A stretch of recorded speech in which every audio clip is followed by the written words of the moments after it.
I've conquered. They started, now it's over. My power uncovered.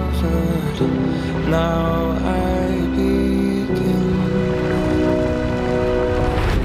Fates are mortals, only the brave know.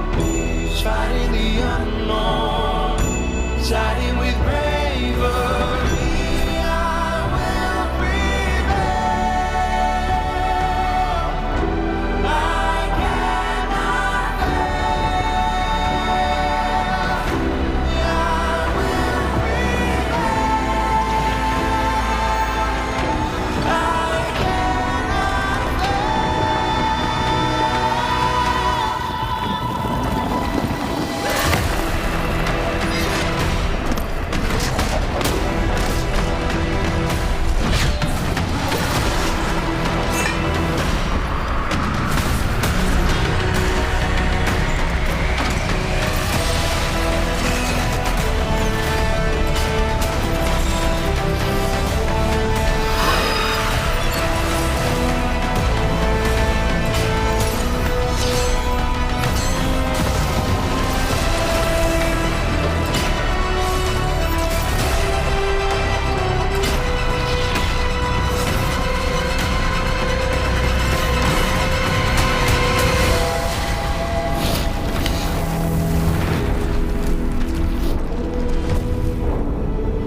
blade knows no mercy.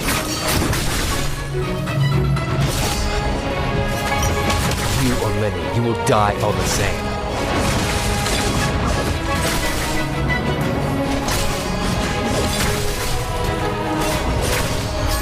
Tired of living. Leave it to me.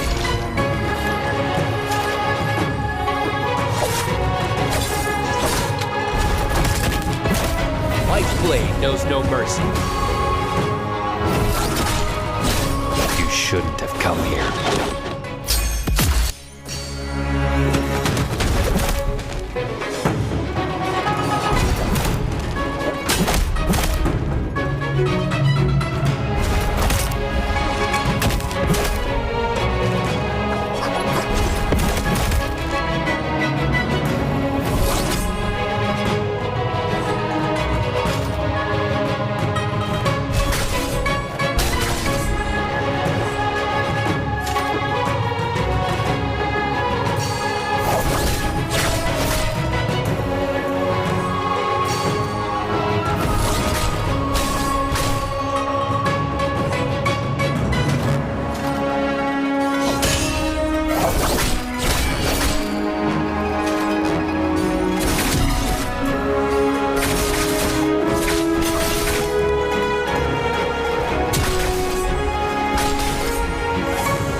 conquered. They started, now it's over. My power uncovered. Now I begin. Fate's immortals, only the brave know. Fighting the unknown, siding with bravery. I will prevail. I cannot fail. I will prevail.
但我依然是过分走廊。直到凌晨我才拿到消息，等我来，他们无处可藏。留下一片火海，我挥手继续说，人脸上都是王炸。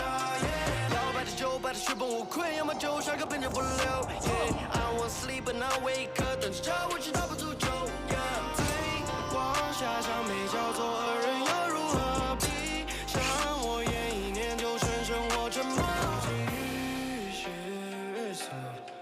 都想让我经历，任由它钻，钻石我磨碎我，就请你说，你说让我怎样才能不轻慢弯弯抓跑那暗盲的放地方？慢慢结尾水往地上没见，我故日深夜对倔强上上顶盖。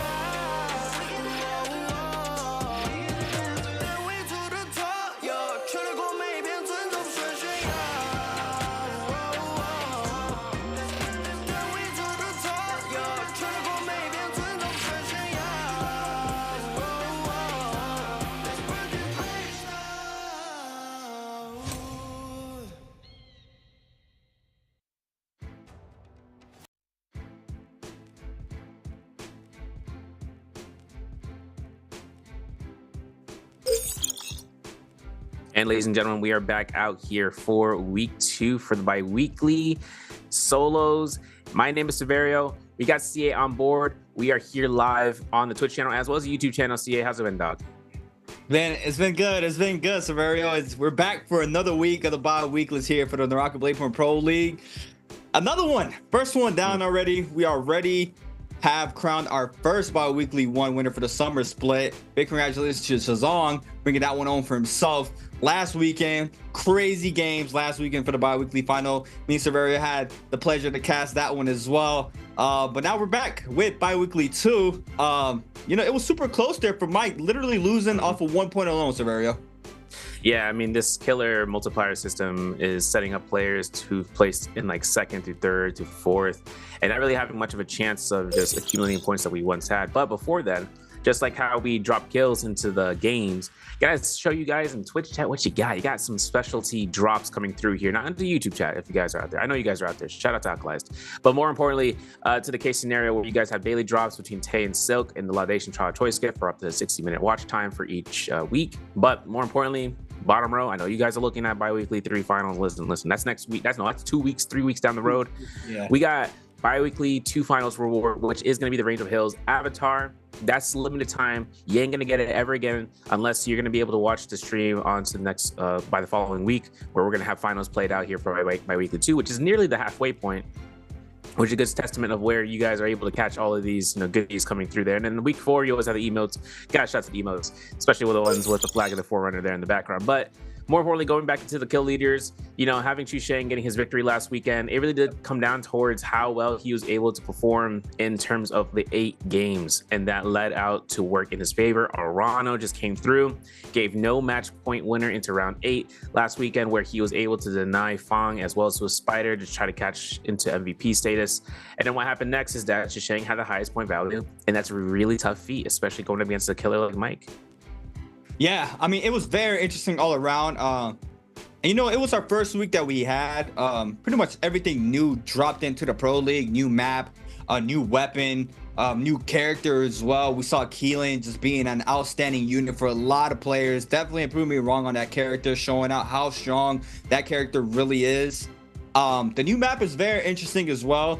Seeing the differences between every map is very interesting to see how everybody's trying to play every single map differently. But we do have our event calendar for the bi-weeklies as we see it right now. Bi-weekly 1 is over. Chazong is going to be our solos winner, and Wolves taking for trios. I did peep the last game for trios. It was a crazy White Tigers Powers play, I believe that's true.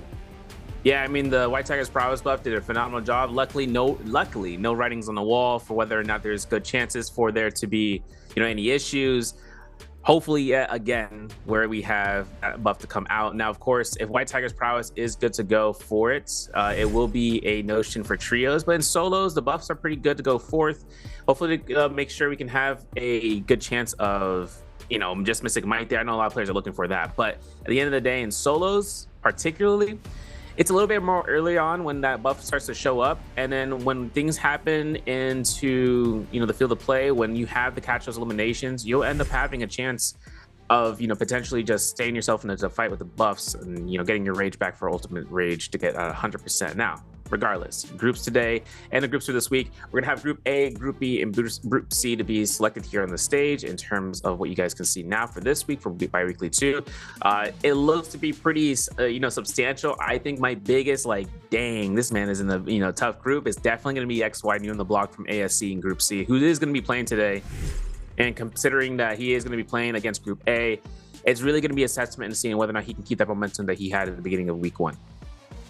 Yeah, I do want to touch a little bit basis on the schedule that we saw earlier right before this. Something to note is November 14th, we have our mainland qualifiers for Worlds. And this weekend, we have our finalists for the European region. And then the following week is being for North American region. So everything is coming to an end pretty quickly for this year.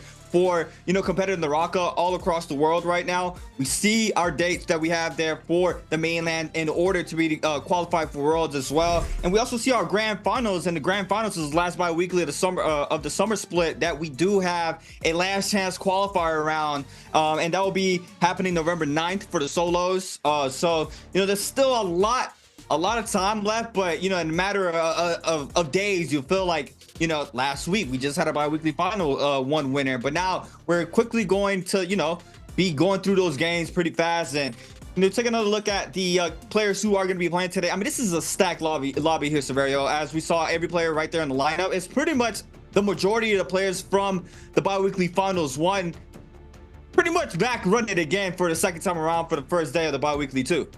Yeah, they're running it back big time, and including to the scores with the the teams making it through here, especially with FPX's verse making it to qualifier or make it to finals last weekend. We didn't get a chance to see GG Shaw there, and that was a prevalent player. I was really hoping his prevalent success throughout days 1 through 3 and playing twice, and it's really good the chance of seeing that. And also to the extent, shout out to T225, he actually being able to go through the qualifiers. He had a really strong first 3 games back into the first 5 games going through, but then things started to come through where it really came down towards his matches. But more importantly, pre-bi-weekly final winner here, JVG's Yushang. It's kind of gonna be his mantle now for a first time, bi-weekly win into the season, where the pace is set, where we entered into a point where there's no early game win. It was mostly just hold out until the very end. Correct. Yes, and we saw a lot of these players trying to get that multiplier, and now they're only first place gets that multiplier. That really changes up the pace and how much points you can put up on the board. And the difference is, from last split, the spring split, where the point system distribution was a lot different. So we are seeing a lot of changes in the meta.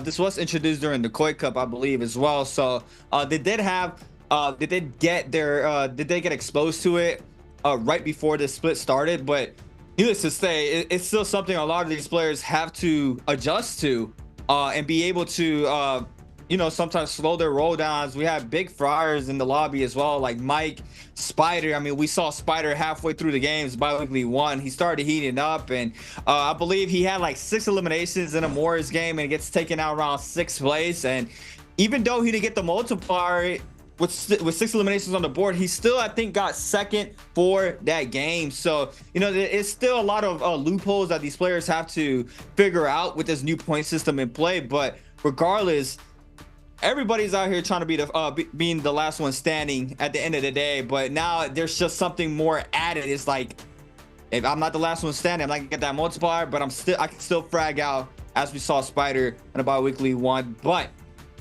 game number 1, the bi-weekly 2, it's crazy. It's crazy how fast these games just be passing by, Yeah, no, I mean, I always look towards in terms of keeping track of how much time passes through with each day. And I honestly say it's kind of it's like a back and forth. It's like a magnet where you're attracted towards seeing these guys, seeing the teams play, seeing the gamers go through, and then you're attracted towards seeing what new things you can cook up and viewing as a viewer, seeing what texts, what macro checks are being done, if you can catch it. I mean, I know we're going from a spectator point of view, but the macro, you can see a little bit of time here and there and seeing what a choice through, but then you see the micro, right? It either repels you or you're like, oh man, you might want to have to take that into consideration, because Liam, Keelan's, they're not leaving. Never. They have themselves in the first 2 rounds, and then that's where we see the city starter. People see Matari, they're like, no, I don't want to play Matari. But listen, the Matari has to be played if you're going to be playing at that competitive level. That's what these guys know. That's what they know best. Our sustain is too crazy for what it comes out towards with the V2 and just being able to engage or disengage. You're poison. No pun intended, considering she's assassin. And then if you see Hottie, you're going to see that man into Roman Yangs. You see the players going to choose a Mike, and CT225 are going to lock that in between rounds 3 and 4 for the selection pool. And in round 6 is where we see the Justinas, the Temis, the Yakos. So they really show out here for the Temis. Not really yet, but it also means into Tessas. We saw Fong being able to dominate that last weekend in terms of his 4th round for Fedoria. But he is going to opt in for an Akos. Justina coming up from Pace. I think Pace might be rocking V2 by customary standards, because he's done that before. But we'll have to double check and see, because everyone is kind of mix and matching 75 to 25 ratio for the Justina V2 or V1 towards the V2. But Temi coming in from XY. Good surprise pick here. I know he did for day 1 performance, like this man was on it for that Fedoria match. Correct. Yes, that is something I wanted to touch bases on as well. XY, super fortunate for him on the bi-weekly final, was not able to find his fitting, I believe, until game 7 or 8 he started getting eliminations. But opposed from that, his bi-weekly qualifier days, he was fragging out. He showcased some really good combos as well on the Yang. So it's still his first week in the Pro League, also known as Countryman. Did compete in the Koi Cup as well. So it's just that level of adjustment that he's going through now, is how quickly he can adjust to these Pro League games and the styles of everybody in this server, and being able to do the right decisions at the right time. But needless to say, the first week playing in the bi-weeklies and qualifying for the bi-weekly finals, not a lot of players are able to do that, and XY definitely has the potential to do that. As we're seeing here for game number 1, he is going to be playing that Temi, which I still think Temi is a very strong hero, and with all the showcasing that Temi has been showcased now, prior to this, even in the Koi Cup, a little bit in the spring split as well, I'm pretty sure people are noticing that the Temi games they could be really big pop-up games. We see Mike have some crazy tumult games as well. So Temi, love to see him in the meta mix as well. Like Severio was saying, the Liams and the Keelans are They're not gonna go anywhere. And you know, after that, you have the picks if you want to play that Matari, Justina, which are post from the hotties, obviously. The hotties come thirds from that mix up. But the Justinas and Mataris are similar, almost kind of the same as each other, but they do have their little differences that some players opt to pick those instead for the first games of the matches. But another day, another Predoria match. Look at the drop zone here, Severia. Bro, so Moongate's Terrace is going to be spawned on from north of Arcadia with the Spring Enclave. I'm really interested to see this Purity Chamber drop from 521's Akame and GG Shaw. 521 Akame playing Justina. He's playing V2. Now, it's going to be a case scenario and seeing how he's going to want to operate off of using that. There's one Firefly right in his entrance, so he's got to be careful about picking that one up and then exiting into a fight, or entering into a fight against GG Shaw. But everyone's deciding to spawn over by, Azoth Peak. The bird cages. Have to be careful about whether or not this bird cage spawns are going to be worthwhile, because you have to take a look at the gear that's going to be available from the rip unless someone's chasing you down after getting a blue armor or a blue weapon. So you see here, Zhazong, our bi-weekly one winner. Starting off on the Matari, we got a Spider versus Mike, a big scrap off here in this beautiful area of the Predoria map. This area is so nice. We got Mike on the hottie and Spider's on the Matari for the first game of the day. Mike quickly trying to get inside the mix right now, trying to see if he can pick up elimination early here in this game. And once again, everybody at home, they change it now. So whenever the eliminations come into play, they do not know who they just eliminated, opposed to how it was for the spring split a couple months ago. But Spider in the back end is going to use that F to disengage. And we do have a kill in the kill feed. It's going to be XY picking elimination onto pace. Dang, I just noticed right now, ladies and gentlemen, the patch, 829 patch, Fist Blade nerf patch. Everything's going to be neutral in terms of, what CA just mentioned, where there is no player base to be noted into knowing who is what and where and why. Once you get eliminated, you have to take a guesstimation about who it is. ERG Fong, though, trying to get caught out here with the R&B from the fan. Mike is going to keep the chase going. Spider putting himself into that motion, forcing out this engagement. And I think into the Spring Enclave, he's going to have to be looking for the armor swap. Otherwise, first elimination given to Mike, it's going to be a chance for him to either go to Heaven's Rise, or we should see him down towards Arcadia spawn. Fong is going to fall, and Mike quickly aggressive Spider off of this. Gets the RB focus there from the launcher swap onto the fan. Spider now trying to disengage, still applying the pressure onto Spider, trying to get out of this. Uses the TP, gets the damage there off the RB focus from the Hongster. Overholding, gets the second damage. Now Mike can be forced to pop this Hottie ultimate in the back end. What's going to be the mix up here for Spider? Drops very low. 3 charging up here for Mike, trying to find the hit. Does manage to do so, but Spider catches a common armor, so I believe doesn't hit off the first. I'm sorry, but he's still chasing down, and Spider's doing a really good job staying mobile here to make sure Mike doesn't catch him. Yeah, level 3 swings coming out from Mike as a hottie gives Spider the full necessary action. Is getting to that building, kiting it out. Good opportunity for him. Now it's up to Mike just to not get caught out by Matara in neutral. Now, of course, he does have F2 combo breaker. Vision is made. The engagement is set. He goes for the army from the Hong Sword, making sure he can go for that vertical attack, and he's backing away here, right? You see Mike is on another armor swap, which means he's immediately back into the action. Another blue focus, 1.0 release. Oh, we're doing it 2 in a row. All right, Spider, go for a 1, 2, 3. No, he's going for a jump LB. He's getting the elimination there. That's his first set before Spring Enclave is going to be, departed upon. 2-2-5. Telling you that back-to-back 1.0s like that's the T225 special right there. And Spider not afraid of letting them loose, and he sees and picks up the elimination there onto Mike Zhazong. Little bit of a bad situation here. Nice little counter grapple there from Verse on the bottom side. We got another player as well in the mix, Wu Fong, trying to get some sorts of eliminations going for himself so far here on the Keelan. Do have Zhazong making sure these players do not get too comfortable, making sure they do not catch him off guard. He's doing a really good job kiting for the time being. Now Verse still with full blue armor as well as Wu Fong. This could be bad for Zhazong. He drops very low. It looks like he did get caught up a little bit, and now in this situation with no movement around, it's gonna fall, and Verse is gonna pick elimination onto Zhazong. Yeah, first elimination given to Verse here, looking up against Wu Fong as a secondary, potentially. It's Keelan ult against the odds. He still gets caught into the neutral with the uppercut, so now he's going to look for that charge up, gets caught by the F1. Nicely done from Wu Fong to keep the aggression and push back so that charge doesn't come out. But now it's going to be Keelan ult versus Keelan ult. Now Akame, backline, V2, Justina. We saw this coming through earlier into the pick choice of ultimates. If he can capture one Keelan that's costing a little bit trouble to the other one, and they're close together, he can get a double whammy, but he doesn't even have ultimate ready to go off. So he's actually going to be coming through here as that third party. He lost his first life. I'm going to assume GG Shaw has set the stone into that predicament. And then you can see him stuck into this bird cage. Keelan's going to have another opportunity to catch these staggers after the ultimate comes out. Akame not having a fun time. He hasn't yet invested his F2. Now he will, and this is going to be possibly a complete wipe for him in this first round. Hoping to see if he can get out of here, but you know, the chase between two Keelans and they see the low health target, right? The target price selection is going to be immaculate.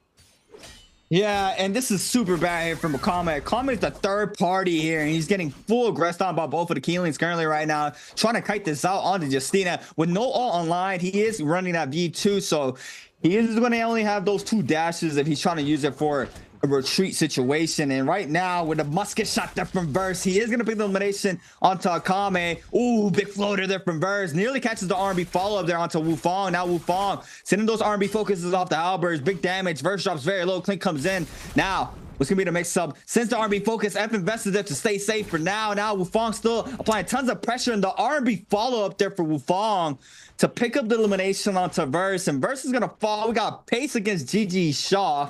Got Liam v. Liam. Oh, this is a Justina. Sorry. Justina v. Liam action between both of these players. And it looks like Pace is running that V2 as well. No, yeah, he's running a you see that? V1. Yeah, I saw that teleport. That's a V2. Wait a second. Yeah, hold on. Pokeball. Scrap off coming the Poke. Yeah, okay, listen. GG Shaw doing some shenanigans here after 829 patch. Coming through for Liam to be more prevalent. And this is going to be a case scenario if we see this stick like butter. Non-stick like butter. Because if it comes through and all the players end up wanting to try to go for these, you know, touch of deaths with the V2 ultimate and that's it, then it's one case because no combo breaker, then you can't get out of it. But GG Shaw has to be careful. If he gets tap dodge, there's no confirmation from that point on. So for him, he's got to be careful about it with the fan. If he does get caught by a scissor parry, there's nothing he can that's going to save him from that instance unless he has a combo breaker or he has a charge for the Pokeball to be used.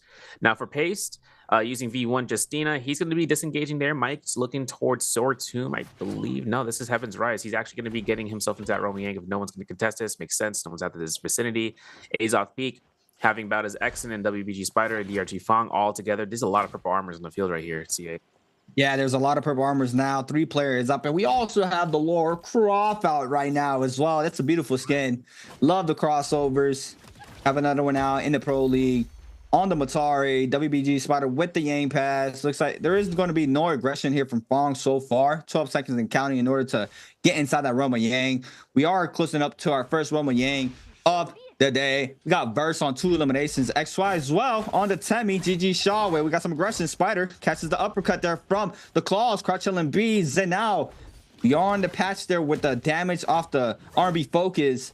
Got nerf off of this weapon, so it doesn't really change anything. Everybody, look at this Yang right here. Both players got the fist blades out. Yeah, even the R&B 2.0 release, with the vertical, I should say, that has been reduced in terms of the speed of it. So being able to anticipate and getting a blue focus parry off of that is very nicely done. Now, OEG Mike is on blue armor, Exon on that purple. Musket versus cannon shots. Mike is going to keep kiting around here and forcing X into his own domain. There's going to be the engagement. Some chip damage coming out here. F2 invested as Mike backs off. He's going to have to look to charge up. Now, as you can see, Exon, he's keeping space across his board. I mean, we know that Exon has ultimate ready to go here, but it's going to be used as a necessary cautionary tale against a Hottie. F1's invested. Exon decides to go for the backup. Mike's on the HP, bleed right now. Until then, Exon catches LMB, jump LMB, and that's going to be an ultimate cast probably coming from one of these guys very soon. Here it is, jump LMB there from action. Mike now going to be forced to pop this ultimate pretty soon in the maxes as well. There it is. Beautiful iframe there to avoid the F siphon. Now the second blade goes down there from action. Now Mike has the opening that he needs in this fight to get the elimination. Catches the first 3 charge, overholding, catches the second as well. Third one connects, 1-2 on the ground. F invested there from action on the bottom side, trying to stay alive. The third one misses there. Now what's gonna be Mike's mix up? He is gonna be coming out of that ultimate action. Since the LMB focus, F has been invested there for Mike as well to stay safe, trying to get the last hit in there from the cannon shot. Been created from Mike, and Action's gonna fall off of this, and Mike staying up in his Roma Yang. We also have Spider and Shaw winning the Roma Yang, and they are going to be taking the Vermilion's Burst Might out of that gate. I love seeing that notion of going from level 3 swing down to level 2 to level 1, and I see it to a gold fist blade, baby. It's coming out here with a gold spear or purple spear, so he's making that to a staff. A key staple Solo's weapon to have in his pocket, but the fact that he has gold fist blades, even with the damage nerfs, still has that shadow step maneuver that makes it so much more powerful than most of the other weapons, and being able to dodge out attacks coming in from multi-hit types, such as with the horizontal with the pole swords and whatnot, which you might see as well coming through here. Now, Spider's outside of Roma Yang. He won it. He got 2 eliminations now so far. He's able to catch himself a bounty scroll, which is going to hold down towards GG Shaw. Exendo fighting out between Wufong now. This is going to be close guarded here. We got purple versus blue. F1 comes up from Wufang. Going to be going for that knockback. Hopefully to be careful enough with this position. Now, this is way out north towards into the Twilight Swallow region, if I'm not mistaken. So no one's going to really be out here unless it's Mike outside the Romiang. He should be able to make his appearance over here very soon because Wufang's going to go to this attack pattern. Has ultimate out here for the Keelan. Going to go ahead for the Echo Slash. Doesn't get that rendering attack off the back end. X is going to proc ult. And it's going to be an ult for ult situation. If Exen catches Wufang in the vicinity with an Auric Sword, he can just go ahead and lock him down. With 3 minutes and 14 seconds, both players as well. 2 minutes and 40 for Wufang. 3 minutes and counting for Action. Both have that Yang depletion timers on their back.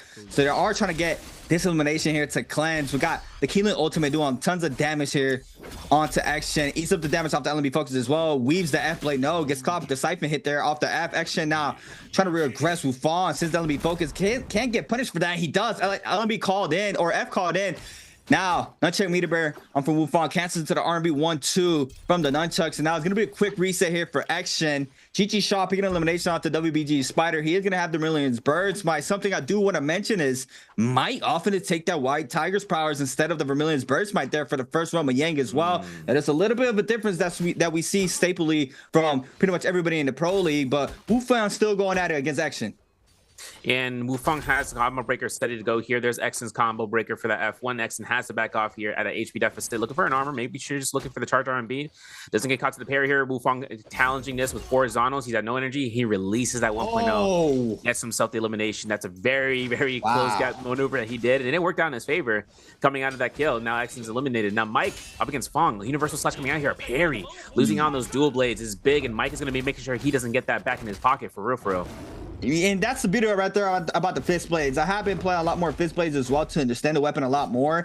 And a lot of the situations where you got to dodge these ults like Akos, even the Liams as well. Whenever you're dodging, you can let go of that focus attack that you carry on from the fist blades and get the damage off. As we saw there from Mike, he manages to weave the leap there from the Akos and still gets tons of damage there onto Fong. Now, Mike still full chasing down the Akos. F2 Akos here for Fong. Oh my God, gets to jump LMB over the roof there. LMB, R&B goes off for that. I think he was gonna take him down the cliff there. Now, the chase continues for both players. Mike has the weapon of choice for him. He loves these fist blades as we're seeing throughout the first bi-weekly one. Still chasing down. Second round Yang already forming up. We got GG Shaw out of the mix with 3 eliminations. Spider as well with 3. Burst with 2, as well as Mike XY and Wufang in a mix. But still, this scrap out was going for a very long time. Mike against Fong. What's going to be the mix up here? Yeah, well, Romiang is right next door. Mike prioritizes that, and it's interesting because this is the fight where we saw earlier between, I believe, between Wufang and Exen. So whether or not Wufang is still in the distance, just trying to loot up around the bodies, around making sure that they can get into various pavilion, who knows? But Slide Africa coming in here from XY against T25. Hold on a second, 3 and down. The 8 seconds on the clock. T25 has ultimate though, and there's the F list ready for XY. If he can go for this right now, he could just try to lock him down, but it's going to be an unfortunate case of that Romiang depletion. 2 eliminations here, placing out in 9th place, or I should say in 8th place. Not catching as much as he's kind of hoping for the first round, but 2 eliminations, that's point along the way. 2.5 so far for XY. T25 has Romiang not Romiang depletion, but he has Romiang on the entry. Spider here looking for the entrance of just being able to grief him out here. T25 having to burn F2. Can he get set up portal? Yes, he will. He's safe. Not sure if Spider's going to go in there frame 1, but it looks like it's going to be a Mike versus Spider fight. Gold weapons, purple armor. All right, we're here for round 1. We got the fights that we've been looking for this entirety of this match. This is the big scrap off as always. The 2 goats going at it. The only one who has taken about weekly off of them is Chazong now. But before that, both of these players have been running the bi-weeklies. Now, Mike trying to go for the jump LMB. He's going to get punished from it there from Spider. Nice little avoidance there. Oh, tap dodges across him to avoid the R&B follow-up there from the fan. Mike now, since the LMB focus, nice little diagonal dodge there from Spider to avoid the last hits there from the LMB focus. Now, since the R&B has the F to stay safe for now, TP's on out, tries to read the parry. The damage is going towards Spider's way, and Mike is forced to pop the ultimate here, and it looks like it's going to be a quick reset here for Mike. Yeah, Spider would try to go for the F2 into an uppercut. Did not occur. Mike was able to get ultimate here. It's going to be another 12 seconds until we can see that ultimate dissipate. F2 charged up for Spider in preemptive motion. I think he's going to have a teleport ready here for the flash. There he goes, R&B.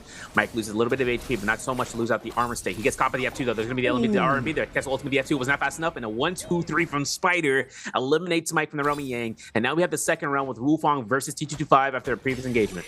2-1-1 from Wufong. T225 now forced to pop the ultimate. He is gonna be able to get a little bit of a reset in, but Wufong's gonna stop that. Goes in high there with the LMB from the Keelan ult. Now full chasing up, can overhold again, looking for the opening. He manages to catch this for the second time around. Tries to read the dodge off of that, catches the third. Now seeing if he can get this. This is a full sky fight. It looks like Wufong is using the audio right here. T225 drops very low off of this, and the last dash there for Wufong. Hey, we in the anime right now. That's all I'm gonna say. Bro, you saw that? That was Yo, insane. that was a monstrosity play coming after insane. him. He actually got himself into that with full motion. This guy, once Killing Guard was procced out, he got unlimited slashes. He's like, yeah, I'm flying right now. That was crazy. He took all the opportunity he could to get a close gap against Hotties. Usually you would see like people in the air, that's how you counteract the Keelan. If Keelan finds the opportunity for doing that, he would be able to get up there. But Wufong versus Mike, host Romy Yang, both winners from the Romy Yangs. This is actually into the fray, into the fire situation for Wufong. Outside Romy Yang into that victory. Hopefully he can try to see about what's going to happen next here. White Tiger's prowess versus White Tiger's prowess, and DRG Fong has a dagger on standby. Mike has to try to cleanse here. Wufong applying tons of pressure. He is going to be forced to pop this ultimate. We got Fong in the back end as well. And Fong still doing what he does best with those perfect third-party scenarios. Lots of blue armor swaps right there. So this fight could go to distance, but with still 4 minutes left here for Mike, he is able to kite this around. Going around the building right now. Go ahead and reposition. Fong has his eyes onto him. Look at him. He's already posted up for the scare rush. Mike in the same building as him. Looks like Fong's going to cut the noise for now. Wufong buying up a little bit of resources. Might try and lay down some pressure there from the cannon. Gold pulser for Wufong. And Fong with purple, so you don't want to catch a scare rush off of any of these two right now with the rarities on those pulsers. It's going to do a lot of damage. Yeah, and also Wufong picked up a universal slash from that Romy Yang, so he's able to, if he finds dual blades, he can try to look for the third party pushing out from a distance. He can get that range blue. Spider, though, arriving to the scene, the secondary Romy Yang winner, Mike being able to just try to kite as long as possible against his opponent here. So Mike is going to get fully controlled out here for Spider. If that F2 connects into the zone, Spider looking for the neutral, trying to push him out. You see how you're trying to beat out his path. He's going to be going ahead. Try to look for the R&B, does not get it. He's keeping that chase going with the cannon shots. This is actually very interesting. This is by the Jada outlook into the starting area for spawn. So it's kind of an interesting notion where we ended up here. Armor swap for Mike, has ultimate in the 13 percentage points for the rage. He's got to be looking to try to keep cutting here as long as he can before he gets an opportunity of using ultimate where the terrain isn't going to grief him. But looks like he's gonna get a reset here for 1 vitality. Potentially, I don't know. Wufong's gonna try to go for his R&Bs. Hold checks the heck out of it. And Mike still has a combo breaker ready to go here in case he needs to disengage on the fly. And his cannons are out right now. He's not healing that white, so he needs to be real careful. Spider's still applying the pressure onto Mike. See him throw back a cannon shot. Verse on the top side of the cliff. We see him there with a cannon as well. So now back to white health, or back to full white health for Mike. He's still trying to get this Yang cleanse out of one of these bodies, but it looks like all the aggression is going towards his way. LB focus connects there for Mike with 2 minutes and 19 seconds now, getting full aggression on once again, trying to take a quick little reset there off the armor. Look at the cannon shots flying on in right here. Lots of damage happening from every direction right now towards Mike's way. Spider eating up a little bit of damage. Scare rushes catch him in the corner, but we fall with the scare rush there with a purple pole sword with the, oh, that was a gold pole sword from the shadows there to eliminate Mike, and that's going to be super unfortunate there from OUG's Mike. Yo, performance right now for Wufong is flawless. 4 eliminations so far into his first round. It makes a good notion in terms of where we're at. T225, though, still having Romy Yang completion for another 2 minutes or so he's going to have to be very careful. Hopefully to find an investment in ultimate unless it's for a kill, in which case he can find that soul bloom and, you know, get that rage back for what he had lost. It's just up to anyone who's around the vicinity of this. Now, 5 players left on the board, 9 minutes left on the clock. R&B's coming off from Spider here as a fifth place coming out to scale out with the F2, but it does not connect towards T225. He looks to regroup towards on top of the cliff side as Wufong is in a distance.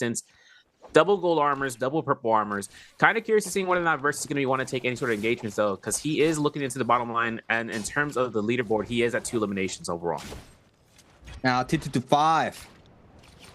Pressure's on here for T225 with 1:40 and counting. Try to cleanse this Yang depletion timer. Is going to pick up a little bit of resources there from Mike's bodies from earlier. With Fong still with that gold pulse sword, setting up for that nice chunky multiplier at the end. Spider as well, picking up the gold fist plates from Mike's body. T225 might look to try to aggress the Matari in the situation fully. Spider doing a really good job staying mobile. Cuts right back there off the terrain. And this is the beautiful part about this map. There's a lot of structures all over for everybody to get that movement game on. Now T225 still gonna eat up the damage. No, he's gonna come in out here with a big parry. He's gonna snag up the gold fifth place now. Swap it on over to the fifth place. Spider trying to stay up in the back end. We have FPX ZQ verse applying the pressure as well. Now T225 is gonna be forced to pop this ultimate. Look who's already moving on in is gonna be DRG's Fawn.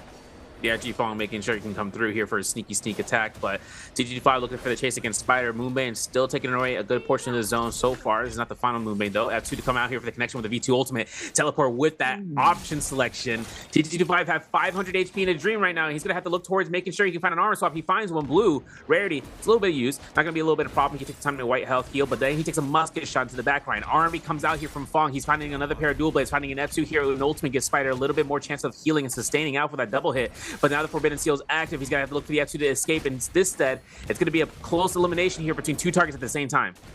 Both of these players like named full focus right now. They're pretty much at the same health. Spider and T225. T225 trying to stay up. Spider's gonna fall there to Fong, and Fong now has his full attention onto T225 with 6 seconds and counting. He just has to count his blessings, and the final hit connects there for Wufong. He is gonna make it 5, moving into this last circle. 3 players still up. Wufong, Verse, and Fong. We got 2 Keelans and a Lone Wolf Alkos for our top 3 of game number 1. Wufong, that crazy scalers there off the goal pole sword with a crazy scale rush there for elimination earlier onto Mike. Fong now looking to try to get aggressive off of this. The F2 invested early there from the Alkos. The Wufong is always going to respond with an F of their own. Now, what's going to be the mix-up for both of these players? We got the Frog out. LB focusing in the back end onto Verse. Verse with the gold fist blades this time around. Fong with Gold Dagger. I mean, that is his weapon of choice, so he does have the rarity that he needs. But it looks like Wufong wants to fully claim the Spirit Well. You got to be careful out here. Fong deciding to use F2 into this game. Now, his expectation was to reach into the endgame circle where there's multiple targets. He won't have much issues now. Case is, it's 2 Keelans versus 1 Akos. The selection to be able to look in towards who's going to be your target in terms of that is one who's not the character that is you. So in any case scenario, usually that's the moment of, realizing that. But at the same time, he's got himself a dagger. He can keep holding the RMBs. He's on ultimate status. He's got V2 ultimate, more importantly. So he's able to keep himself sustained here. But the Keelans will try to lock him down as much as often as possible. So he's just taking the time to back off here and seeing whether or not there's a fight to be occurred between both FPX's Verse and Wufong. Doesn't seem to be the case. He knows this now.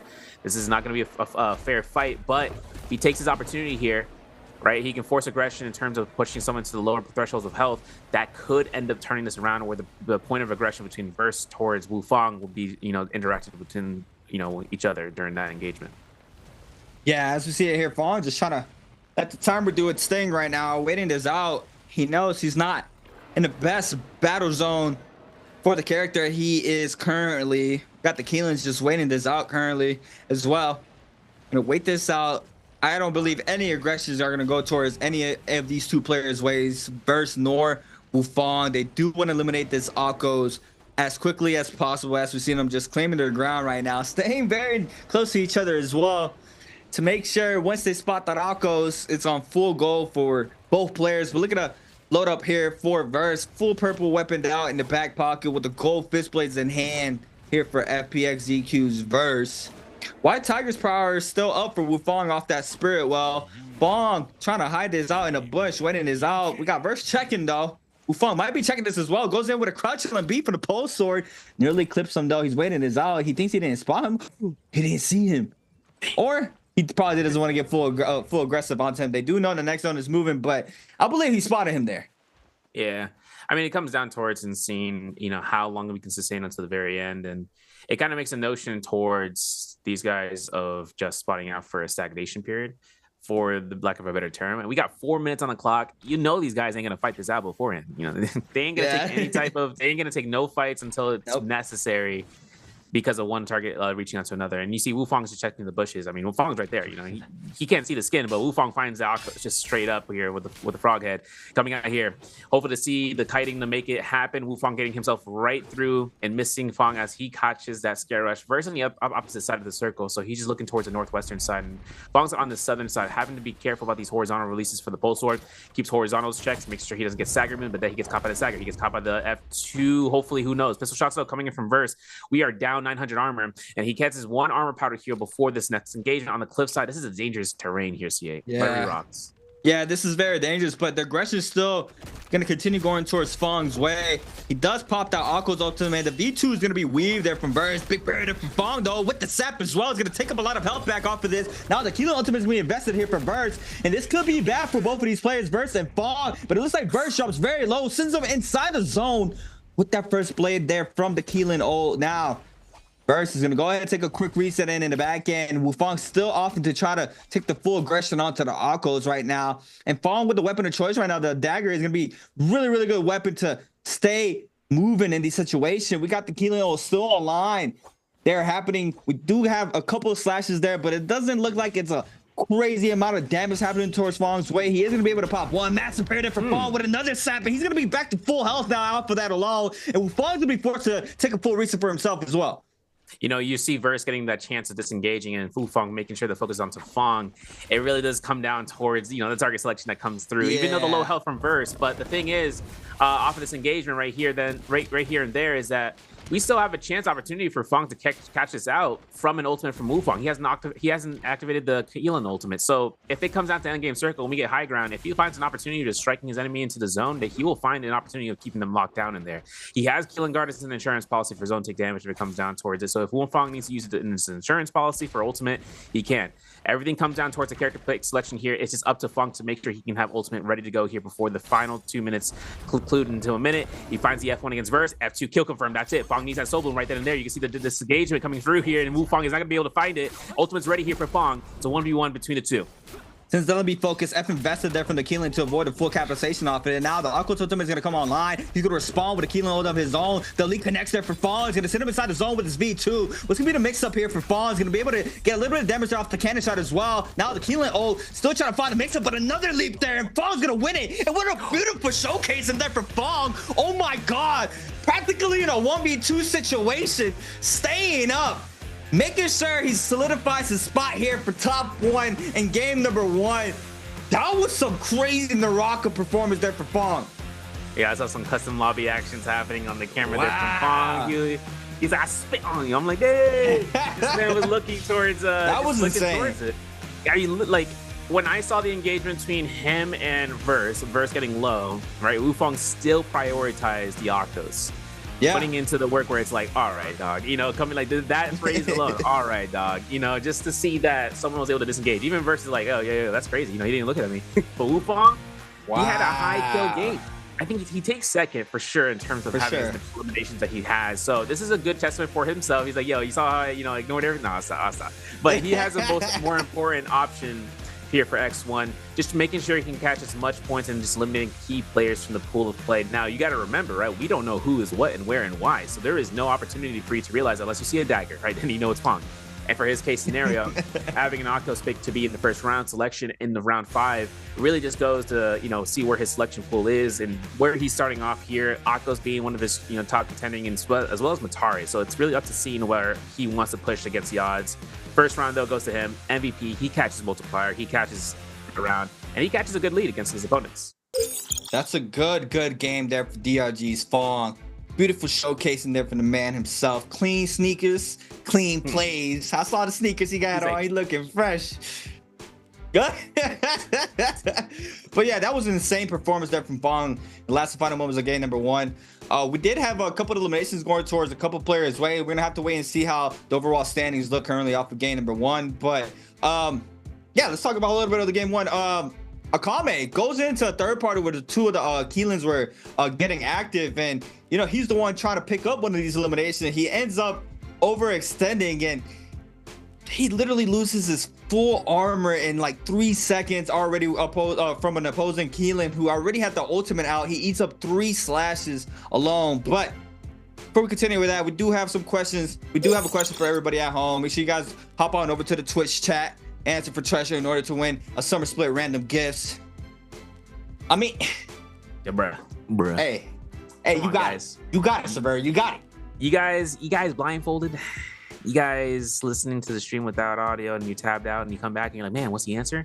You griefed yourself. Listen, we've been talking about it, and we've been making mention about this man's name. I'm not gonna say it, but you know, kind of hopeful to see where he leads himself. He's a dagger enthusiast. That's all I'm gonna say. That's the only hint you need. That's a good hint. That's a good hint. That's the only one you need. You got yourself to worry about whether or not you answer if you can see whether or not you see what I did there. Double entendre. Listen, I'm doing everything here to give you guys hints. If you guys don't get the answer right now, you're done. You're done. Gamers United. The question: who won the game one today? Bada's Action, WB Spider, DRG's Fong, Red Peaks verse. So,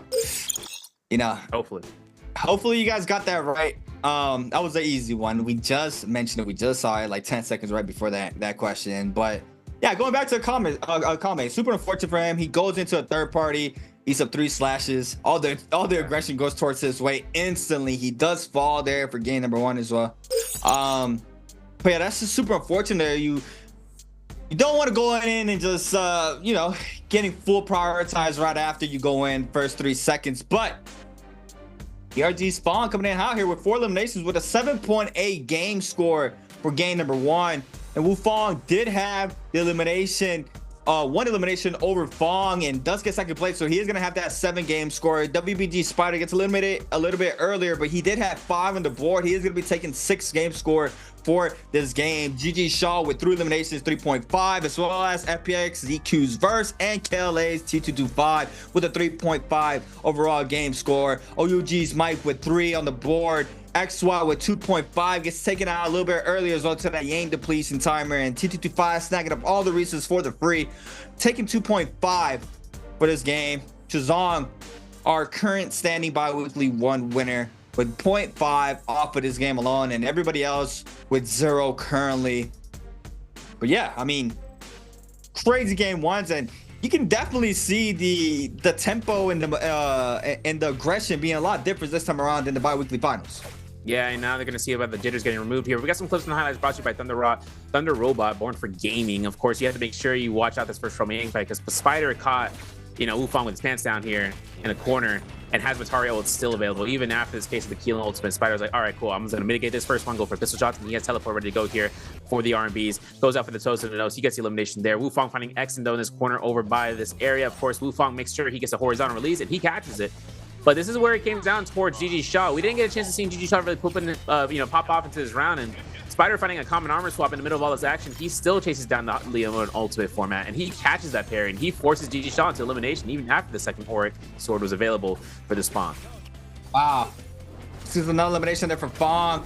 So last and final moments of game number 1. F2 finisher there for Fong. Now it's Fong against Wu Fong. Keelan ultimate to respawn off the Aqua's ult. The V2 inside the zone to the cannon shot as well. Now, go ahead and avoids that Keelan dash. Catches the re-leap into the V2 inside the zone, winning game number 1 in a beautiful showcase in there for DRG's Fong.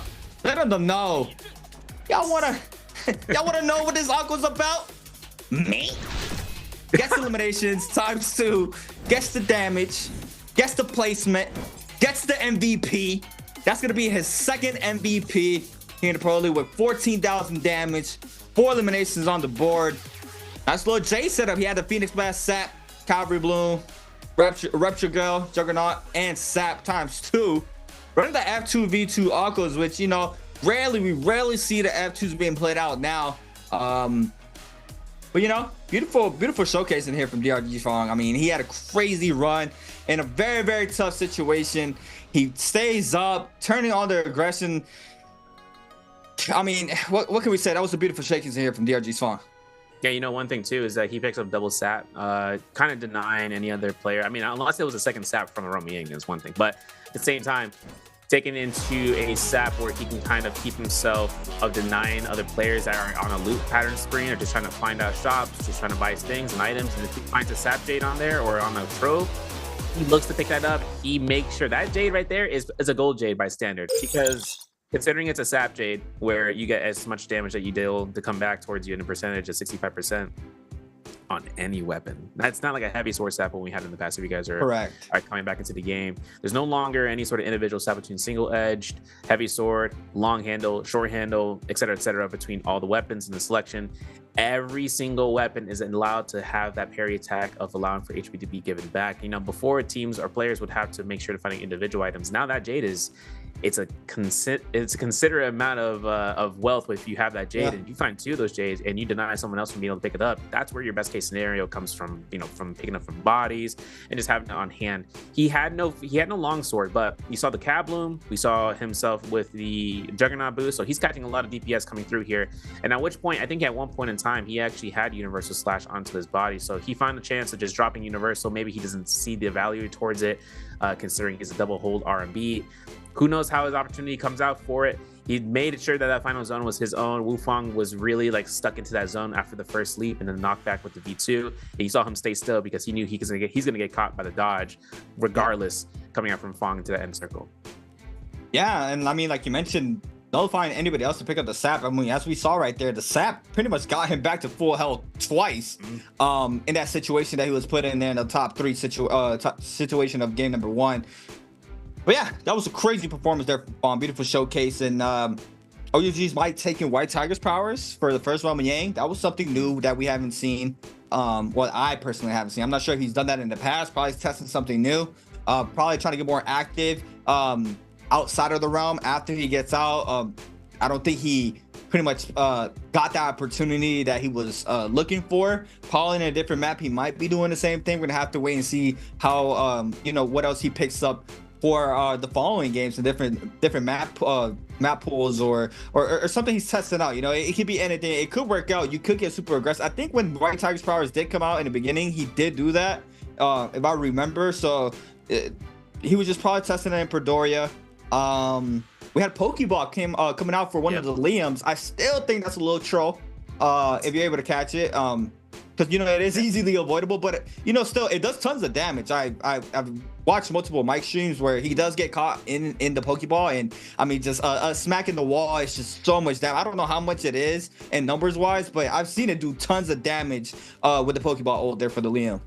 Yeah, and then going back to the White Tiger's prowess buff, him getting in the first round. I've seen it in terms of Motor War solos where teams or players are getting it. I mean, there's more players in the queues by 16 count, but in 12 player count, if he catches White Tiger's prowess first, he looks to try to stack up that buff. He tries to get himself more.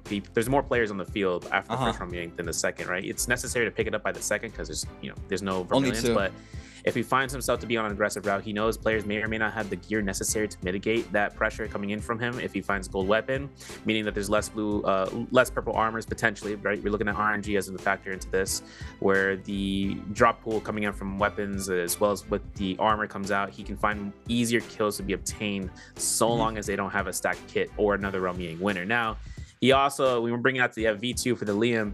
I seen a massive fan Liam having the chance for the Pokeball or having the V2 ultimate, having the chance of capturing your opponent like that, and doing, I think, 3,200 damage to the blue fan, bro. Like it's a lot.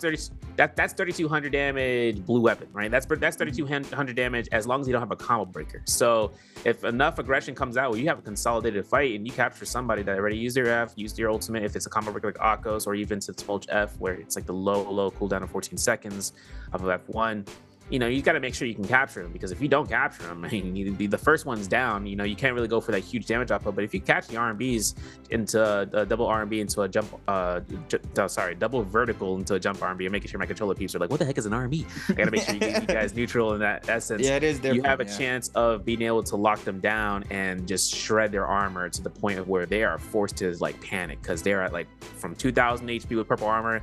Now they get caught by the first Pokeball.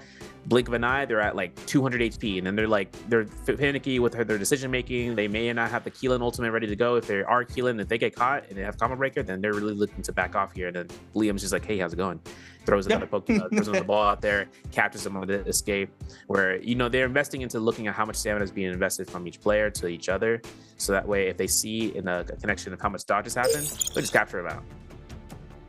Yeah, I'm also very curious to see the full-on potential system for these players, and what type of setup they like running for specific heroes. That is something that I will love to get a little graph of or whatever, because it all varies, especially on the character you're playing. But I mean, not as much. It's pretty much there's a standard of what these players like to run.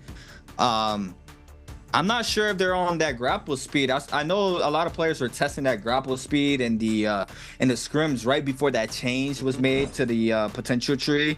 for the glyphs, but you know, that is something that I am curious about. But DRG's Fawn with a massive game 1, being our winner of game number 1 here for the bi-weekly 2 day 1. Once again, it's a beautiful time to be alive here. You love NARAKA competitive. I mean, I know I do. I know Severio does. Oh, I hope everybody at home does, you know? So, you know, it's always new things that we end up seeing. And, you know, going back to the fist blades, just the fist blades, I feel like it has something that every other weapon doesn't. Even in the replays, we call it spider catching, you know, he weaves. I can't remember what he was fighting. In Akos, I think, in the realm, he weaves the leap.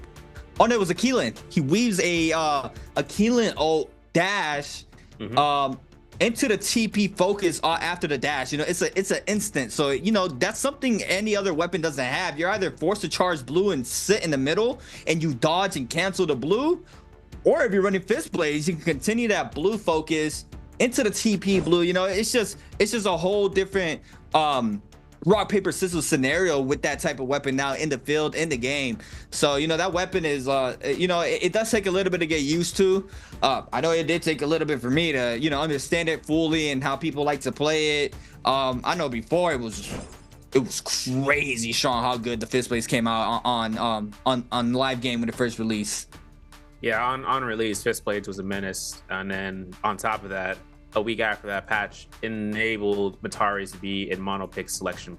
No questions with the 4 teleports in trios. And even in solos, it was 3, if I'm not mistaken. I don't know, it was still 2 in solos. But still, F2 had a crazy scaling. F2 had an opportunity of just being the most strongest skill in the game. And then when they did the hot patch, where they increased the distance for V2 teleports, when they increased the healing coming, or from the damage coming out from the F2, or just being able to be immediate gold focus upon being an ultimate, that alone set up a dangerous time for 2 weeks. And then after that, they made sure to make the proper tweaks, proper adjustments. We still see her in play, but she was no longer as godlike with fist blades as she was once into the gate and the caving in. I mean, she still is being used. I'm not going to say that it's not the case. She is still going to be going through, but now the option selection comes to this, right? Who's going to be your opportunity number? Who's going to be your option select number 2? Who's going to be your option select number 3? And that's where these, you know, players are just making sure they get a full value off the hero. Hoping to see. Shout out to the coaches.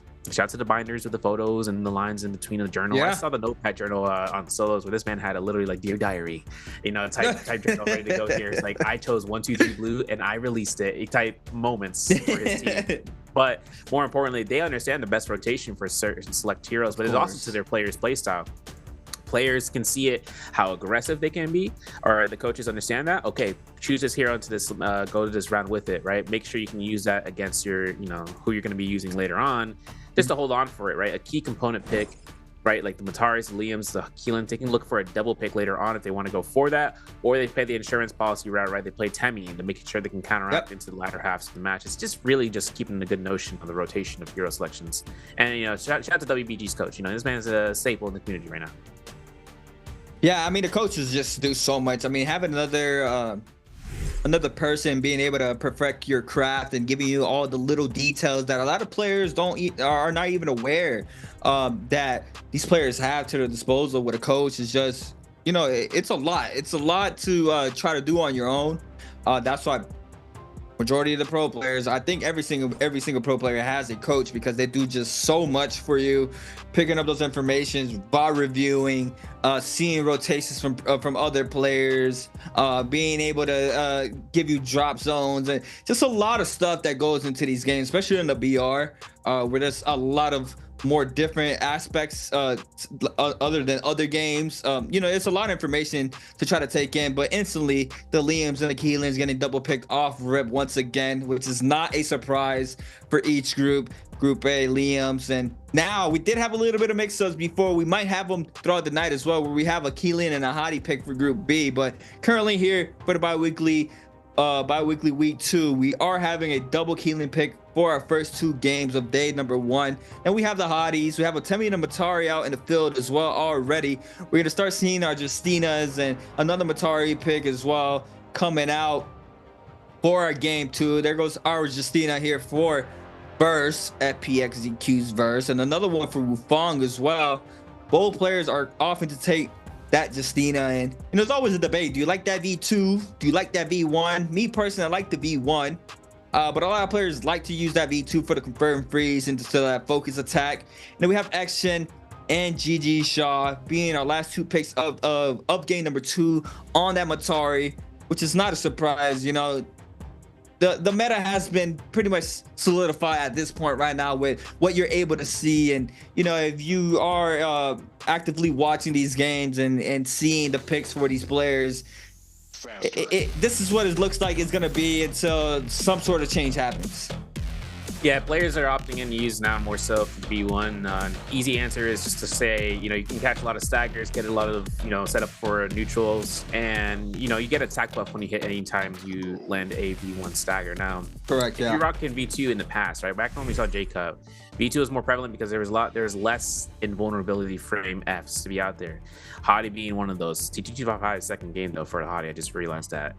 But we also have the opportunity of Keelan being an issue, right? But with parry mode, we have Liam being an issue with the F1 where he's invulnerable for the status of activating it. So it's kind of case scenarios now compared to when, where we saw V2s being used then. V1 though now I think is just going to be that option selection for that. I mean, Mataris have a field day with you if you miss one of your dashes, and then she can just go ahead and punish you out because F2 comes out, stagger, you have no combo break when you're an ultimate for Justina, so you are locked in with your ultimate unless you cancel it early.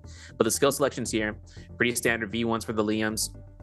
And then making sure that, you know, TG5 can have a baller game. I mean, second round into a double pick Hottie, he's making sure he can get as much value into this selection of this hero for today. And it's a right question right here. What team do you think has the toughest logo? I'm looking at these logos, and I know who I think has the toughest. Who do you think has the fiest logo right now from all these teams in this lobby? The Fi. I'm not going to lie. Who you messing with? I don't know if it's a Microsoft 12-point font, you know, logo for the font, but SS1, I think they're looking kind of good for this season. Okay, you like the clean aesthetics then? Yeah, because that's simple. Yeah. Shout out to Kingdom Hearts. Where's that collab? I'll stop. you've been talking for that. You've been talking about that for a couple days now. I'm not gonna forget. Hey, that would be a crazy collab. But we do have our drop zones here for game number 1. We got a couple players landing puzzles. It's going to be JDG and ASE. Both are going to be contesting that puzzle drop. We got a couple players right on that Yushan Ruins area. And then another set of players landing the Imperial Village, as we see right here. Right below it, we got GG Shaw, DRG's Fawn landing right next to each other. We got a Keelan here for Fawn, GG Shaw on the Matari. Investing the F pretty early. Fawn's going to respond there with the F to avoid the Bryles. Overholds the LB focus there from the common staff. Now sends it back to back. Go ahead and cross that up. Trying to get some more resources off some trolls. Right now, Fawn has the armor advantage against GG Shaw. But it looks like their aggression is going to stop in between both of these players because we have someone in the Ballista, and it's going to be FPXZQ's verse on it.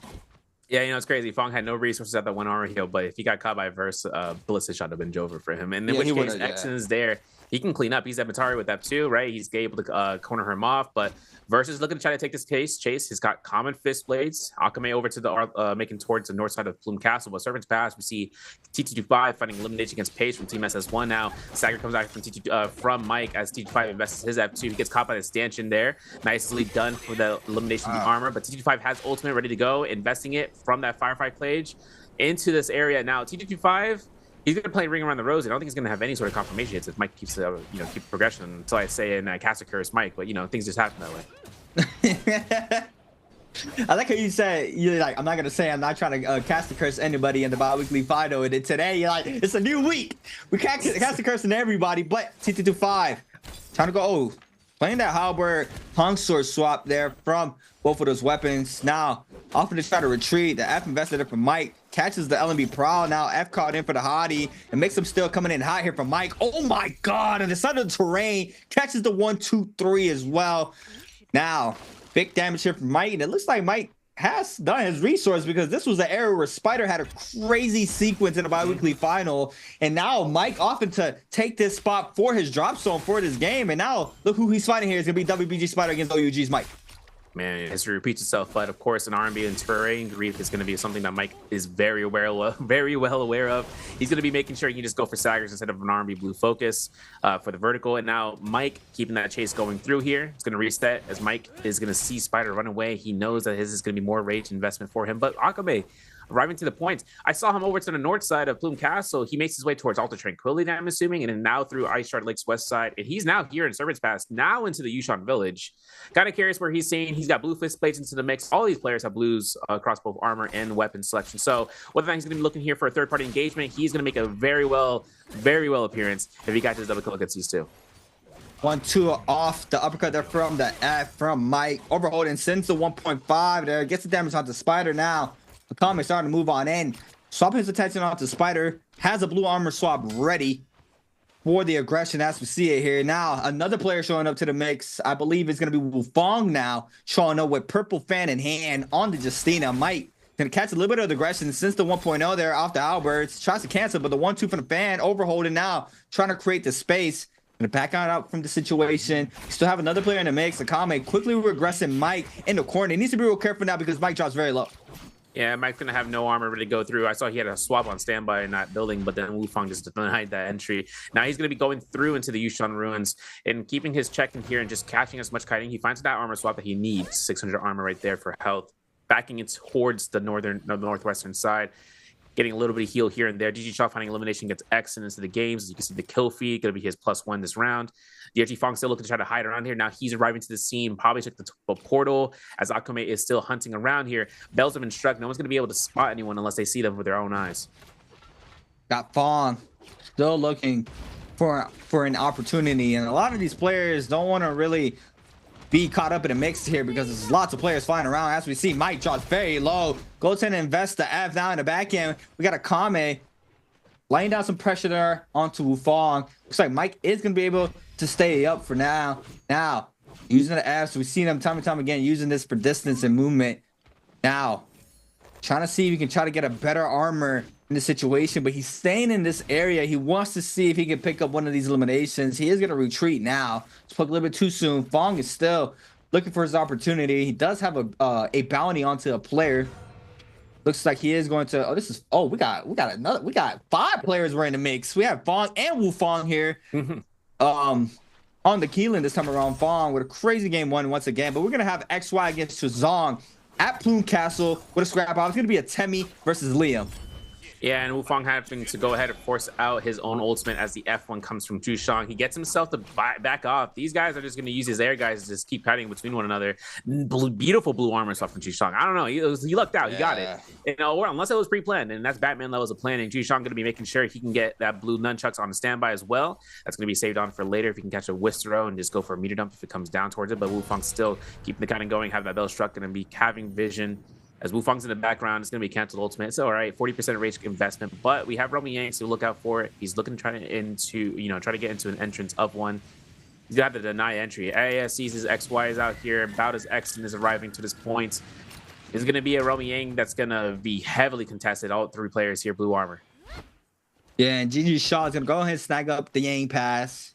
He might have some aggression thrown his way, but looks like XY and Action are both going to retreat for now. Spider might go at it once again for the second time of game number 2. They had a constant scrap off game number 1 as well. The RB makes here for the Halberds for Mike. F called in there for the Hottie. Now trying to create this space. Spider with the common armor swap. He is going to be able to stay mobile, and looks like Spider is going to be picking up this pass. Once again, he's going to invest the ultimate he can with 25 seconds remaining here. Now the F invested in the back end there for Mike to try to take him out this flight zone. But it looks like Spider is going to be having the high ground advantage right now, moving in and out there to not get rid of this glider for him. Now, no damage there for Mike. Rolls it. Beautiful showcase in there. He's going to go ahead and take it to the sky because it's about to run out. Now, he can play the high ground here. He is going to be trying to lay down some grapples there to stay up with 2 seconds in counting. He is going to be able to make inside the realm of Yang as well. Oh! I spoke too soon. You almost got surprised. Yeah, I was curious. I was like, Spider's like, okay, like I saw him going to the sky. I thought he was going to invest that too. Thankfully, he didn't, because he could just keep himself mobile in midair with the grapples and missing them. But Mike was just ready to go for the RMBs. Close enough though. Spider gets inside Rome. Mike doesn't want to contest that just yet. Understanding he's going to the other Rome Yang, see if any kind of other contested fights happen. This is what usually happens. Usually players just want to wait out for it, but it looks like this is actually a Spearwell. Minus on the Rome Yang gate. It looks like Bowda's Exon taking Chizhong for a ride here. 4 fights.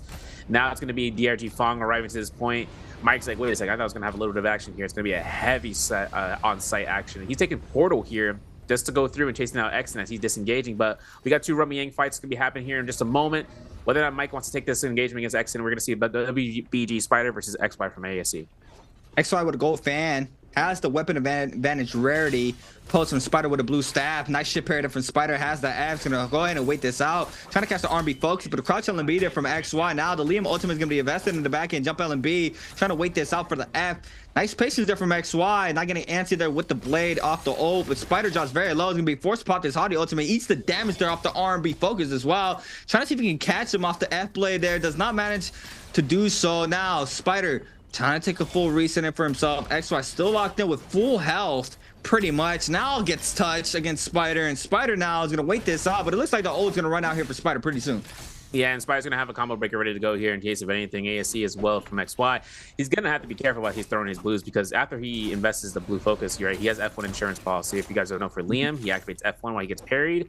His F1 skill allows for a passive of not being able to lose his weapon from a parry. Now, Spider does not realize his gold weapon until it's on the ground. So for Spider, fighting that 2-on-1, very nicely done. Going for the jump LMB, so to keep the pressure here, maybe forcing out blues, gets caught by a parry. This is going to be clean uppercut. Wait a second, what's going on here, ASC XY? What are you doing? You're not activating attack. He thought the cooldown was going to be set up here. The F1 investment from his own set. He's going for the crouch LMB pistol shot to try to get the pot shots. We're at F2 status. Spider still has a combo breaker ready to go here. Get rush comes out. Spider really trying to reel this one in. He has F2 still. Gets caught by the RB though, and that's going to be elimination that XY got. It's very careful, man. I thought that man was going to grief himself with that parry. I mean, might have been him trying to go for the 2-on-1 on the fan.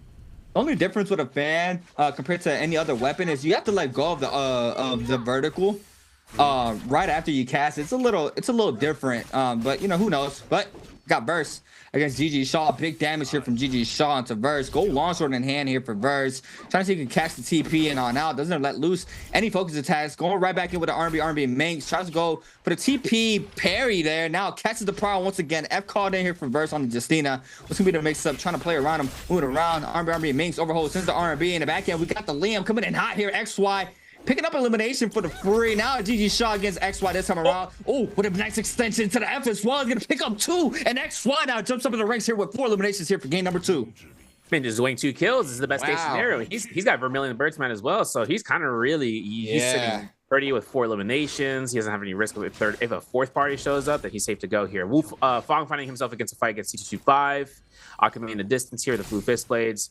WBG Spider arriving to the points here, and he's about to just hang out by the Romy Yang as it entries upon. And I think I heard a ballista. Sean, don't triple check. Yeah, Jushong is on the ballista right now. He shoots a shot against Fong. Fong actually on forced Keelan ultimate. We see it in the distance. Now, Romy Yang depletion still into effect right now between T225, Akame, and Spider. So they still have to look for the Romy Yang depletion to get rid of by picking up that Soul Bloom. Of course, XY from ASE. Doing work with his gold fan. He's going to be looking to try to go ahead for the flank side. After these guys are trying to find protection from the ballista shots, he's a force alone that could just deny them from living on longer.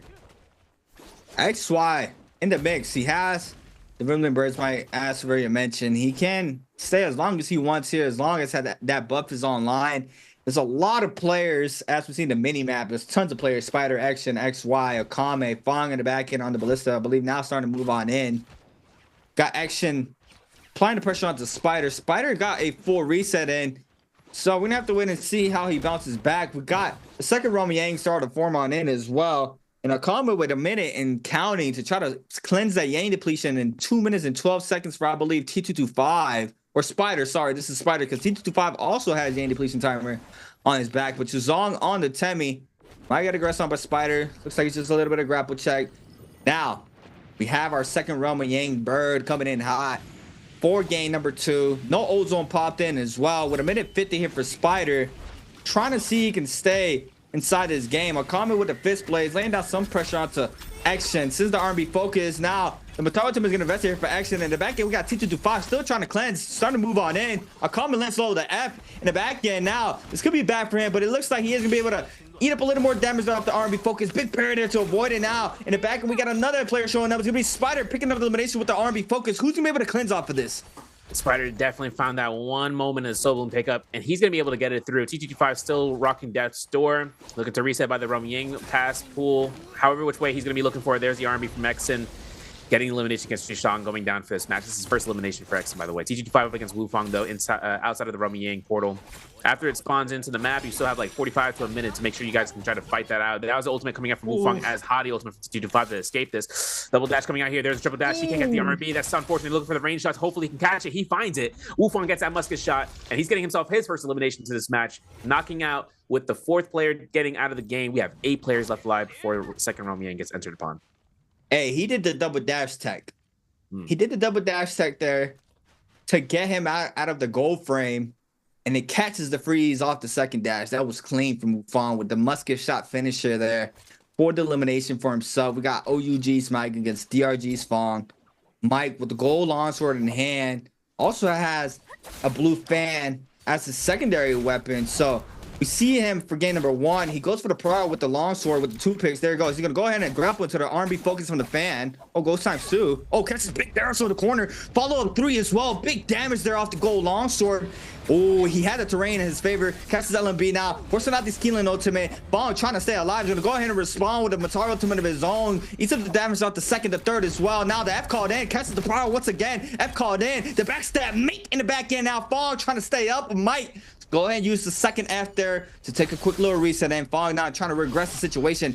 Gets the damage off the first slash off of this. Now hit from Mike, and Fong now he's gonna eat up the damage. He's gonna go ahead and swap to the fan this time around. No. Yep. That's an insta kill. Go long sword damage, baby. The spiking is crazy. XY trying to do the same thing he tried to do before, but Spider is ready to go for the ultimate. Now XY looks to teleport with the Orc Sword. He's gonna have that flash come through here. He gets caught by the burn. The Orc Sword has missed opportunity there. Spider's gonna be looking for the level 3 stripe. Looking for the swipe for level 2 maybe. Yep, and that's going to be the elimination for XY. That go down. Spider finds a purple weapon. He's going to have a gold, or not purple weapon, gold armor, I should say, excuse me. Has himself to pick up the, if I'm not mistaken, have to detach as well. Has, you know, gold pulse sword on standby. If he has a crafting hammer for that great sword. Nunnies on the points. You know, and 2-on-1 for the Nunnies. Great opportunity for just quick 1-2-1 damage for a single weapon in hand. One thing I did see Spider do one time was playing nunchucks with greatsword, and Alpha the uppercut, he swapped on over to the greatsword. Looks like he might be taking this into a pulse sword, you know, just the better weapon all around, especially with the overholding charge there with off the 3. I mean, being in full movement, being able to hold 3 charge off a weapon that just does tons of damage, and even if that damage getting nerfed, I mean, it's still so much damage. But Mike now on the Matari. With how many eliminations? 3, 6.5 currently for OUG's Mike. DRG's Fong with 1 on the board, as well as Wufang. Spider with 2, XY with 4, now with Yang depletion timer, as well as Fong. GG Shaw with 2, Burst with 1, and Action as well. Now it's going to be a scrap out between XY and OUG's Mike. I keep thinking he's going to keep swapping to the fan because he caught me earlier with that. Now the sap connection from Mike. Catches jump LB follow up as well. Off it, it's going to snag up, I believe, the fallen weapon in the back end. Now it looks like we got more aggression happening here from Mike. Misses the F, but XY's trying to stay up with 4 minutes and counting. We got another player showing up. It's going to be WBG Spider joining the mix as well. Yeah, and XY having to burn F1 here now, has ultimate to safety net himself, but the kiting is going to have to be immaculate. I mean, it was immaculate before. He's got to watch out after throwing that 1.0 release with that whole pole sword. So now it comes down to using ultimate. Mike's looking to try to go for this toothpick as much as often he can. There's the RB from the forehead and looking for the F2. No sword teleport. Mike is going to be disengaging here as Spider is able to catch this kill elimination here for the teleport, but that White Tiger's prowess comes in from Mike with the LMB, and that's going to be hitting off Spider, who finds that Soulbloom pickup. This is between both Romy Yang winners. Mike, Spider coming through here with that long sword, has ultimate ready to go. Hadi's going to disengage. Spider just saying, nah, I'm just going to go ahead and back off here. That gold fan was also picked up, if I'm not mistaken, on hand. So both of these guys are stacked up with their minds. 7 players left alive into this lobby, and we still have fights over by the Misty Forest. Yeah, Fong needs to try to get active here with 2 minutes and 50, trying to cleanse his Yang depletion timer. Eats up the damage verse there in the back end from Fong's R&B focus there from the fist blades. Now, continuing his aggression onto Verse. Verse on the Justina still has that ult online. GG Shaw knows this player is desperate. This player is getting way too active right now. Maybe Yang depletion timer as we see him. Quick little reset here for Fong. GG Shaw with the gold halberd is gonna be able to do tons of damage onto these players with that weapon rarity. Action on the Matari. It's like he might get a little bit of this aggression sent his way. Bong still playing in the outskirts here on the side of this terrain. It's gonna be a little bit tricky. R&B, aerial R&B there for Action off the purple fan with 2 minutes and 12 seconds trying to see if he can get someone lobbied. He can snag up a Soul Bloom to stay inside his game. Burst still lurking in the shadows. GG Shot cuts line of sight and noise, so he's gonna wait this out as well. He does not want to be the prior aggressor in this situation. And Fong still trying to chase down Mike now in the back end. Wufong as well. Looks like the aggression might be going towards Mike's way now. Yeah, now Fong's gonna be looking to try to force out the ultimate from Mike. Mike disengages. Has not a lot of armor to work around with. Hopefully he found an advanced off the body early on, hopefully, because with Fong going on this engagement route towards his tower, everyone wants to take Feather Lake's tower in for just a kiting pathing within, just like any tower, like the one in Council Courtyard and Morrisau, which we'll see next round, most likely. Hopefully to see Mike get that reset that he's looking for. He did have that advanced heal pick up from the body, so he's looking to try to go ahead and keep kiting with the long, but the zone is closing in here. He's locked in. Fong is making sure Mike has no turnaround route for this. He can use the V2 teleport if he has any, but it looks like he may have run out using F2. Fong is on the chase, and we see the ballista being used. Shaw, the griefer, he's going ahead and trying to shoot out Fong, and it stops the chase. And now everyone who's behind Fong can look for the kill for him while he's looking for the kill against Mike. Yeah, this could be back here for Fong. He has a little bit, oh, that's his last dash, I believe. Yeah, there it is. Goes for the jump and Lemmy in the back end. Cavalry Bloom there for Verse. Mike, very low in the situation, manages to escape, goes through the roof side there, making sure he stays up. But Fong with 43 seconds, very desperate in the situation. Cavalry Bloom out. Mike's gonna fall. Who's gonna pick up the Soul Bloom? Fong does not. He does pick up the Soul Bloom. He's safe, and now he can get out of this situation. And people are trying to pick up the resources from that body, from Mike's body, and I can't believe Fong just snags up the bloom for the free right there. Does manage to cleanse that Yang depletion timer as we see it, and now still back in the mix. Action, another Batari in this game. Spider with a crazy inventory right now is gonna snag up the gold longsword off of Mike's body as well. Has gold fan, also gold pole sword in his inventory. I mean, I think he's fully gold kitted out right now. Yeah, you know, the one thing too is that that's a lot of mitigation range shades, I'll be honest, but he has it all for the mitigation itself, the changes. It was kind of crazy how Fong invested all his stamina, all his energy, everything in hand, and then all of a sudden no one stops him. He found that Soul Bloom pick up on all those rolls. So this extensive spite out, we have Moonbane here for the second to last. We still have one last Moonbane to be spawned in. Gonna have a replay coming out here. GG Shaw versus TTG5. This is the first Romy Yang, by the way. We see GG Shaw go for the cannon shots in the face value against TTG5. This might be an enforced investment for the F2 from T2 to 5, for an ultimate, I should say. I mean, he's dropping from the sky. GG Shaw for the F2 has ultimate. He can extend this right there for the extension of range and goes for the F2 number 2. This is on ultimate cast, so he has 2 Fs. He goes for the teleport for the RMB. So has 1 to each for the ability cast. He has enough time to heal here as TG5 looking for a stagger to deny the heal. No line of vision means he can't teleport, so GG Shaw takes the time just backing off here, forcing TG5 from his corner for this Matari ultimate. We got 5 seconds left on this ultimate here as GG Shaw has to invest this heavily. There's the RMB. He has himself the F2. He catches F2 into the LMB, uppercut, jump LMB. He catches that. That's going to be GG Shaw's victory in the Romy Yang, as he fights out X in here. And another replay moment here early on, 4 minutes prior to the Romy Yang. He catches 5, he catches 6 jump LMBs in a row. Jump LMB, jump LMB. Yeah, y'all been waiting for one of those, man. We get it on the replay, which is so cool. We get to see it, but now in the mix, GG Shaw gonna get a lot of aggression thrown his way. Drops 2 blocks of that purple armor, pretty much. Now Burrs trying to get active. LMB Prowl there for GG Shaw into Burrs. Burrs gonna go ahead and invest at Justina F. It's a nice ship pair there. Big damage onto GG Shaw. Gonna be forced to pop the ultimate. Gets caught off the F dash there, and he is gonna fall and Burst, picking up another one on the board for himself. Everybody's gonna start scattering out with Burst, picking up all the resources there from the body in the back end. We still got Fong, Spider, Action, and Burst. We're missing 1 player for the top 5 of game number 2. White Tiger's power is still up here for Burst, so he is gonna be getting that health tech back. Oh, I see it's Wufong.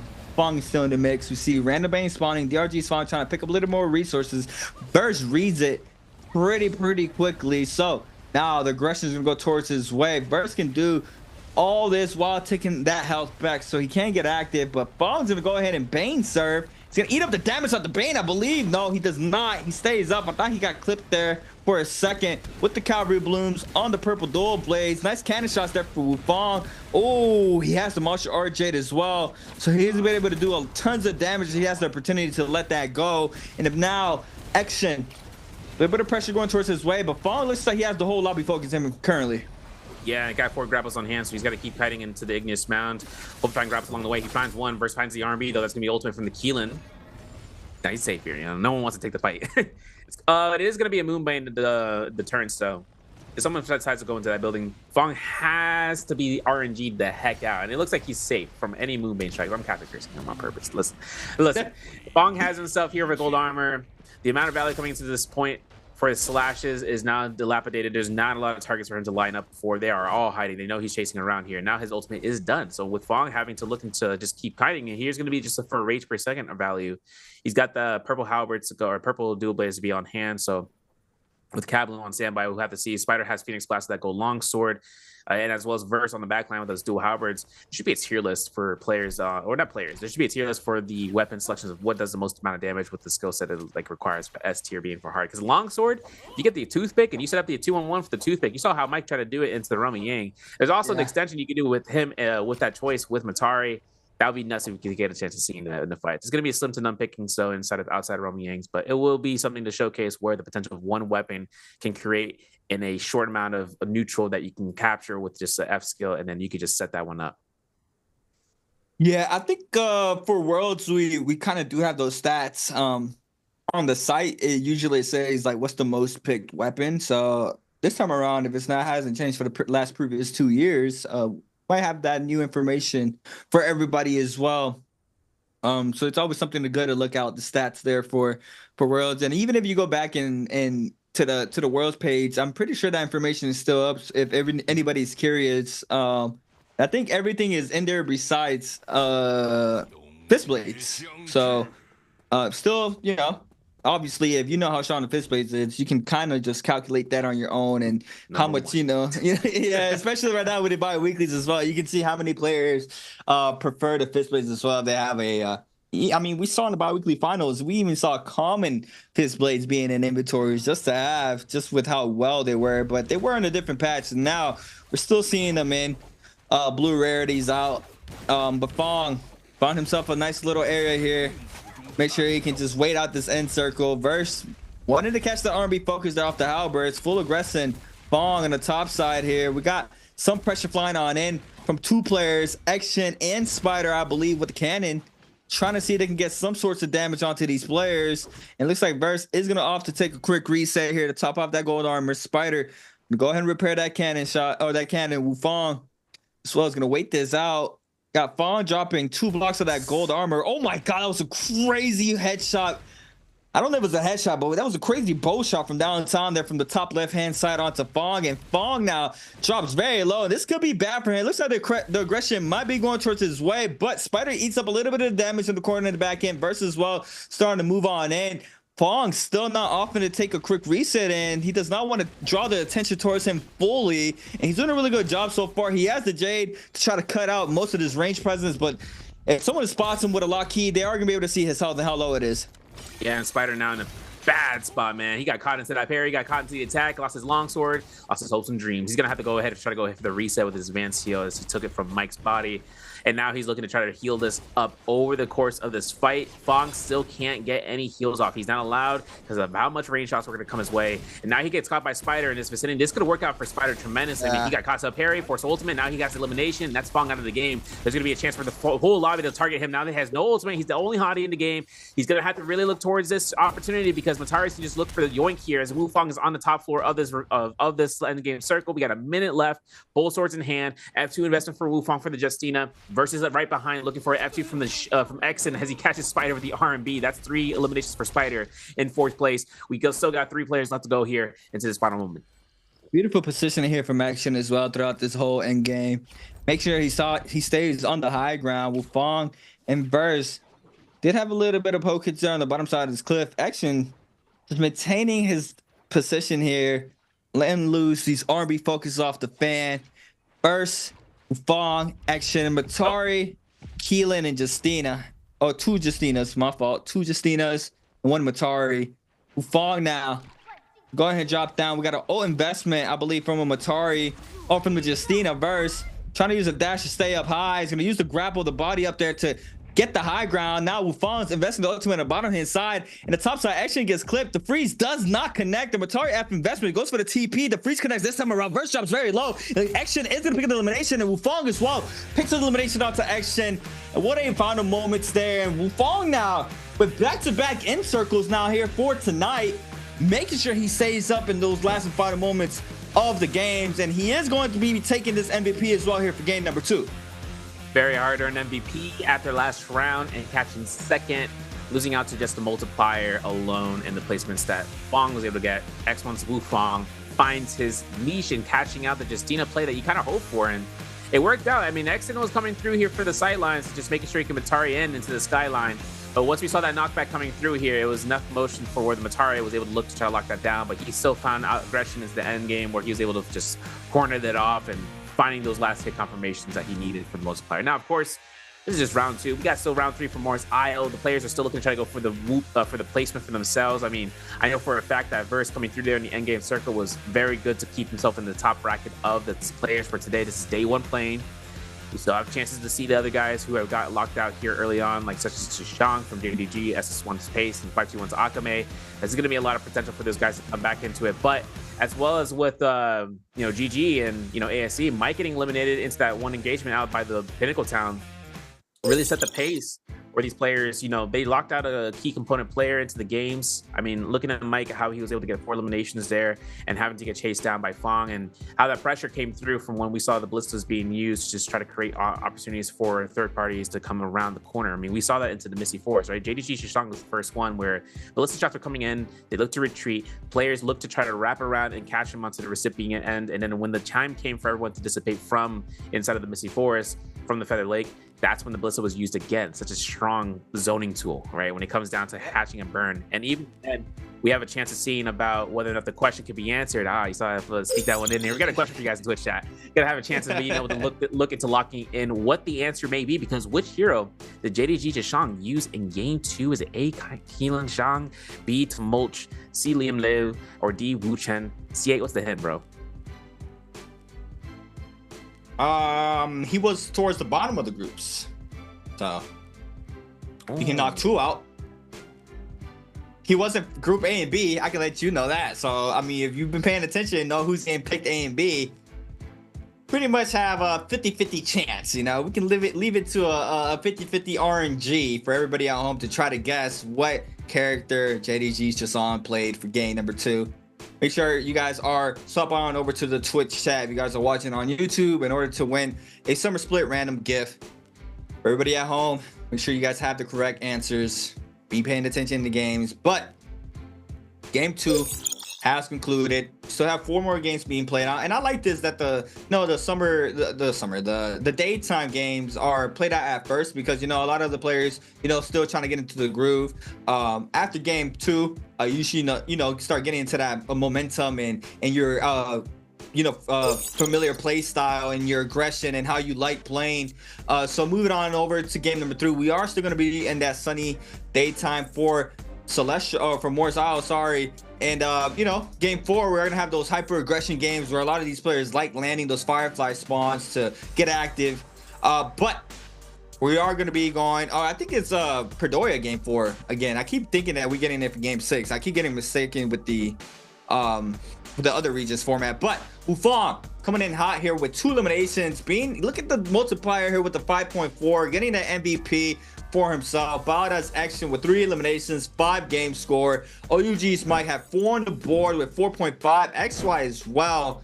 And now the current standings overall for the first 2 games of the bi-weekly 2 for the solos here for the 2024 NARAKA BLADEPOINT Pro League. Got the bottom of the pyramid right now. Still have a set of groups who have not played, but this is how the standings are looking like so far. Yeah, no points earned so far for Pace and Akame, and we got 1 donut for Zhishang as well as his recipient. It's kind of crazy to see here. I mean, we saw first game for XY here, 2.5 points, but then here in the 4.5 game that round, 4 eliminations, you got to place him to 0.5 points to be earned. He's at 7 so far. Mike just above by 0.5. See how killer this multiplier is, man. 8 points so far for Verse in 4th place. DRG Fong, 9.8 from his round victory in first round, and the 2 points earned in round 2. WBG Spider is second with 10.5 and 12.4 for Wu Fong, taking so far the lead. And this is day 1, right? So we still have the 2 days of playing for each player, each organization to go into solos. And, you know, it's setting the pace before we hit into more style. And then after that, we go back to Midoriya, and this is where we actually get to Fireflies. I kind of made no shit about the first round being the case scenario from Fireflies. Not yet. But like that, we got the clips and highlights brought to you by Thunder Robot, or for gaming, Gamers United. It's 1, 2, 3 from T225. Off the halberds to the follow-up R&B there front halberds. GG Shaw, jump LNB, jump LNB, jump LNB, jump LNB, jump LNB, jump LNB from GG Shaw. That was beautiful showcasing there off the fist blaze with the perfect terrain to do so. TP into the R&B focus, catches the F right here. And this is what's very interesting about Matara right there. He caught the prior off of that. He could have canceled that O and get another F right after that. That's how beautiful Matara is. But XY there, snagging up these 2 eliminations. I believe that was where he picked up those 2 back-to-back eliminations. Shazong and X-Shen going at it, and this is the answer right there. Shazong was on the tumult for game number 2. OGG's Mike with a massive pair there onto Fong, catches the Prile to the 1.0 from the longsword for the elimination onto Fong and the Realm of Yang, and Verse picking an elimination. And now another shit pair there for Verse, catches GG Shaw, popping that ultimate there, gets punished for it. GG Shaw not happy about that one, still smiling though. And now WBG Spider in the last and final moments of game number 2 catches 1 elimination, gets eliminated right after. This is our last fights here. Verse eating up the damage off the R&B from Action, but Wufong being the last one standing, taking our MVP, being our winner of game number 2 on the Justina. Yeah. And, you know, it's only 2 eliminations that he's able to earn that round, but the multiplier comes out, and it's a little bit, but it's really the placement points that really keep in the lead. We got a good, nice kill spread for that lobby for round 2, so it's really good. It's really the showcase. Even Exon was that close in catching MVP, but due to placing second with 3 eliminations, he wasn't able to capture that. But regardless, Poison Splash, never to be used. You know, even considering that if he gets the elimination, right, it's like he's post-death, and he'll just find that afterwards replacement. But regardless, not a lot of, you know, participation in damage. I mean, 7,200 damage is, you know, average in terms of the, you know, the lower end, but he's been using the fan. He's got the fist plates in the early game, but he was mostly using the cannon instead of end game circle, where he was able to chip out shots. I mean, we saw him to the high ground. He's able to utilize that, but shout out to the fan. We saw that coming out here from the early ends of the matches when we saw X get the elimination against Shishang. And I was just about to make mention, you know, Tumulch has a really strong potential to be used. I mean, the skill set for him alone is like, it's always regarded as being really high. It's just, if he has to go up against certain weapons in solos in close quarter fights, certain weapons can have a better chance, even if hold checking with certain, you know, vertical attacks like the fan, where if he's outside of the circle and he's looking to try to go for the wisp, you know, stagger, he's got to plan accordingly. He's got to make sure he knows how fast that person is going to want to try to get out of the circle if they want to. If they're readily available to go ahead for a full reset, they will go to the edge of the circle and just be prepared for it. Some players are risky for the biscuit. They get caught out. That's where Tumulch shines. You know, that's where he shines, I should say, with V3. With 12 seconds of him to actually activate the wisps by entering in and out of the zone, it would actually happen to, you know, just lock down someone in the combo. But we're going to go ahead and lock this one down for a couple of minutes. We're going to be back for a short break. And afterwards, guys, we'll come back here for round 3 for solos, day 1 for week 2.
Welcome back, everybody, to the 2024 NARAKA BLADEPOINT Pro League Summer Split Bi-Weekly 2, Day 1 for the solos. Once again, my name is Creators, and we're here with the man himself, Severio. We just saw 2 games being played out today. For the first day of the Bi-Weekly 2, we had a crazy showcase for Fong, game number 1.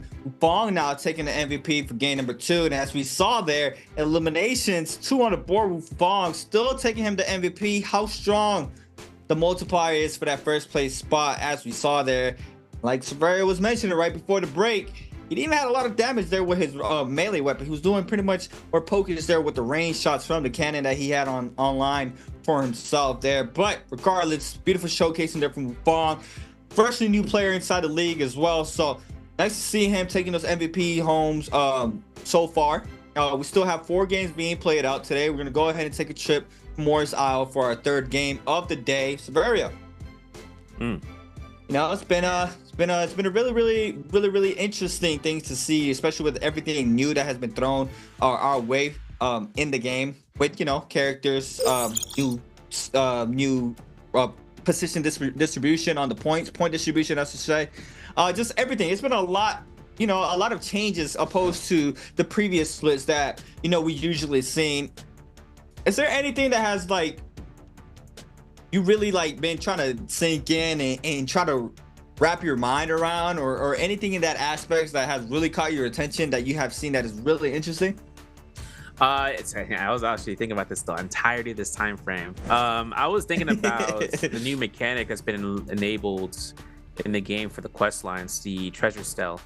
The objective of that being the new quest lines. Now that is a economic play for a macro. You're looking at a new quest line where it's always going to be spotted in centralized spots, like in Morris Isle, or not for Morris Isle, but for like Hollow, for instance, inside the heart of Plume, not Plume, not the Keyless Crest, but the very heart center of Plume Castle. There's a stela, a little pillar, an obelisk, if you really want to make it, you know, accurate. Like if people are telling me about Keelan, if it's going to be something for the games to be starting off with, where players are spawning on the stele and getting 3 treasure troves, or not say troves, but 3 high rarity troves to be enacted for treasure chests, where instead of it being like a normal cache hunt quest, you get 3, right? You know, instead of just 1, you get 3, and you catch a lot of things along the way. You get supplies, you might get jades, but when you hit that last stela and you end up getting that last chest, that's a lot of potential for getting a huge startup for gear and hopefully for jade selections for you to handle out. But that's something that I'm actually really curious in seeing in Trio, since now we're on the 829 patch. The amount of objective play that comes out from that is also something that could just turn around how these teams want to go for those early spawns, because you got to also remember in Trios with the glyph boards or the potential boards, you're also looking at that new system where the jade be selected after completing a single quest of purple or higher rarity. Yeah, that's the thing. Like trios has just a whole different ball game. Like you run money for your squad. They have that what you just mentioned about the quest, getting more out of it. It's just a different beast. I mean, we have once again our lock-ins here for game number 3. Nothing crazy on the first 2 picks, but for Group C, we are going to be having Verse and Wufong. Verse on the Akos, Wufong on the Hottie for this game. Action bringing out the Justina, GG Shaw on the Hottie. So Hottie is going to be picked out of the bunch. Still are going to be having some more selections here for Akame. Possibly bringing out the Matari. Yes, there it is. XY on the Justina. Justina crossed out. Matari still in the field. Pace as first pick here for this last round. What's gonna be the mix up here for Pace? Possibly a Justina. I think he played Justina game 1, so he might not want off to just pick his double pick on the Justina. We're gonna have to wait and see. Yeah, it's a double Matari now for the last 2 picks. Fong loves the Matari. Even playing Matari one of the BIWEEK's last split before she even got changed. For his game 8, he was rocking the backstab Matari. Opposed from how different she is now, how insane she is. I mean, even in the highlights, we saw the crazy amount of movement and prio that she can catch, and being able to cancel that O and getting another F right after using it. I mean, it's just insane there. Having the TPs, her kit is just beautiful with the rework there for Matari. But game number 3 on its way. This is where we're gonna have T225 and Spider on the Liams, and then Mike is gonna be on that Keelan pick with Chuzong. So we're seeing, you know, like the top side of the pyramids usually from the Pro League on those crazy meta picks now, but everything is looking pretty much standard off of that. I don't think we have anything too crazy here, Severio. Yeah, Spider opting in to play Liam La Vida Loca. He's got the V2. So I'm curious to see if he's going to go for a TOD. If he's going for the V2 catch and release, that's going to be absolutely detrimental for someone who's caught into it. It's going to be Romy Yang. If he takes the Romy Yang, he does it, everyone's going to notice it. If he takes it outside of the Romy Yang and against mine, you know, everyone's going to notice it. But it's more so about everyone that's just kind of hoping to see about those startup spawns. He is going to spawn over by where Exon is. That is vicinity of Zest Winery nearly. So he's going to be able to try to go ahead and try to make his way towards that. And maybe it's Artisan's Grove. Council Courtyard spawn, guaranteed firefights in that K right now, right? KLA, TT25, OUG Mike's taking that into the early round selection process, so we have to see how it's going to turn out. So that's just going to be probably the picking so for multiple teams once they figure out if they lose out the first fight or if they just end up going ahead and reposition. But it looks like a lot of players into the Shadow Jade, into Mohizum Haven, making a round pick selection in this spot. Now this is going to be just because of the economy, the amount of gear that can come through of it. JDG and 521 GG. A lot of players coming through here, and in the distance you can see FPX Verse. He's actually opting forth and just making sure. I think he's going to rotate towards Golden Tortoise. I'm going to be 100% honest. A little fishing village north of that area. We'll have to see. Game 3 starts. My name's Severio alongside with C8. We're going to go into this with hopefully some scrap offs off the rip. Hopefully, we see Akame looking to try to get active on the Matari already, trying to chase down a player. But in the cave, we have T225 against Wufong. Wufong now with the common unease. T225 with no weapon, trying to come in high here with the smacks. Does not catch the first one, catches the second there. Gonna go ahead and snag up a dagger, but it's a little bit too late. Wufong's in a big elimination in the first one of game number 3. Yeah, and that's going to be Ji-Chong. Going to be looking to try to go ahead and try to kite this around his staff. He's gotten chased out here by Pace with a blue halberds, would say, spacing out, making sure he can try to get into that stanchion mode. Hopefully to get a scare rush here. I'm not sure he's going to be trying to go ahead and fight that one out. He's going to look to loot up the Jades inside. But guess who's looking in here? Verse, catching himself with that arm with the fan and try to go for the second one. He's not going to attempt it. Backing off here. F2 from Atari is not going to line up here. That rectangular building is really doing work. Pulling up the area. What is the formula for area here for rectangle? Who knows? Because Chisheng is just going ahead on the borders and making this his own perimeter. You got to be real careful. Does manage to catch a common armor swap, but there's tons of players around trying to stay up on the Keelan right now. Still laying down tons of pressure onto Pace this time around. F caught in for the Matardi, weaves it though. Still trying to stay up. Beautiful movement there from Chuzong. Now taking it up to the skies. Going to be avoiding a lot of damage as well. Investing, or F invested there from the Hottie, making everybody on cooldown so far. GG Shaw taking a quick reset in the back end. Chuzong still fairly weak there off the white health. S1's Pace on the Akos, running that F1 this summer. We don't have an F2 like Fong did for game number 1, but this is the standard Akos XY picking elimination onto DRG's Fong. He is going to fall for that. GG Shaw eating up a little bit of damage there from Pace, and it looks like First and Jasong might be going at it on the bottom right hand side of this area so far, but no eliminations are going towards anybody's way. Yeah, they're going to be keeping themselves cool and calm and collected. They got a lot of Tros to loot out here. Yeah. Jashawn making sure he can get his green Tros ready on station just to get blue rarity Jays, maybe attack, maybe mitigation, right? That's usually where you're going to see mitigation coming through here for just hello. The 1 + 1 = 2, right? But everything kind of comes out towards mitigation just to keep yourself in the fight for a little bit longer. Wufang, though, finds himself towards the west side of the Jade Pond, gets himself a fist place. Mike on the purple longsword, though, catches it out. Wufang looking to try to go ahead for the reinitiate, gets caught by the RMBs. Now Mike is going to look to try to see about this force Hottie ultimate. Wufang ready on the offensive, trying to go ahead for the close gap. He's making sure if it comes down to it, he'll catch a level 2 or even a level 3 swing. And Mike, he knows to create that distance off the rip. He's got 7 grapples now. He's going to look to try to go and repossess this into his own hands. He's got 75% rage so far. So if he tries to take this into play, it's going to be his best notion so far. And we see him quickly rear aggressive Wufang. No ult zone pump from Wufang.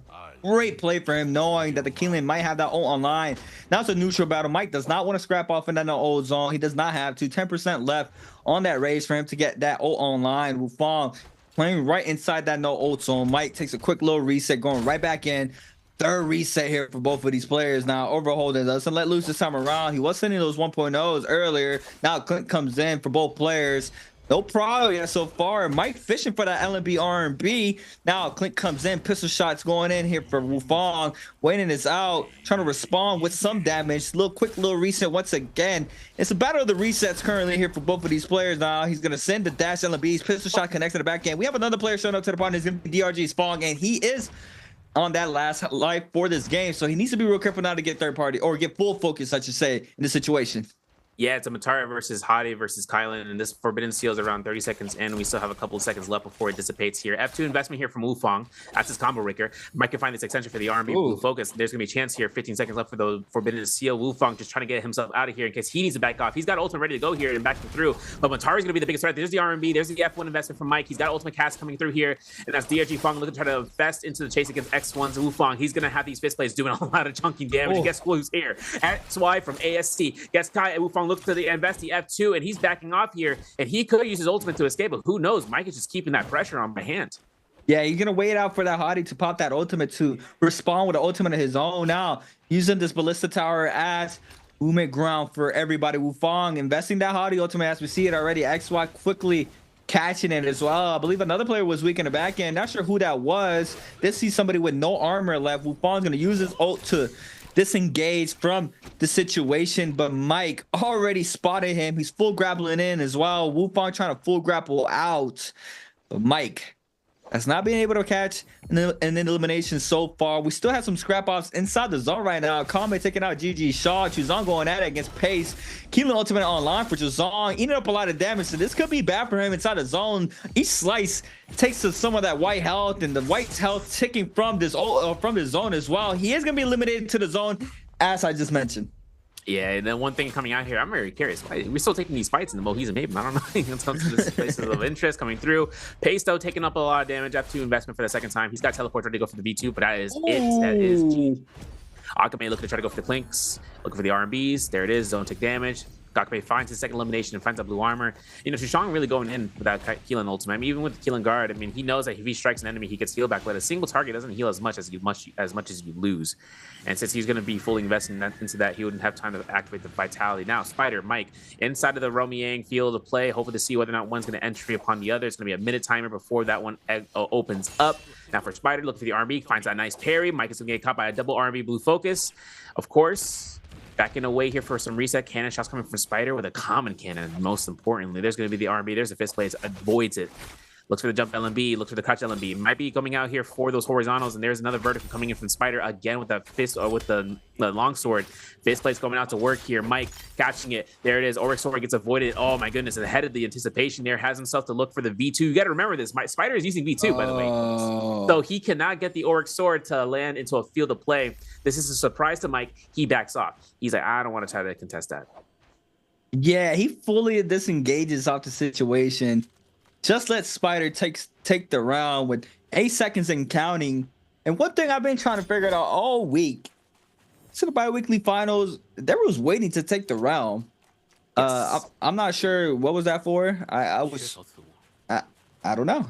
Do you know why there was waiting to take the realm? I mean, Spider's waiting for it there, but Free roam. I mean, for duration, they're trying to see how long it can last and just catching the last room. And if it comes out, they don't miss it. It is what it is. If they're highly looted, they definitely want to wait for it, right? Because Mike, for instance, he's blue armor, blue weapon. He's got no blue weapons whatsoever in his kit. He needs to take the realm because he wants to take that fight, even regardless against who might be in the same point. It's more about the ratio. It's all about the math. He's just trying to calculate shut the coach if there is one, to make sure that Mike is like take the realms into that point, because they're trying to calculate how much that comes down towards someone who needs to take that fight as well as his own, and it just comes down to skill versus skill. Now, leading into this, Spider is waiting the entire duration and seeing about entering realm late. So you can see every other player here, FPX is versus X1, About It versus KLA, they are just trying to get that last second entry and just hoping to see about the hopeful entrance of no opponents whatsoever. We got Spider against Mike once again. This is like the 5th time tonight. Massive arrow parry there from Spider's gonna go ahead and pop the R&B focus off of this. Thought he was gonna pop the F, avoids the F there from the Keelan. Now Nbpl called in there from Mike, but Spider now is gonna use his F to avoid the full damage off of this. Gets the splash damage off the cannon. Now the Liam ultimate is gonna be invested. This is Pokeball now. Mike's gonna go ahead and respond with a Keelan ultimate. Nice weave there to avoid the first slash there off that Keelan. Oh, trying to catch him, does not manage to do so. The Pokeball, one Pokeball down, still with one online. What's going to be the mix-up here for Spider? Is going to delay the wake-up now, playing around these pillars, winning this out. Catches the Scare Rush? No. Still does not be able to catch the Prowl. Catches him in a Pokeball. What's going to be the mix-up off of this? Since I'm inside the zone or inside the sky, doesn't get a lot of damage off of it, but still some. Now, full combo here from Mike off the fist blades. Overholding, big pair here for Spider, and this turns the fight around now. Oh, Mortar Defiance here for Mike, staying up. That was his elimination, but Spider now has to regress the aggression onto Mike. Yeah, you're looking for a cannon shot to the pillar. I was waiting for the first one, but second one strikes out here. That's going to be the case. Spider launching him up to the sky, but the combo breaker was up. He didn't, with the timing of the cooldowns and seeing how it come through. He still got the elimination gold longsword now and a gold spear or purple spear on standby. But actually not going to pick it up? Question mark? Hey, yo, what are we doing on here, man? We're going to leave that spear behind? Because, I mean, we're looking for the staff, right? We're looking for the extension with the V2. Yeah, okay. And we pick up the buff, too. He almost walked out without a buff, too. Yeah, that would have been bad. Spider's like, wait a second, I'm playing the game. I forgot. All right, at least he is outside the realm. Mike is outside the realm Yang. There's the R&B release. It's going to be 600 damage coming out from the one blue focus alone. There's another horizontal. Now goes all his armor. He's at 500. Jump LMB, jump LMB, jump LMB. Mike just goes down completely. He knew he couldn't contest that. My Spider's like, all right, no problem. 3 eliminations. We take those. And that actually puts him above Wufong for this game. We still have Wufong in the game. He's a 0.1 difference right below his opponent. 23k gold so far for Spider. Just look to invest that. As soon as I gotta turn down my digital vibrance, I thought it was Mortar Defiance, but we had a look at his Jades earlier. He did not have any gold Jades going into the realm of Yang. But my vibrance is so high, I thought he still had health back. So that's what I said, Mortar Defiance. But action now against Wufong. How to be Justina. Action on the Justina this time around. 3 minutes off that Yang depletion time. We're trying to cleanse off of Wufong's body right now. WBG, KLA, and FPX, all with Vermilion's Birds Might buff currently. Action. Still trying to apply the pressure here. Ooh, 1-2 off the grapple bump. Overholding. Now another player showing up. It's going to be Spider again. Spider has been in a complete demon time for this game with 3 eliminations so far. Now, swapping his attention on Wufong to be able to catch a common armor swap. Cannon shots flying on in here from Spider. Common cannon can still do tons of damage off the burn tick. As we see now, action in the scrap off in the backside. Spider, the third party aggressor. Looks like the Hottie ultimate might come online pretty soon for one of those players. And there it is, Wufong being the first one. The Pokeball does not connect so far for Spider. Now with one more ult online here for Spider. Full chasing down action. Oh, catches him in the Pokeball. Wants me to mix up. Back up. I have him in the ball. Back up with the RB focus here from Spider. Mix up the elimination onto action. And that looks so goofy there. Yeah, it's because everyone can see what's happening when that person gets caught into that orb. Xen goes down, and then Spider's just like, yo, back up away from me. He's like a mediator, but in reality, he's the one who's smacking. And then Spider gets caught through here and hopeful for a chase, potentially from Verse. Now, this is gold weapon from Verse. Aka's ult V2 pounds avoidance. Gets caught by the LMB uppercut. R&B doesn't get an opportunity because of terrain with the wall. Now Spider turns this around. Guess who's back with the pulse sword? R&B release. Spider gets himself with the R&B, backs away, makes sure he anticipates the F1. Very nicely done. Army for the pole sword. Wufong misses it completely, unfortunately, but the horizontal release cannot work here for the terrain advantage here for Verse, and he is going in within all these blues. He finds a parry. Oh, but Wufong finds the elimination. Verms is burned. We see Verse is probably potentially going to salty spawn here. I'm not sure. I don't think it's going to be a good chance, dog. I don't think he's going to do it. Yeah, he should just count his blessings. Reposition, play somewhere else. Second round can, reposition for another gate. Spider and T225. Top side cliff of the Celestial Temple.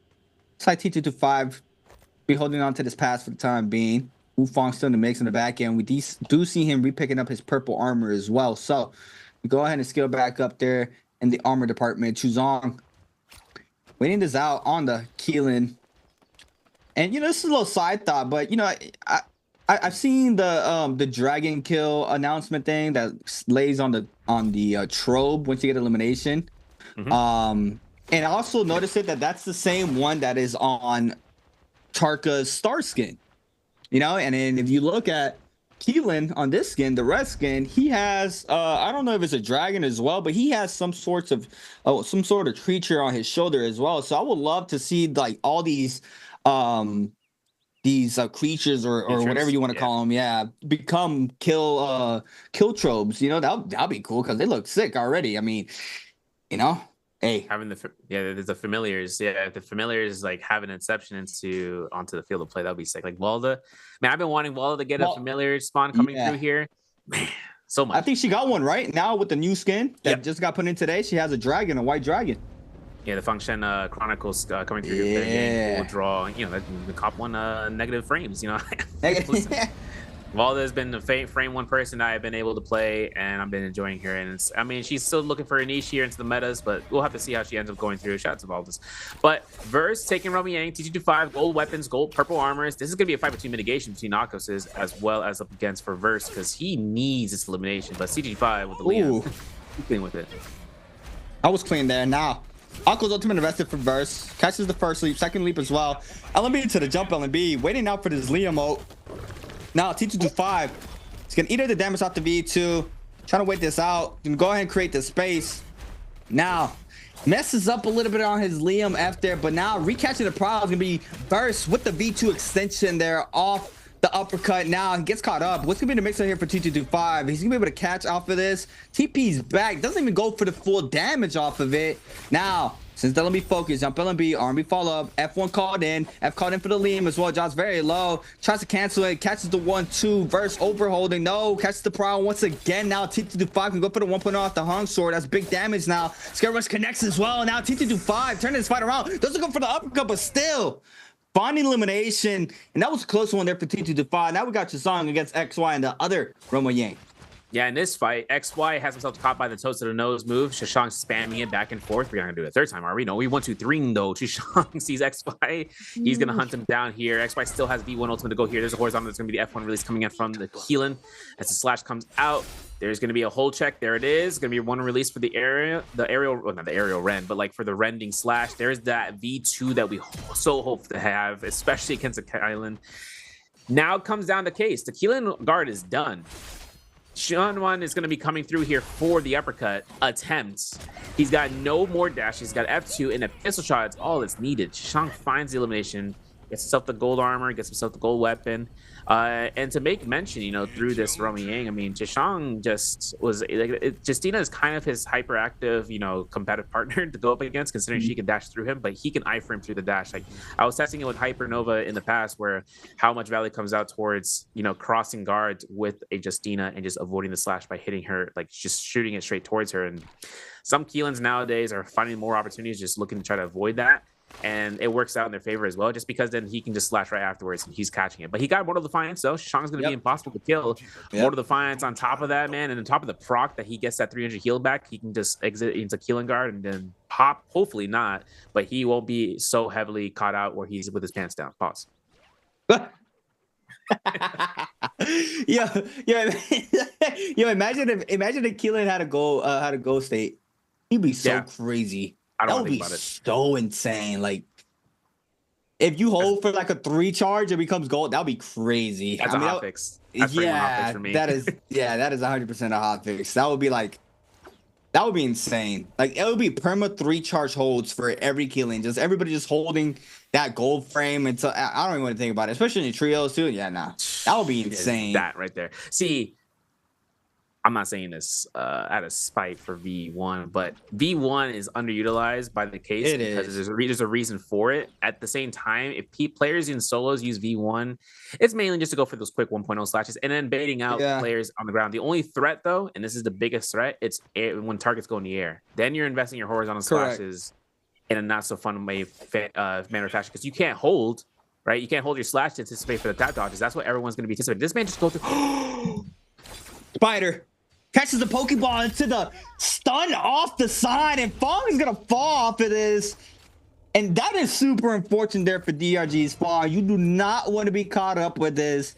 I've seen it in Zero Bands. I actually saw it a little earlier. I was watching someone streaming some Zero Bands that got caught up with a Pokeball and got hit into the sides. And now we see it in the Pro League right here. Fong being eliminated in the worst way possible, not being able to play the video game. Is out of game number 3, but it looks like Wolfong's going to eat up a lot of damage here. Is going to be forced to pop his ultimate as well, and T225 is going to be the first one on the chase.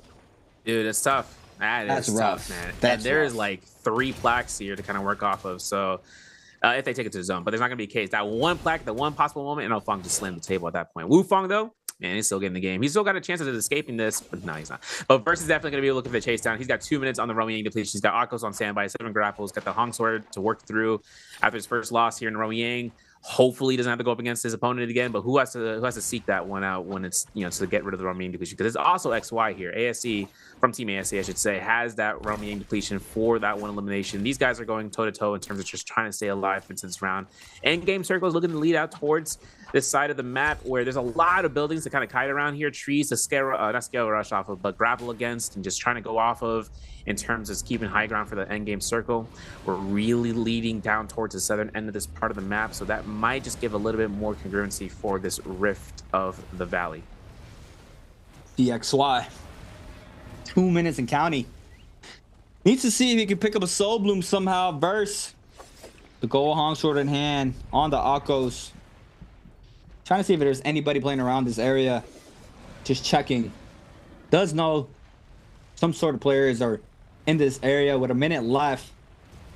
It's not the way you want to be taken out of the game. Yang depletion timer is so depressing. Can't do anything about it. It's the risk you take for going inside round. He does spot T2 to 5. He has to get aggressive pretty soon. He knows with 45 seconds and counting, might not be the best idea to give up a kill right now. Has around 30 seconds to try to pick up elimination, and with the level of how high these players play, it's very rough to try to take out somebody as instantly as 30 seconds. But XY and Spider picking off the Justina off his fellow Liam in the back end. You see him here laying out some cannon shots onto XY, and XY is gonna be forced to pop the Justina ultimate with a minute left on his Yang depletion timer. This could be bad here for XY. Tons of pressure happening his way. Catches a freeze onto Verse. Aqua's ultimate invested here for Verse with 10 seconds remaining. Just has to count his blessings inside the zone, I believe. And there it is. He is going to be not giving up this kill onto anybody in the field so far. And now we are still going to have a little bit of aggression in the back end there from XY. Trying to get the Soul Bloom. Oh my God, what a care package there. Bro, oh my God, there's no way. There is no way XY with a crazy play, but now he has 2 players on his trail, and Spider being the first one on the scene. Man, I got Spider on a dime right here, but look at the F2 coming through from Akame. He's trying to go for the Sager here. XY was very preemptive in just going for that chase, but the zone tick damage, man, that is nasty. And now he's going to have the repercussions. He's staying alive, yeah. Now it's up to case scenario. He gets caught by a burn. That's it. GG's. Cannon shots coming out here. Once that burn tick goes out here, one more cannon shot, but that's not even going to be necessary. Akame gets that last hit confirmation. F2 comes out to get to the skybound motion as motions are to be occurred. As Akame has fist blades too, 8 grapples, another cannon shot, another Rupture Gill burn. Not fun. And this is going to be top 5 players left on the board. Spider contesting first place against Wolfong. Wolfong still really close behind, but T225 here with 2 eliminations, 3 for Akame, 1 for Shishang. And it's really going to come down towards how much aggression is going to be coming out towards one player here. We got 6 minutes left on the clock. We still got a Moonbane to be spawned in here in just a moment. And it's going to be whether or not this is going to deter every single one of these players from the spawns. Who knows?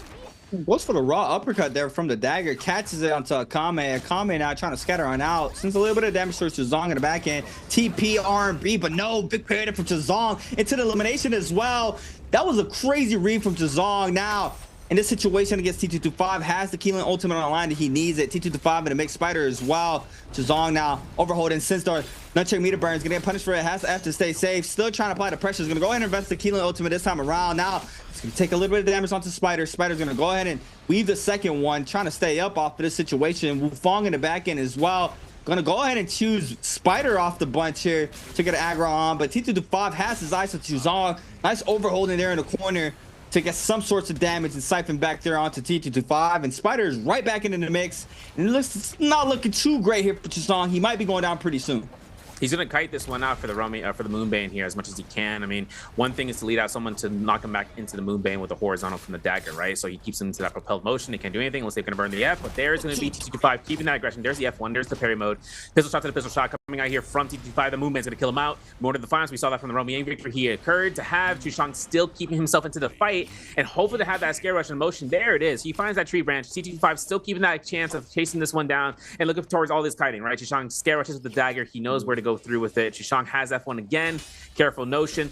Gets parried. Has it. F1 right the nick of time, but Chushang still gets caught by the RBs, and there's a release. No hit confirmation yet. He just living here as long as no third party comes through. You know, I'm cast cursing it. Cannon shots come out here. Chushang gets caught by that breath regal burn. There's going to be enough chances here for that horizontal from Spider. 6 eliminations so far. 3 players left. That's some beautiful kiting there from Chuzong, though. Super unfortunate. Just so much pressure in the back end. Now Spider against Wufong. Spider with a gold longsword. F called in to avoid the LB focus there from Wufong. We'll go ahead and rescale, rush out the window, trying to create the space. T225 in the back end.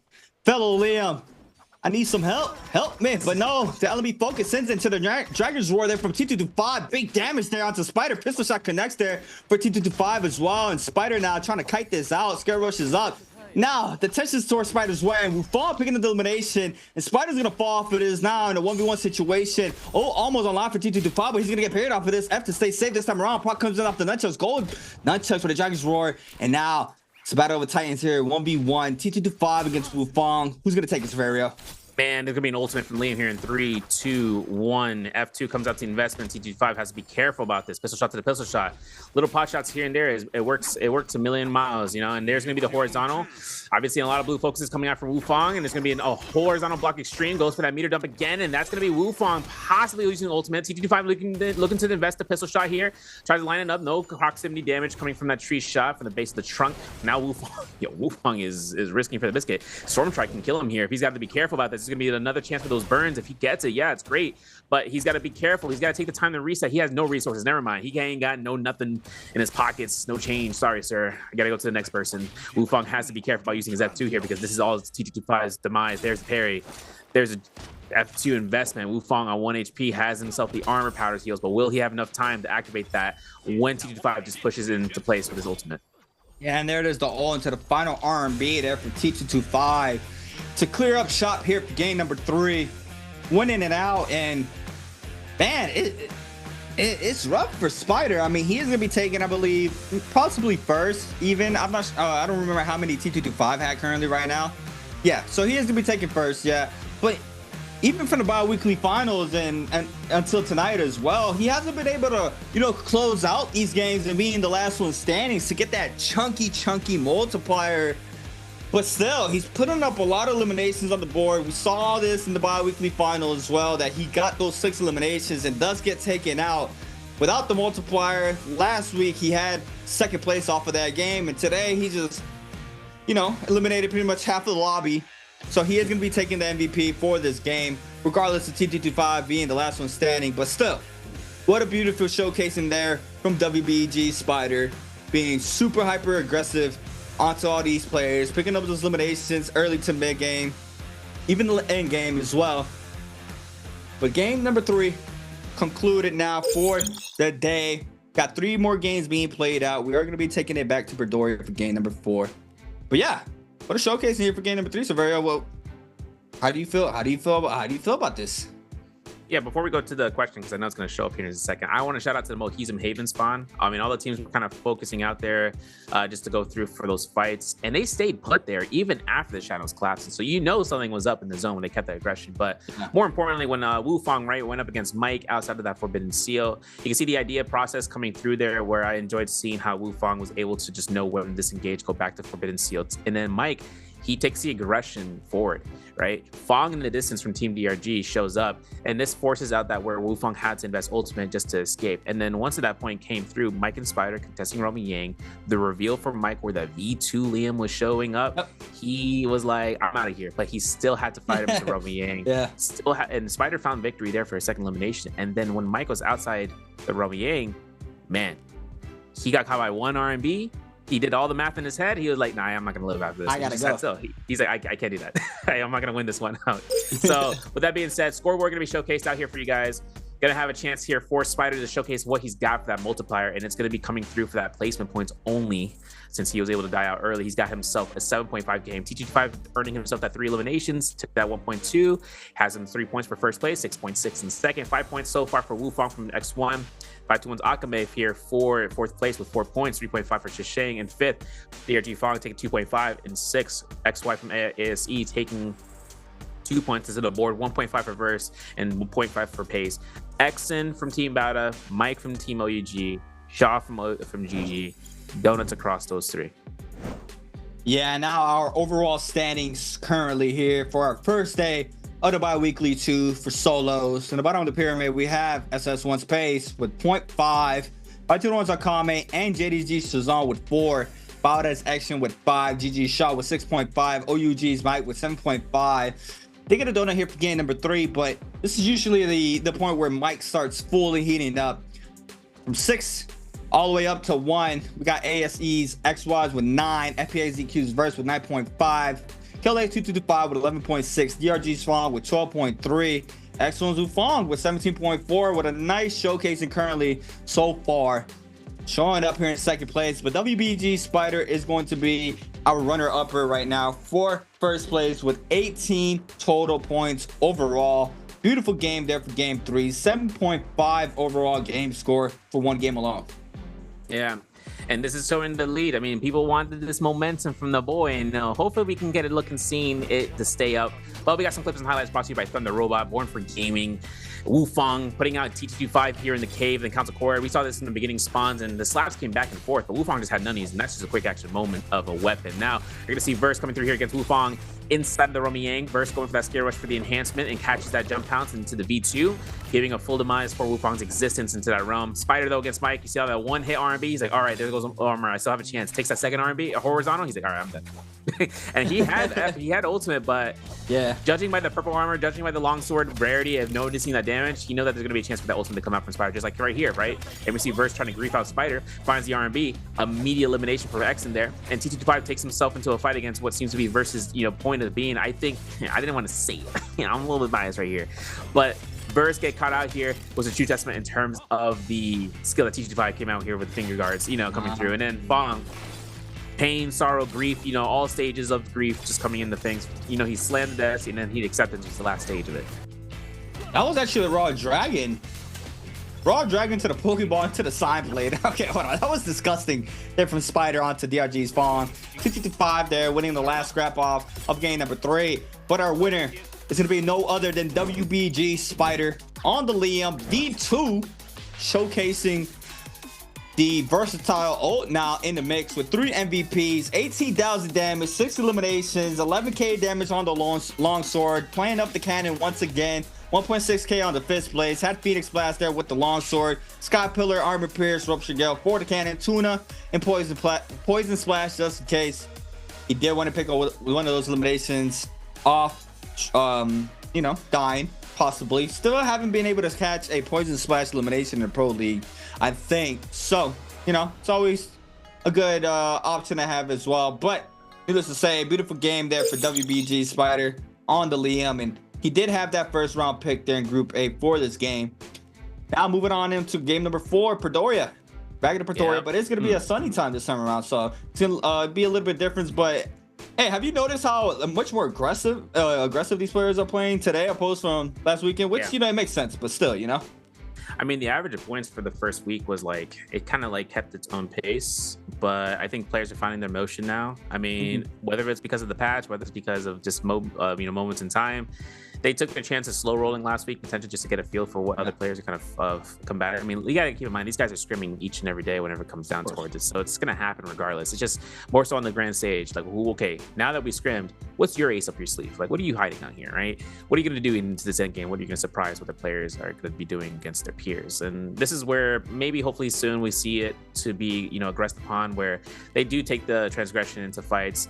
I mean, the Fedora, for instance, if you take a look into seeing how that map rotation runs out, there's a lot of spots where you can just find those end game, those like outside loot spawns, right? Like no one really thinks about going to the Jedi Outlook, which is the starting spawn area into the northwest, considering that it's actually somewhere in the zone where you can, you know, you can zone out from Azov's Peak to go north and then make your way towards Farrier's Pavilion and just keep that rotation, even down to the southeastern end, right, where we see into the Mandate Courtyard. And even go up to northeast, right, you have Tranquil Courtyard, you got the southwest for the Twilight's Pass. You got a lot of spots inside the area where it's like, you know what, I can reset and come back into a fight. And that happens across the board where these guys, we saw into week day 1 for Pedoria, when they took the fights into that map rotation, and they just go crazy with that spawn into round 1. Now into today, into Morris Isle, right, Sunny Time coming through, it just went crazy when it came down towards outside of the Sun Cave, where everyone just wanted to make sure they find it even the last elimination, like how ASCXY went for that Soul Bloom. But just like we went for Soul Blooms, we're gonna go for this interview, guys, and we'll be right back right afterwards after the break as well. Ladies and gentlemen, welcome to the post-game interview, and this is Jaeger. Now we can see the question already shown, so if you know the answer, just type them in the chat box. Okay, today I'm standing here with 轩辕 and let him say hello to our audience first. Hello， 先跟我们的观众朋友们打招呼好不好？你好，你好，我是 ASE 轩辕。OK， 先给大家再介绍一下自己的战队，刚刚有点没。ASE 轩辕，大家好。欢迎 ASE 的轩辕，其实也是我们的老朋友，然后再次在这个赛季来到了我们的赛场。Okay, so first I would like to know, compare with the last time you've been in the NBPL. So, how you think about your like status and psychology? Is there any difference? 那我这边要先问一下，因为也知道轩辕也是我们以前的深渊，对吧？也是我们的老将重回了。然后想问一下，那我们在之前来到 NBPL 跟现在相比之下，那我相信在心态和状态上面肯定有一些变化，能不能给我们讲讲？稳重了一点吗？更加稳重，更加成熟。So compare with the last time, I think now I'm more strong right now, and yeah, because the age, you know. Already grow. Okay, and I think and we can give the present to our audience, right? 那我觉得应该也准备好来给我们的观众发出我们的福利了，对不对？是的，是的。那我们就一起进入接下来的有奖问答环节。So let's move on to next part. Answer for treasure. So you guys already see the question, and if you know the answer, just type them. After our player counting 3, 2, 1, we will take a screenshot. So please don't leave the screen room. Okay, let's see to this question. How many kills did ASE 轩辕 get in Game 3? 好的，这道题目呢是刚才这把比赛当中轩辕拿下了多少击败。我们先不公布答案，我们先来讲讲。So let's talk about the matches, latest matches. I saw that in the final circle, you're really like in your pity, everyone like chasing you. So, how your strategy at that time? 那我这边先问一下，其实，在刚才这把我看到。就是靠近决赛圈的时候，自己一直是在一个被集火的状态当中，有2波了。哎，第一波或者第2波，当时自己是怎么样的一个策略？然后第一波是完全可以拉开，又把自己的状态给打起来了呢？就跑嘛，只想跑嘛，挨打了就跑。挨打了就跑，确实是一个永远的方法，但是你要跑得掉也是个本事。第一波当时怎么最后让你跑掉了？所有全场当时都在追。我开大跑了吗？最后就是用个大招，终于是拉开跟敌方的距离。Okay, so I asked him about the final circle, and he just told me just escape because like every opponent they are chasing me, and I use my ultimate, so that's why I can escape like successfully. Okay, I think our players prepare, and let's start counting. 那轩辕应该已经准备就绪了吧？那接下来我们用英文说一个3, 2, 1可以吗？OK。好，那我说let's start， 然后你就开始，好不好 ？Okay, let's start counting. 3, 2, 1. Screenshot. Okay, let's find out the correct answer. 自己知道正确答案是哪个吗？ A 吧。Yeah, the correct answer is A. Okay, and compare with the last bi-weekly, and we know that it seems like you already improved, and I would like to know so how you like adjust like your status. 那我这边要问一下，因为其实从上一个周决啊到今天可以看到，其实轩辕的状态已经有一个小小的飞跃了。在这个当中，自己在休息的时间有没有经过哪些不一样的调整呢？没有啊。没有经过什么不一样的调整，就心态好嘛。那今天打得好，就是因为心态变好了，是不是？主要还是因为心态。Okay. So to be honest, I didn't like prepare a lot for this week, but I think I adjust my psychology. That's why it seems like I improved. Okay, thank you. 谢谢轩辕来到我们赛后采访，感谢给我们送出小礼物。Thank you for today's interview, and we will take a break and be right back later.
Ladies and gentlemen, we are back coming through here for the halfway point into day one solos for week 2. My name is Severio.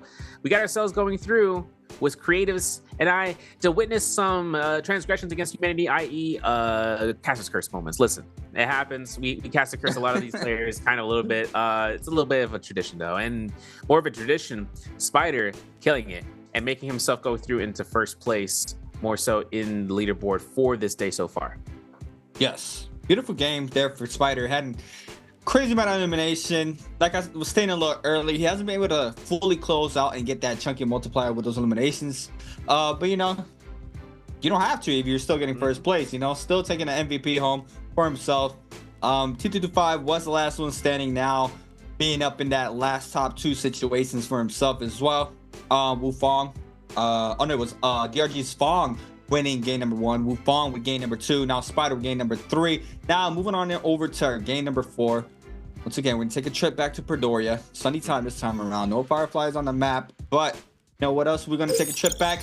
These tour shops that everybody at home is able to take if you're able to, you know, sit here and watch the streams. So, you know, the daily drops every single day. The Pro League is live here on Twitch. You're able to take up Tay, some Sug, and the Laudation Trial Choice gift every single day that the drops are, or that the stream is up for the bi-weeklies, as well as the bi-weekly final drops. This is the ones you want to look at. Once again, this weekend we are gonna, or not this weekend, this week of the bi-weekly 2, we are going to be having that Range of Hills avatar for everybody at home. You gotta watch one of the 2 days of the bi-weekly finals, which will be next weekend. This Mirage gonna be the avatar. I hope everybody got their Champions Bubble Choice gift, because those emotes in there were clean. I still haven't opened up my box because I don't know what I want. I'm indecisive like that, but still, that laughing emote called my name. It's calling out my name, but the Dragon's Grave as well, and then the Kill Leader Strikes for our last bi-weekly.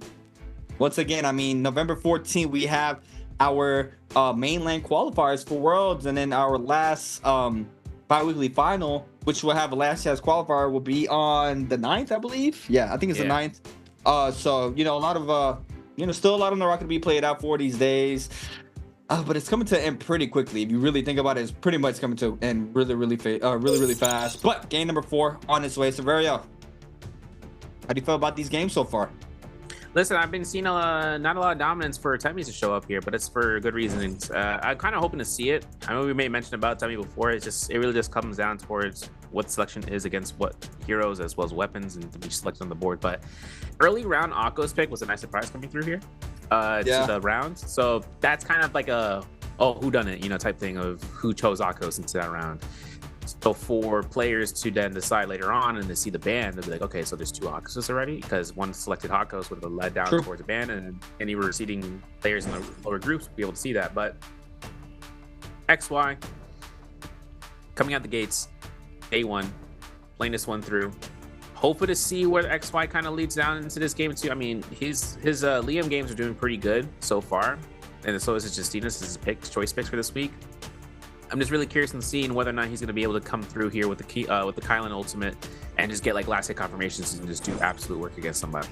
He can do a lot of situational awareness fights in Predoria, but we saw that into the previous games.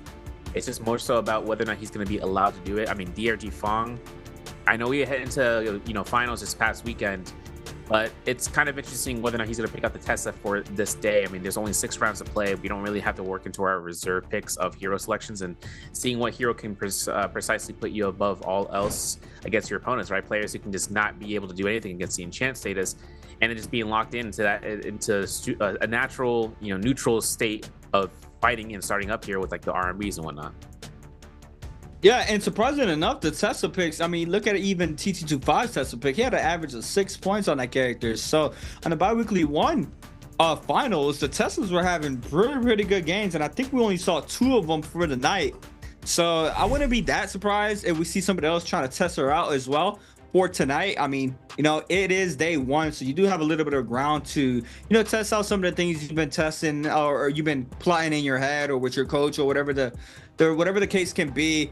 These games are, the best time to do so in the bi-weekly qualifiers, especially your day 1. You can still cover your ground in day 2, but I mean, the pressure will be a lot more higher if you're trying to make it to that top 12 threshold to be able to compete for the bi-weekly final. But now have Chazong. It might be in our first round of picks here. Both Liams are going to be insta locked in. 2225 and Spider had first round picks last game, but now it's like the Keelans might be called out unless Spider wants to rerun the hottie, but he is not. The two Keelans are locked in. And I don't know, Severio. I'm not really seeing a one-to-one from Keelan and Hottie off that Group B. Yeah, I kind of wish to see whether or not it was going to be a mixing match, but not the case. Fong opting in for Justina pick this round into for Midoriya, and it's not, like I said, it's not Eventide. Oh, nah, he said, nah, I got. He heard you. He heard you. Yeah, my man knows. He's gonna go ahead and lock in towards playing Hottie for the morning time, and hopefully to see the Mataris come through. Yep, I anticipated that one too. I mean, it's kind of easy to kind of show the pattern. Now it's really rounds 5 and 6 because Akos can be selected, Justina's can be selected here. Exon still has the availability of choosing Justina if he wants to. I think basically coming through here, we'll have to see if he actually goes through with it. He does. This is his double pick Justina. He ran it into Midoriya into round 1. So he's going to be trying to get away with it, doing it again in round 2. He died early in round 1, by the way, folks. So this is where I'm hoping to see he has a better chance of spawning in. He spawned in with Shaw at the period chamber. He lost that fight. Spawned in, tried to fight out for a third party from Verse, get caught by a musket shot. You know, that's the end story. But double tumult coming through here into this last round pick. So this is going to be a good sway from what we've seen for out-of-pocket picks. A lot of mono picks coming in through all the heroes being selected. Groups 1 through 6 to be going through for round 4. Action's a player I want to, touch a little bit on. Hope Action's last week performance of the bi-weekly final hasn't really hurt him that much. He's was one of those players that was the first, he was the first one runner-upper to be getting to that 30-point threshold for the first bi-weekly final. And then as soon as that next game came around, he died with a 0-point game, I believe, and he was like 29 points something off the threshold off of that.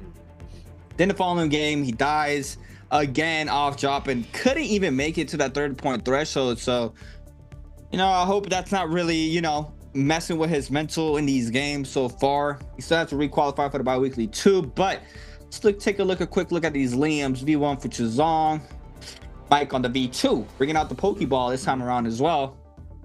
So that's interesting right now that we have like a little bit of a Justina situation. Are you gonna be running with V1 or are you gonna be running V2? Yeah, and it's really to the value of what the performance is of the person playing what, and that's that copy and paste mentality that comes through. It's very necessary though. If someone's succeeding with a certain skill set, it comes down to just using that yourself and seeing what works for you in that scenario. But another thing coming out from that is that Mike is able to lock in that Liam pick for round 4. So that's huge for him, at least, to try to get that pick into this rotation, and seeing what Spider was able to accomplish with that ultimate skill in the last round, just opting in to use that. So for the majority of things, Bond's lead out between the Statue Workshop and the Mandate Courtyard. Kind of curious to see what Cinderfell is going to be looking like, or I mean Skygaze Cove. Considering that TT25 and Spider are on it, they have to activate those dials to get the Lava Conductor buff, if they can just be sure to be immune. And it looks like only for the Arcadia spawn, or even towards his region, these players are really spread out. I mean, listen, I'm looking towards whether or not into Statue Workshop they take the pendulum to go straight to Imperium, because GG Shaw is at Imperial Camp. If someone takes that Mandate Yard swing set, they can take their reset over towards where GG Shaw is, just because they anticipate the gear to be there, but it may not. Who knows? Game 4 starts. Let's take a look and see whether or not TT25, Spider, they're both looting up here as we begin this round. WBG Spider, crazy game 3, now in game 4. I'm gonna go ahead and pick up some resources. We've got GG Shaw against DRG's Fong. GG Shaw with no weapon again. He's gonna eat up the damage off the R&B there from Fong.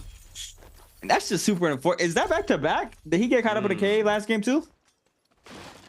Yes. Got smacked. That's not what you're hoping for your off drop fights. But OUG's Mike is gonna come out fairly stacked now on the top side of the cliff. DRG's Fong is getting active on the bottom side against XY, I believe. Now, Mike here's to scrap off on Phone on the bottom side. Fong, but a massive damage there onto XY. No weapon for XY. This could be back for him. That check meter burn does not connect there for Fong. XY's gonna snag up a blue pulse sword this time around. Could be big damage if he's able to cast some sorts of focus attack off. But now in the back end, we have Mike sending up the R&B focus, and he is gonna be picking up the first elimination. No, our second elimination of game number 4. Yeah, Mike being able to get out here if he can. He's got to be careful because Exon's looking to try to get his elimination onto the board. And since Fong's in ultimate right now, with a blue weapon, he's going to go for the burns primarily, just trying to get that tick over time. He finds himself to launch out Exen and that swing for number 2. Fong looking for level 3 swing against Mike. Anticipates the F1, but it is stagger immune, so Mike could just get caught by 1.0 release. Gets seen towards the staff and looking towards an R&B. F2 investment. Fong has to be careful here. He's got R&Bs on standby to chase this out, but Mike is just going to keep the kiting going. He re-aggresses in the mix. Doesn't have resources to take a reset, and he is going to fall there to Mike. Now, R&B focus here for Action on the Justina. Liam ultimate invested for Mike. Once again, he's running the Pokeball. Nice weave there from Action. And the follow-up LMB hit there for Action to be able to eliminate Mike. And we got pace picking elimination onto Wufong, but that's 2 on the board for Mike, regardless of him being eliminated there. Yeah, and then over to the Statue Workshop. Gotta keep a good notion of JDG Shisheng here, putting himself, has no eliminations yet. He's at the bottom of the board right now at 11th. He's just trying to see what works. His opponent is Pace, who is 1 place below him, who just got his first elimination. Akame on a reset, looking to try to find an armor, while Verse is hunting him down. 2 sets for separate fights that could converge very soon if an ultimate gets procced here when one fight ends. There's Shisheng getting eliminated here. Pace finds his elimination. Gets 2.5. There's a Matari ultimate to come out here for the teleport, and the Temi ultimate to come through for the Wisp resets. Gets caught by the R&Bs, gets himself a reset, and look at that third-party opportunity here from Pace. He can look for it. He finds it. He gets the elimination, and it just skyrockets his score here, and hopefully get his 3.5 so far. I mean, sending that R&B focus there, if your Verse is very dangerous. I'm pretty sure he heard the player run up behind him as well. Still sends it, just also take the elimination. I understand it. I understand it completely. Could have crossed up inside the Temi ult to have a little bit more secure positioning there, but regardless, still picks up that elimination there. Is gonna go ahead and take a trip to the Soul Altar. Fong trying to kite completely out into the middle zone of the map, but Action now with the armor advantage and weapon rarity as well, trying to full chase on Fong. Fong once again, this time around with a blue dagger in hand, trying to see if he can find some sort of armor swap. Does manage to catch a common armor swap now. Some resources are going to be picking up here from Action. Fong still a very, very hard chase for a lot of these players, especially he has that dagger online for him as he does right now. Falling the blue armor quickly on the backside of this terrain. Actually, he's going to stop the chase for now, but Spider is going to be going at it against T225. Yeah, and Spider looking to try to get himself just looted up here. He's got 2 vitality, 10 armor powder. Just trying to keep that on standby, and then afterwards he's just going to keep an eye out here for bell strikes and whatnot. And into the Ascension form though, Verse having himself a common pulse sword, just looking to try to reset here. He did just finish off and getting killed into that fight, that mandate. So while it comes through here, who just had to look for the reset. GG Shaw though finding himself with the R&B charging up against Shishang inside of the military hall, having to be very careful about whether or not to take this fight. I mean, it's going to be a halberd spam coming in from Shishang. If he finds himself grapples, that'll be his next bet of just trying to keep that opportunity of escaping or engaging. GG Shaw though backs away, has the Justina. We know where it's going to lead out. He's going to dissipate, probably make his way towards Sword 2 if he has to, just to make sure he can get some loot and along the path. Yeah, that's exactly what I was looking at as well. No grapples on halberds, where your staple is that grapple to the 1.0 halberds once that F is on cooldown. Now be able to have that focus attack damage and going off with the 1-2s off the uppercut. You can go ahead and try to pick up some of those grapples somewhere on the map. T225 is going to be bounded here by Spider. Spider with a purple longsword in hand. So go ahead and wait out for the first Rumble Yang of game number 4 with 1 on the board. It's been a lot more slower this game this time around. A lot of these players are going to be waiting out for this round, trying to play more of the mid game area. We already have our loadout here for the Rumble Yang. Spider posted up on the top hand side of the map. Pace on the right hand side of the map. GG Shaw, Mike, and XY, all 3 of them are going to be contesting that middle left hand side of the map, as well as Wufong versus Action on the complete left hand side of the Rumble Yang. But now we're gonna have to wait and see who is going to be picking up that Yang pass, and with a fully stacked circle of this Yang gate, could be a lot of pressure going your way if you get caught out like Mike is right now. Yeah, and Mike has to be mindful, right? V2 is not going to be his insurance policy for someone aggressing upon him. I mean, he can catch him if they catch him in an uppercut, but at the same time, he can't use it in the field of play. It's a direct shot towards just a select skill shot hit for the ball to enact upon grabbing them, and then after that. He can throw them out. He'll get healing by throwing them out, but the problem is distance, right? So he's just going to be able to throw them a very far bit away, and then they have to regroup their position of catching up to him. But then again, Verse, no ultimate yet. He's at 96 so far. He has to reset. X1 Wufong taking Rumble Yang to his own hands.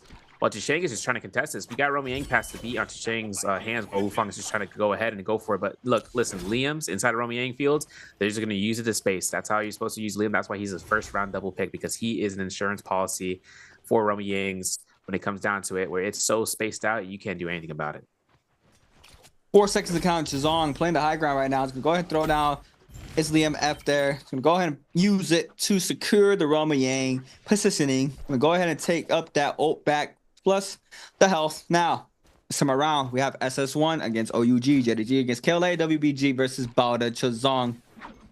Looking to try to go up high for the starters, as well as T225 in the backside. Got Keelan v. Liam, the top 2 hero picks for all these players currently in the current meta. Got the jump LMBs off the blue Hongsword there for T225. Lots of damage off the purple nunchucks though for Chizong. Now T225 is trying to take a quick reset in. Sends the rampage. Nice F there to avoid the last purple frame there. And Chizong with some nice spacing, but gets caught up the second rampage as well there from T225. Now all online for Chizong, and T225 trying to kite this around.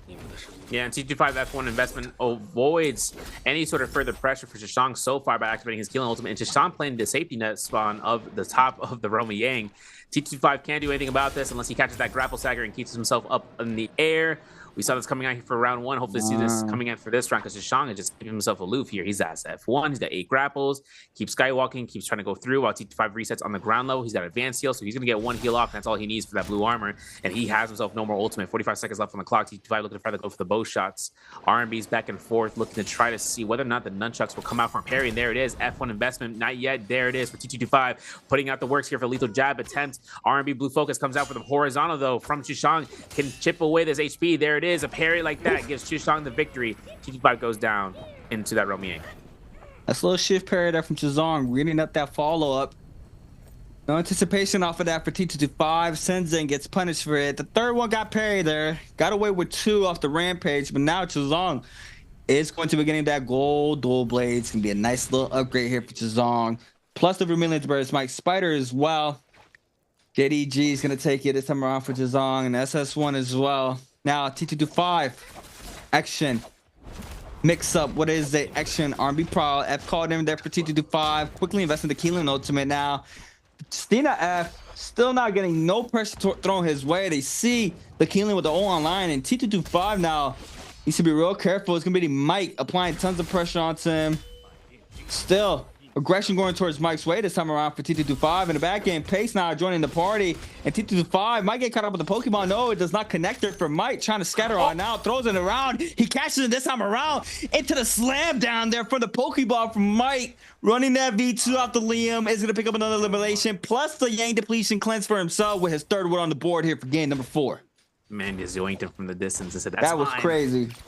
And that's a safety net too for the soul bloom, right? Because you take the kill, you don't have to go correct, try to contest it. You just take them to another direction. Pace though, Hottie ultimate. Bowda's Exon still in runway depletion. This is his Justina game number 2, so it's going to be really whether or not, or Justina game number 1, should say, for him to work out here for 1 elimination so far. Whether or not Exon wants to really back off here, he's got to be careful. I mean, Pace is coming through, no ultimate. 4 eliminations, Romy Yang depletion, right? He has an insurance policy for another 100 seconds on the clock, so he's gonna have to be careful about losing out the gold Hongsword as his only, position of being at a deficit. Now pistol shots come out here. RMB is in from the background, looks for the dash RMB jump element, comes out here for the F1 in our F2 investment, and as he can come through, as Fong is gonna go for the RMBs. He has Cloud Weaver. This could eliminate Pace as of a double shift punch into that, and there it is. RMB comes out. GG Shaw finds the elimination, finds a Soul Bloom, and he's gonna go ahead and keep the aggression against Fong. GG Shaw. Tries to catch the Scarecrow. It's not meant to do so. How do you ultimate invested there, Fong? And I gotta say, man, Fong is probably he's probably the only player that gets away with the most things in the league. I swear, he just been getting away with everything. I mean, even game number 2 gets away with picking up the Soul Bloom there to cleanse that Yang depletion timer, and he's always in those third party lineups to be able to pick up those easy eliminations. And that's his playstyle is around there, just making sure he can try to get someone focused or go in at the perfect time and to pick up an easy elimination if he can and get those eliminations on the board for himself. But looking at the scoreboard so far, WBG Spider with 2 eliminations currently here for game number 4. DRG's Fong with 2 as well. OGG's Mike with 3 on the V2, just showcasing once again the V2 from distance there. That was a crazy grab there from the V2. Burst with 1 on the Temi, GG shot with 1. But Pace, I don't think we've been speaking about Pace like that. Pace with 5 currently for game number 4. It's a crazy amount of elimination. He did get eliminated, but he had the Vermilion's burst might, so he might be posted up for the next Roman Yang as well. As we see Mike already, Spider, T225 are going to be waiting for this Roman Yang. Spider practicing that 2-on-1 I was mentioning earlier on the fan. Because when I was learning that threw me off guard a little bit, because it's a little bit different opposed from like the staff and the longsword, Yeah, and even to the nutty one to come through The here. nut Hopefully, one, Mike yeah. though. Hopefully, Mike's B2 could work in his favor here though. Oh wait, this might be the lockdown. Yep. Oh my goodness, here we go. That is crazy. Look at this. You ready for this? Ready for this? Ready for this? He's like, all right, I'm gonna spit you back out, and I'm picking up the Yang Pass. And he has another one ready to go here. If Wufang has F1 to go through, he could just avoid the next Pokeball contempt. There we go. Okay. Knocks him away. Okay, 20 seconds on the clock. Wufang's gonna look for those pistol shots, bow shots coming from Mike, or pistol shots from Mike as well. Backing to this corner here, maybe looking for the dash R&Bs. There's another blue focus spam coming from Mike. Got to be careful with the second one, area one. He's got Xianfan. He's going to be going ahead for that 1-2-3. Prepare. Look for the dodge if he needs to. Wufang still resetting in the back line. And Mike just takes his Romy Yang for free. 3 eliminations still. He's trying to look for his 4th in here. And someone enters a Romy Yang. He's just back and forth between Wufang. I mean, this is resources that he's burning for his opponent too. So when he enters realm, Mike doesn't need to burn resources. He just gets a full reset for his armor, at least to the capabilities of purple. And then he's good to go. Pace, on the other hand, man. Yeah, like you said, man, coming back here, 5 eliminations so far. Kind of making work out of this round. Hopefully the Zenkai boost is kicking in here for him from rounds 4 through 6 as it stays up. Chishang, on the other hand, though, has himself to get caught by the burn here. I'm pretty sure he dies. Okay, he dies. Whoa. Walked into the fire. The moment he walked into that fire, I'm like, that's enough damage to kill off just by sticking along that route for the lava burn. So Chishang goes down because of that. But, good news that we had a fight between Mike and Spider for like 7 times today, it feels like. Let's go through it. Yeah, they've been going at it all day so far. Mike on the Liam this time around against a killing for Spider. And now, nice little scare rush there for Mike onto Spider. Now, nice ship parry. And the diagonal dodges there are massive. He catches the raw dragon to the Pokeball. Spider readjusting his headphones. R&B focus off of this times 2 because of the distance, or the height I should say, to the aerial R&B. Killing ultimate now invested here for Spider, trying to turn this fight around. Catches a little bit of health back there. The second Pokeball does not connect there for OUG's Mike. Now, no O online, has the F online, and he needs it though. Off this gold fan and doing tons of damage, as we saw off of 1 grab there off that V2, applying tons of damage onto Spider, making him quickly trying to turn the fight around. And he does manage to get the white health back, and now Mike is gonna wait this out for this ult to go offline. He can go right back in, but Spider still applying the pressure. Yeah, and the Spider's gonna have a good chance to turn this back around if the F1 was used in the right time, and it looks like he might be just caught out after that investment. There's the uppercut from Mike. The Spider adjusting his headset is exactly how I felt. I was like, oh, okay, he got a gold fan. He has him on the V2 portal, or to the orb. Now he's got a gold spear, right? Gold spear, you're gonna get a guaranteed Dragon Slayer, right? You're looking at how much DPS can come out in a short amount of fashion. He has the fan though, so if a combo breaker is used, Mike will have full capabilities of launching down somebody with the deletion of the V2. So if he decides upon which to the other, he'll put it into the moment of the nature of what the situation is. If there's other players, he really just can't take that consolidated R&B spam for himself. But Spider, on the other hand, if as long as he has enough time to activate ultimate or even have activate for F1, he should be straight when the time comes through. In the meantime, Wufang have himself into the bush. He's hiding out. He doesn't have roaming manipulation. There's Spider and GG Shaw. GG Shaw still trying to find his way into this round with only 1 elimination. Pace won his Romy Yang. 6 eliminations for the hottie. Yes, showing up Pace now. SS1 Pace, 6 on the board once again. Has the White Tiger's power as well as Mike. FPX verse. Waiting this out. Spider still looking for an opponent. Try to cleanse out this Yang depletion timer. He's going to go ahead and cut noise. Could probably potentially catch him in the bush there, but it looks like he's going to continue going forward. But OUG's Mike and GG Shaw now. Got Mike throwing another Pokeball. Nice product for GG Shaw off of this. He's going to get caught up this time around. Mike now looking for the opening that he's looking for. He's going to send him away this time around. I don't believe he gets the massive damage there. Didn't clip off of anything on this side of the map, but burst in the back end. Mike goes down. Saw Chazong get eliminated earlier here by the lava. Fong in the mix. GG Shaw, tons of player in this area, and I feel like we might get another lava elimination if any sorts of any sorts of pressure happens to one player and they're trying to scatter on out. In the heat of the moment, you're just trying to get away from all the aggression from everybody. But right now, Mike posted up with gold armor, gold fan. Like Severio mentioned, he had that gold spirit as well in the back pocket. Fong versus Spider on purple. I believe Spider has gold armor. Oh, not Spider. Somebody else had gold armor. I believe it's Pace. And then, yep, there it is. Pace with the gold long sword off of this. But it looks like Verse might be getting the one hunted in this situation here. Yeah, you know, there's no lava conductor dials to be available, I think, in Cinderfell for the most part. So no one at all is going to get immunity to that lava burn. It's going to chunk away your health bar. It doesn't reduce the healing of healing. You know, it doesn't reduce healing like how burns do when it comes from enemy or character skills or ultimates or even Jades. So nothing of that nature will occur, but everything comes down towards just kiting around this building at this point because no one wants to stick towards the lava. And if it comes down to it, right, just because Zone allows it, and or Moonbane, you know, puts everyone away from this area. But we have to see a martial art will form hook coming out here from GG Shaw, blue rarity hook blades or dual halberds. So he's gonna be careful about using that one. Double coming from Mike, catching himself into that Whistler. Hold on a second. GG Shaw making sure he can keep his notion onto this board, and that's a mold circle. Verse caught out through. Hopefully, who knows, because he's kiting with his with the dagger. But a jump LB from Spider, 3 eliminations. Let's look at the Soul Bloom. Pace finds it, picks it up. 2 minutes for Spider still on Romy aim depletion. He's gonna go a full offensive against Hisadi. Looks like Pace is gonna use the Hadi ultimate to get away from the situation. Spider now on the other side still has a cleanse with 3 on the board, 2 minutes and counting. Got a Justina ult coming online as well. Trying to eliminate him in this situation. The freeze connects to the wolf form. F called in there for Spider. Trying to stay up in the back end. Wu Fong now applying tons of pressure as well. 1, 2, 3 does not connect there for GG Shaw. Now the wolf form loading up in the back end, I believe. Nope, it's not going to be sent out because Spider's still getting full aggressed on in this situation. Very weak. We got another player showing up. There's just a lot of pressure with the poison splash, and there's nothing Spider can do there in that situation.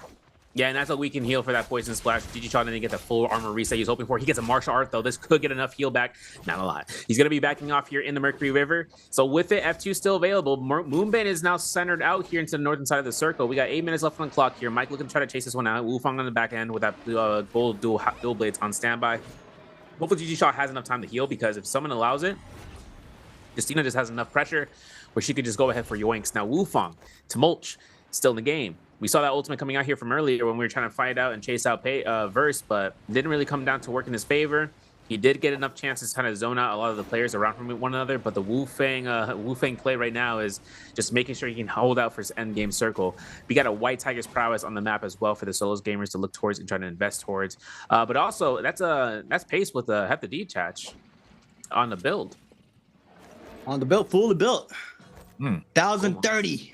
1030 in showdown. Trying to lock that in now for the reset. Just saying. I'm in that showdown, but OUG's Mike. Game 4 with it right now. On the Liam B2 once again. Gold Spirit this time around. Is that Stormstride? Kind of looks like Stormstride. Yes. Yes. Stormstride here from that. It's the only J that has a little, I call it a little S, you know? Kind of. Not really, but still. Six lines, put the dash across each corners on the top end. Oh, you looking at that? I was looking at the actual J logo itself. But Mike now trying to contest the Spirit Well, Pace as well. Fong, GG Shaw, everybody.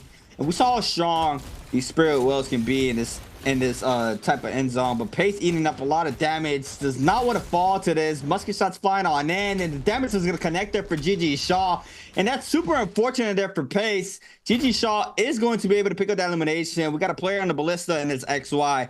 Looking for these ballista shots now. He does spot a player down low. It's going to be GG Shaw getting aggressed out by XY on the top end there. Oh, the ballista tower. DRG's Fawn's going to go ahead and pop this Hadi ultimate. Mike as well trying to contest this. Can be able to catch one. Does manage to do so. Fong now to go ahead and eat up the damage off of this. Let's see it. There goes the army focus. And Mike picking up another one. Nice shit period from Mike. Cancels it to the 1-2. Has one more available for himself. Ballista tower shot still flying on in.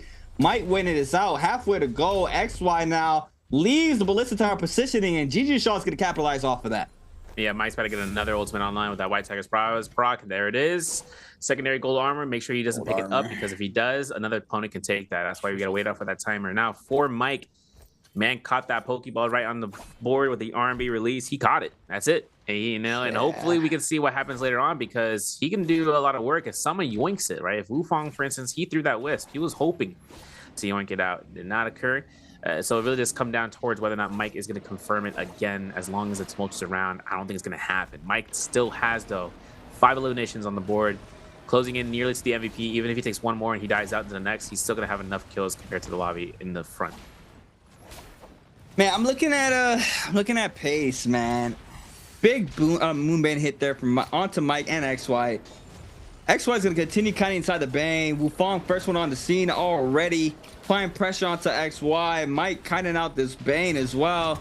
Trying to see if he can cut directions here. Quickly catches up onto XY. XY now. Send out the damage off that LB focus that I have to as well. Now Mike uses 2 blocks of the gold armor, trying to retreat off of the situation for now. He's gonna go ahead and take a quick little reset, and Wufong in the back end trying to cut through the middle. XY now getting counter grapple there from Mike. We still see a pressure going towards XY's way on the Matari. Has that ultimate online. He is gonna call it now, and now he is going to go ahead and try to see if he can live through the pressure there. But the Bane is still hitting him. It looks like he is gonna be able to stay up, but he loses a lot of HP in the process. Yeah, and he's got V2 teleports to go through here. Mike's anticipating it. Looking to try to get an LB stack if he can. F2 comes out for the whole check, gets himself to disengage completely. Still has V2 teleports ready to go here. If he cancels low, he'll get another F2 dash. But let's take a look and see about the teleports. XY kiting around here, looks to reposition. Is stealth at that 1.5 second duration. XY still kites around here, has no more ultimate, has F2 back up though from the cooldown to be depleted. There's his stagger. That's huge.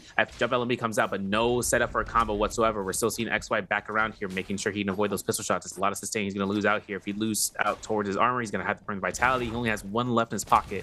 Cannon shots as well from the burns if they ever were to happen into GG Shaw's pocket to pick up that Jade from Rush for Gale from a body. He'll find it, but a parry comes through here, and we're going to see a pick Pokeball get avoided here. The F2 come from XY as he's backing off to the high ground. Every single player here on the board for the kill. And Mike gets another yoink, and he gets elimination as a result. Hopefully throwing it out there. No, he didn't actually activate it himself. He could get his kill steal, but nope. White Tiger's prowess comes out. 6 eliminations for Mike so far. Big game here for OUG's Mike. 6 on the board once again. Top 3 still remains. Wufong, R&B, Minx. F invested there for Mike. Now, what's going to be the mix up here for Mike? Goes right back in. Proc comes in off the nunchucks. Lets it loose. Nice F there from the Temi to avoid. That'll be follow up. Now, Mike with the gold nunchuck still trying to apply the pressure onto Wufong. In the back end, we got GG Shaw flying down those cannon shots. That's a lot of tick damage there happening. Now the Temi ultimate is gonna be invested. GG Shaw still trying to focus the Temi. Wisp now is gonna be avoided there from Mike. And now Wufong trying to take a quick reset, and R&B connects there to the Wolf form, and GG Shaw is gonna get the elimination. That was gonna be OUG's Mike against GG Shaw. Now Mike has ultimate in 10 percentage points. GG Shaw still has ultimate, so that's the way to get out of here. With the F2, now it's burned. Now LMB uppercut extends this. This is it. Yep. Captures him. Meter dump, or we're going to the zone. What are we doing with this, Mike, man? You got the whole zip code ready for you. All right, meter dump, uppercut, extend it, R&B. Oh, man, I don't even want to talk about it. That was disgusting. Clean. That was disgusting. That was disgusting. 7 eliminations on the board. This man's on the A game for this round. Pulling out the punches. Now I think all the Liam's going to run an E2. It's like, yeah, let me try that. Nah, that was clean. I ain't gonna. Hey, I'm not gonna lie. I did learn a lot of stuff off that V2, just alone off of this game. Mike playing it. We'll talk about it once we get over through all the stats and stuff, because there was a lot to take in there. And if you want to perfect your crafts, I would rewatch this game, because he showcased a lot of stuff there on the V2. But beautiful game there from Mike. He gets, I think, 7 plus the 1.2 multiplier, so this could be a big lead here for Mike. And even last week for the bi-weekly one, he had I think a 40-point plus day for himself, and now setting that up, trying to see he can go right back to back with that, trying to set up for the top 12 in order to compete in the bi-weekly 2 grand finals. Now, it's a lot to talk about so far here, Severio. Pace, a lot to unpack, man. Yeah, there really is, because Pace has been one of those players who he came into the league last year, and he showcased a lot of talent, especially on Katana. He was doing heaven steps, he was doing all sorts of combos, going into the league. And now right here, he had 6 on the board, right? He had 6 on the board. He contested the Spirit Well and gets eliminated for it. I don't know, man. I feel like he could just, chill out once he's, he could have count his blessings there and just retreated and not fully contest the spirit well there just to make sure he can stay up. But regardless, I know he did one in the White Tiger's powers just like Mike did. Did unfortunately falls for it and pays the price, but still with a good amount of eliminations, I believe he does secure around second place or maybe even third with him having 6 on the board. Yeah, I think he's going to be up there because 6 eliminations is no joke. He's like at least a placements to the board. But just like the points that we want to take a look over here, questions on the board. We're going to take a look and see what those questions are because I'm curious about what we got. How many players shows Liam Liu in the game for y'all? Is it A1, B2, C3, D4? Now, 2 of these are already off. Just slash them out. Because you can't have more than a certain amount. And that amount is, is a triple threat. That's my hint. But everything comes out towards where it's definitely not going to be chosen into a single count motion. So I'm knocking out both of those answers for you. You guys keep it going through. We do have to take a look at the scoreboard. That's all the hints I'm getting for you. I hope you guys answer right in the chat. Don't grief yourself. Don't fall on someone else.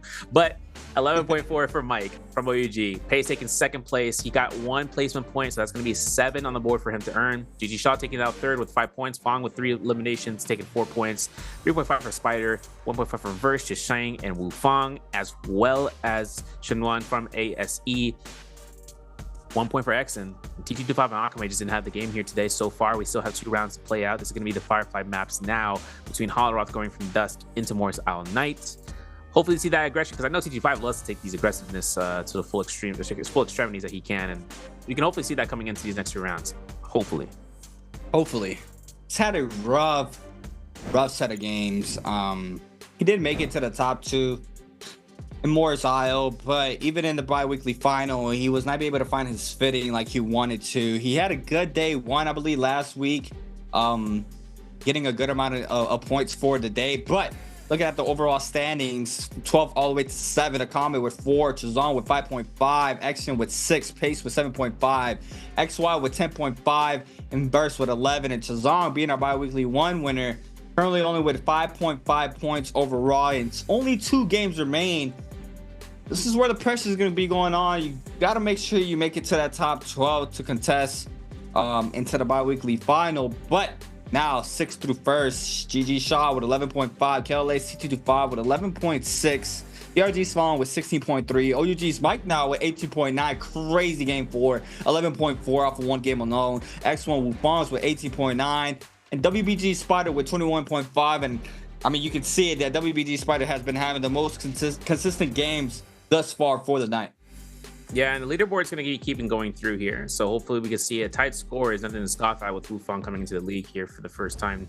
And we're actually going to take a look and seeing about these highlights brought to you by Thunder Robot, Born for Gaming, Gamers United. DRG Fong looking for the horizontal here. GG Shaw eliminated off the rip. I mean, this was kind of an early bases mandate 4 yards kill.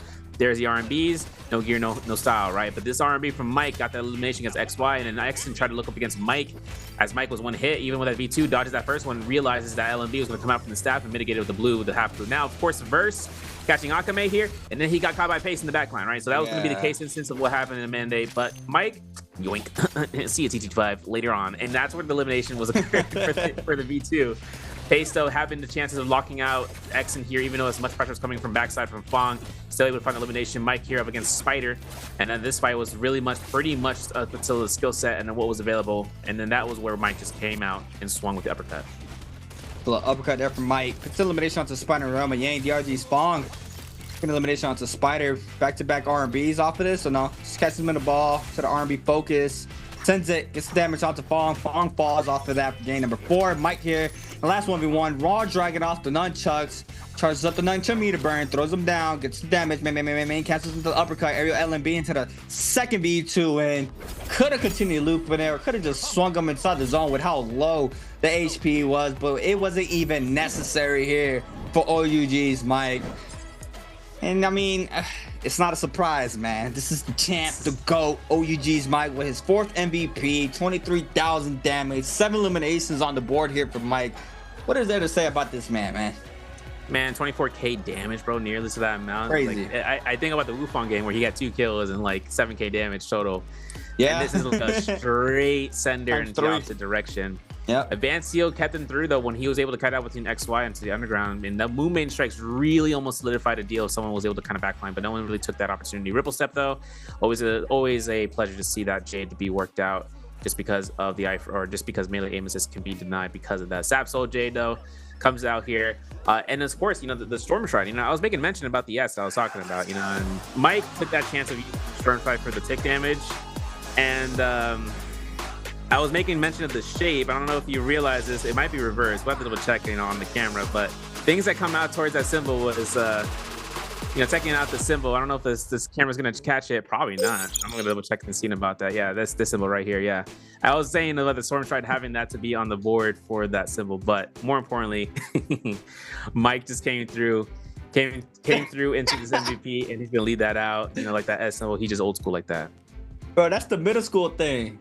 Yep. Top left corner of the, you know, I would 1, 2, 3, 1, 2, 3. That's the little middle school thing. But yeah, game number 4 concluded. Oh my god, I can't believe you just did that. That brought back so many memories, man. But yeah, game number 4 has concluded. 2 more games left here for tonight. But yeah, I want to talk about a little bit about that V2 showcasing there from OUG's Mike. I mean, you saw there when he was waiting for that Roma Yang, he was sending those blues out. He didn't even care. I mean, he's on Liam. He has one safe bet there to keep his weapon as well. So he was sending out the blues, and even about getting parried, it doesn't matter. You're able to catch the V2 off of that. Yeah, I think that was something that caught my attention instantly, because I saw he was sending the blues. It doesn't matter if you get parried or not. You're still going to be able to catch the V2 right after, or you're going to get the damage off the arm or whatever you send out on the focus attack. So, you know, it's a win-win situation. As we saw, he catches it back to back like that. He gets parried, sends out the V2, catches him in the Pokeball. Sends out the second one, gets parried, catches in the ball again. I mean, it's a safe bet there, and you know, it's a 50-50 chance with no loss, pretty much. You're either gonna get the damage or you're gonna get parried, and you're gonna get the damage that comes up after that. So that's something that for me personally, I saw there from Mike that was, you know, that caught my eye, and I was like, yo, that's big. Yeah, and the quality of life change they added for V2 and the ones after Liam was released was that timer that you're able to dictate and seeing. I mean, it wasn't just the timing of just now you have to like keep in mind about how long it's gonna last. You're just able to see that meter, seeing when once it starts to run out, and you understand when he's gonna be thrown out. You'll line it up, no questions asked, and there's nothing you can do. And that really helped out with the groove of it, right? Like the groove of using V2, just getting into the handle of it. And there's so many, you know, moments of which weapons can be used with that weapon, of just using like the nunchucks, we were talking about the fan earlier. Yeah. Long sword might be a case scenario to just extend that out for a 2-on-1, just to go out and just delete somebody. Maybe just go ahead and keep him aloof and using terrain manipulation off of the guards. You could use terrain, right? You can use it to knock someone into a wall and do damage and get heal back for yourself, right? That's an opportunity for it. I thought Mike was going to do that in the first set into that final round, or into the final moments of that round, but he wasn't able to get it, so he just worked it by foot and earned himself the elimination that way. For this point though, it's like you see the insurance policy that come out from the ultimates from Liam, whether V1, V2, where even if you're under attack, you can still use it. But the field option versus the I'm gonna lock down like you can't do anything if I lock you down, rather than just binding out time for the bind and not having any value off of it, versus just picking up that person and waiting it out by you like getting back on your 2 feet and then resetting your fight. Maybe you can just pick up another weapon in your inventory and go off of it. Yeah, I mean, and you know, the V2, that is something I've been kind of waiting on for the Pro League to be showcased at the Pro League, because like I mentioned earlier in the night, whenever I watch Mike play, he's facing those Liams, and some of them are running V2, and I've seen the crazy amount of damage and when you're able to do so. So, you know, it's just a matter of time that we start seeing it here in the Pro League, as we just saw for tonight. I think tonight is the first night. I know so far from what I've seen, you know, it's the same, or it's the first night that we see the V2, that's for sure. From the nights I've casted, FPSDQ's verse though, still trying to lock in, trying to see if he can try to make it into that threshold. Still has another night to be played out for his games, but go ahead and try to see if he can cover that ground up tonight with these last 2 games remaining for the day. Now, Verse has a little bit of cover to cover. He is on the bottom side of the pyramid right now, so he's gonna have that job tied up for him. XY though, XY had a really good performance. His first bi-weekly week 1 qualifier matches. Slowed down a ton through the bi-weekly final. Now, for this week around, said he didn't really prep much. He just pretty much just worked on his mental, but still he has been wanting to, improve as a player. Yeah, and making a name for himself for just being at the pinnacle of the hill that has so many above him.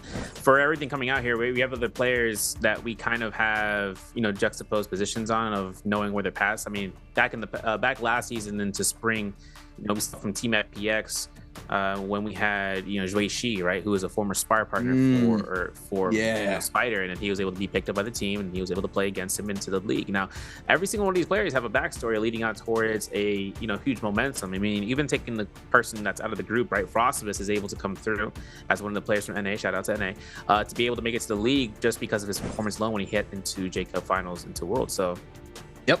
In any instance, any sort of backstory is to be had about where these players stand. I mean, Countryman made it go through here for Quake Up, and now he's into as XY, and hopefully the rep the ASC name to make it through. And hopefully, I'm really hoping to see him make it in the highest scoring bracket, maybe even a finals win for a week. But who knows? We have a lot of players. We always I'm biased to make it through into the boards. And this is going to be a first round selection here for Verse and Wufang, and Gigi Shaw for second round with Exen from Team Bada. Yeah, talk about a little bit more about XY and Frostivus. And I mean, we've had tons of players go into the league, and once again, not being able to quickly adjust to the pro league. And unfortunate enough for them, they get cut up or whatever the situation is, but we don't see them in the next bi-weeklies or split, I should say. And only a number of players have been able to come in fresh. Arano being another mention there, has been able to come to the pro league and showcase that they're able to hang with the big dogs, just like Frostivus. I mean, like I said, XY had a really good first week qualifier rounds. He slowed down a lot for the bi-weekly finals, but we did see the tech and how high of a caliber player that he is. So it's just a mental game from now on. And that's exactly what he mentioned as well. He's just trying to work on his mental. But there it is, Severia. There you go. You asked and you received another Tessa, and once again from Fong. Perfect. That's what I like to see. That's what I've been waiting for this whole night. I'll stop. Listen, Tessa's gonna come through here at Firefly map for good reasons alone. She'll just spamming ultimates if it comes out at the beginning spawns. If the spawn leads out to Breezy Courtyard or Breezy Maze to Moonlit Courtyard, where he's just able to find the Fireflies there and rotate out. Don't you dare, Mike. Okay, because I was about to say, okay, he is locking in a Wu Chen. Wait, hold up. By the would goat? love to see this. I'm biased by the goat. I would love to see this because he's locking him in, and I like this. Swap? Yes, the swap. And, I mean, for me personally, when Wu Chen first got the rework, I thought he was super strong. I fought a Wu Chen in Zerban, and I saw the potential of how Wu Chen can work. The downfall of his FTP is it's easily avoidable, but it's kind of like a V2 Liam almost. A tap dodge, you can't avoid a F2, but I still think his ult is very strong. And very annoying to try to deal with, especially if the Wu Chen is still applying the pressure, but he can use it offensively and even defensively, can go ahead and throw one down and take a quick little reset in. And Mike is locking into Wu Chen, but he is running the F1 opposed from the F2, so no swap. He isn't be getting that armor back off of that. Yeah, and also with F1, right? It's a neutral game at the end of the day, and correct. Yeah, F1 has blue focus throws whenever you show those shield to spirit shields. Yeah, so you'll be able to kind of mitigate taking a stagger and then maybe prioritizing a RMB neutral. Correct. Depending on what happens, and that could set up him for that into V2 proc, right? And if he can force a mark on the enemy with the V2 Spirit Blades, my man is dropping bombs. If he can capture somebody in this outside of their staggers, he can just throw blue focus. And then if they do get a parry by the end of the animation, right, what happens next is that the heavy blades drop down at that point in time. If he's just calculating it to be at that point, he can just disrupt their whole flow at that point. I mean, V2 only has 2 casts. Only has 2. If he's going to have to be careful about using the first cast, it's really either going to be using his ultimate outright as an insurance point to just be able to create pressure, and then activating the marks as a way of locking down. Plus, he can protect his own, he can protect his own zone inside of a Roma Yang if he decides to throw it at a pillar or something. Yeah, and you know what's interesting as well is Mike picked Wu Chen, and this is a Firefly spawn map. So, you know, we usually see his uncles being invested around these Fireflies maps. Yeah. Probably saving it for the next game, more Zio, but still, you know, picking someone like Wu Chen on a Firefly map is, you know, something new as well. I mean, I think this is the first time we've seen Wu Chen so far in the BIWEEK2s as well. But I also was thinking about, man, I kind of miss the old F1. That's what I used to run in the F1. Just because you can like break the weapon durability, but still, I don't know. I feel like the F2 the F2 might need a little bit of a tweak. Not sure if like the cooldown base. I don't know what it is, but like I was mentioning, I still think it's very easily avoidable. And you only get one, so I mean it is a combo break, but I still believe it might get, or it should probably get a little bit tweaked, but that might just make it even more busted, you know. Yeah, and then even then, it doesn't even have the Mortal Defiance proc the F1 does, and that's a Correct. That's a huge benefit of F1 versus F2 as well. So, seeing how Mike is going to play this out here, holding down for the solos field to play. He does have fist plays on the common armor. We see elimination from GG Shop against Wu Fang here into the kill feed with that Keelan ultimate, I should say. He's going to be going ahead and getting that kill. Spider, though, finds Fang here over by the Igneous Bound, going for the Matari, or not Matari, the Justina ultimate after the Tesla enchant. Does not confirm for the Stagger. Spider gets no freeze there, has one more dash to make it count, but he might be looking for a reset here, while Fang just finds an armor swap, which can get him right back into the fight after that one vitality heal. Now this is where the momentum game is gonna go ahead and happen here for Pace. Gets eliminated, but WG Spider does manage to catch a freeze. Cancels the LB focus to the 1-2, but the big parry there for Fang. Now F called in for Spider, trying to retreat, trying to see if he can find an armor swap, but the 1-2 there from Fang. Now the Tesla ultimate is gonna connect here for Fang this time around. Spider might be eliminated off of this. Tesla enchantment is about to connect any second now. There it is, the R&B focus from the Halberd for Fang. He is gonna pick up his first elimination of game number 5. Yeah. Backed into Grizzly Rise, 5-6 players here making their motion. Jishang is kitted out of his mind, bro. Gold, purple weapon, purple armor. He's the most stacked into this fight, already. And that's just RNGs, you know, just to go through. And this is common armor opponents that he's going up against. If he finds it, and he has blue fist blades too. So if he just really wants to use those as well, he can. Having to fight this one out, Mike Wu Chen. We see a Wu Chen, we focus him because we don't know if there's any other Wu Chens. We'd rather take this one out here now and then. Jishang, though, going ahead and try to go for the back off here. Goes for the 1-2-3, gets caught by the parry. F2's invested. Having lost all his armor, now it's worthless to this extent. But Jishang takes the time of just flying around. Maybe he's looking for the reset. Avoiding a scare rush here is going to be key components. F1 in the background from the Wu Chen as Mike is able to catch himself against X, and he's getting a lot of sustain back from it. But at the end of the day, as long as there's another target on the backline, they are going to disrupt every single one of these pressures here. Mike not using his ultimate just yet. He doesn't have a reason to. If he dies out here now, he's going to be able to reset later on and having 100%. But he is still kiting throughout the quarry, just making sure this is his own territory. And you can clearly see that they don't think Wu Chen is a threat. I mean, the pressure was on there onto the Hottie, and even investing the ultimate, and everybody stopped the chase and went towards Mike's way. He is going to be able to catch a blue armor, so you can clearly see that these players are not respecting the Wu Chen out in the field right now. Still with O online, Mike trying to kite this out. Still has 3 players on his shows. Looks like they are going to go their separate ways now. Now it's trying to see if they can continue scaling to zone once again. Purple dual blades again, action in the mix on the Keelan. Trying to see he can find elimination, but currently T225 has one. GG Shaw and Chazong currently with 1 on the board. Only 3 eliminations have happened this far, but WBG Spider on the Justina now. Already eliminated once earlier from DRG's Fang. Trying to see he can continue scaling into this game 5. T225 catches Wu Fang in the back end. The Liam for Wu Fang against the Justina for T225. Crouch LB connects to the Wind Gust as well. Now T225 with a purple nunchucks, be able to do tons of damage, be able to catch a prio attack here onto Wu Fang. Overholding. Since the R&B focus comes in off of this, now goes for the raw uppercut. F caught in for the Liam. Tries to catch him off the grapple. Doesn't manage to do so. And now Wu Fang is trying to go and get his movement game strong.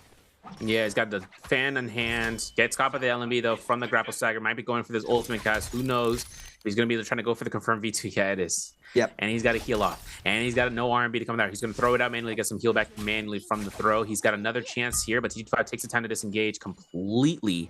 Has 2 dashes ready to go. Wu Fang backing off to try to get a vitality heal if he can. And he's creating distance. He's creating a terrain grief for TG5. He can't line up a freeze.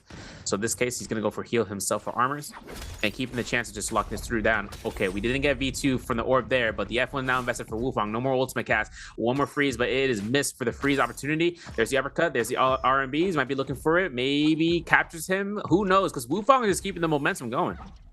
He is continuing the movement game for himself, but T225 has all the elements that he can to try to stay aggressive onto Wufong, but Wufong manages to create the distance now, trying to take a quick reset on the top side of the terrain. T225 now does manage to catch him, does manage to pop one powder as well, so now the health, it's a little even. Tries to cancel it, he's gonna eat up the damage. Proc comes in, no, he's gonna be able to just get a little bit of a tap dodge in. Now T225 loses a lot of HP. Now, this could be bad for him. He sends it, gets parried, and Wufong, oh, doesn't catch the elimination this far. One shot it now. Click comes in ×2 in the follow-up R&B, and T225 is going to fall off for that against Wufong. Yeah, that ridge fight was a little bit too much of a predicament for T225, trying to anticipate a blue focus and then having to bring it at the right time. It's just, you know, outside of the cone of vision. It's kind of tough to go through. He still has a life, though. GG Shaw against Akame, though, over by the Northwestern Barracks. Hoping to see whether or not the fan goes through. Oh, didn't get Scissor parried. We see the shifts coming out here. There's the parry. Shaw going for the fist blade R&B. Nicely done as he gets that vertical blue focus. Akame, though, has the backline this. He has ultimate to kind of go look to safety net escape route if he needs to. Goes for double wind blast, goes for bow shot. Chunks away a good portion of armor from GG Shaw. Look for the rolls, look for the F1 for the parry mode. Goes for wind blast double again and crouch LMB this time. Hoping to see that armor swap from Shaw. He finds it. He looks to try to go for the charge up here for the R&Bs for the fist blades again. And the blue focuses are just going to be thrown out here from Akame as a deterrence for GG Shaw to stay here for much longer. And him holding R&B right there just reminded me of the 3 stage from these weapons, man. It was so hard to fight against it. It's just like mess around with your mental memory, you know, like your muscle memory. You know, being trying to predict 2.0s and then having that extra element from a weapon that does so much damage. It was just very, very confusing at the start. I know for me at least, but yeah, you know, it's a great sword.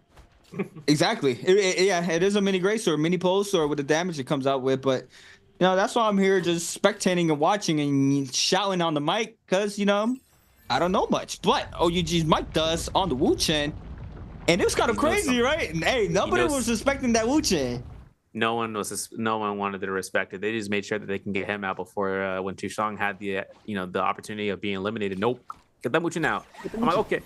But he's going to be probably fighting the second Romiang. We'll have to see. Spider takes his first Romiang fight here up against ASE's XY. So with it, Scare Rush comes out here. Hoping to see whether or not Spider is going to try to go for something here. This is double Justinas into this round, folks. So hopefully to see some sort of movement coming out here. Nice R&B, nice double blue focus. Crouch LB. Oh, look at all his armor and health. It's gone. 500 health left.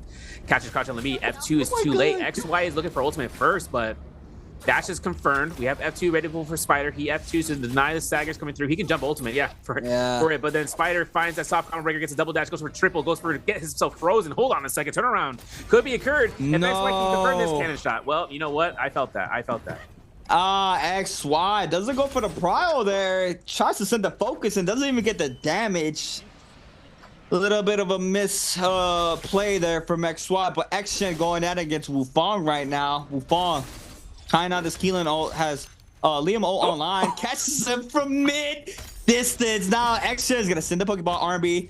Now F caught in for the Keelan, trying to stay up. X-Shen loses a lot of HP. Wu Chen now, Wufong, sorry, he's gonna send it, and he's gonna get the second V2 off. X-Shen, man, I'm telling you right now, that's probably the most annoying thing you can go through. You see someone playing V2, and you're just sitting there, right? Like he catches you in the Pokeball, and you're sitting there like. All right, like I know I'm gonna eat up this damage in about 0.5 seconds, and I can't do anything about it, you know?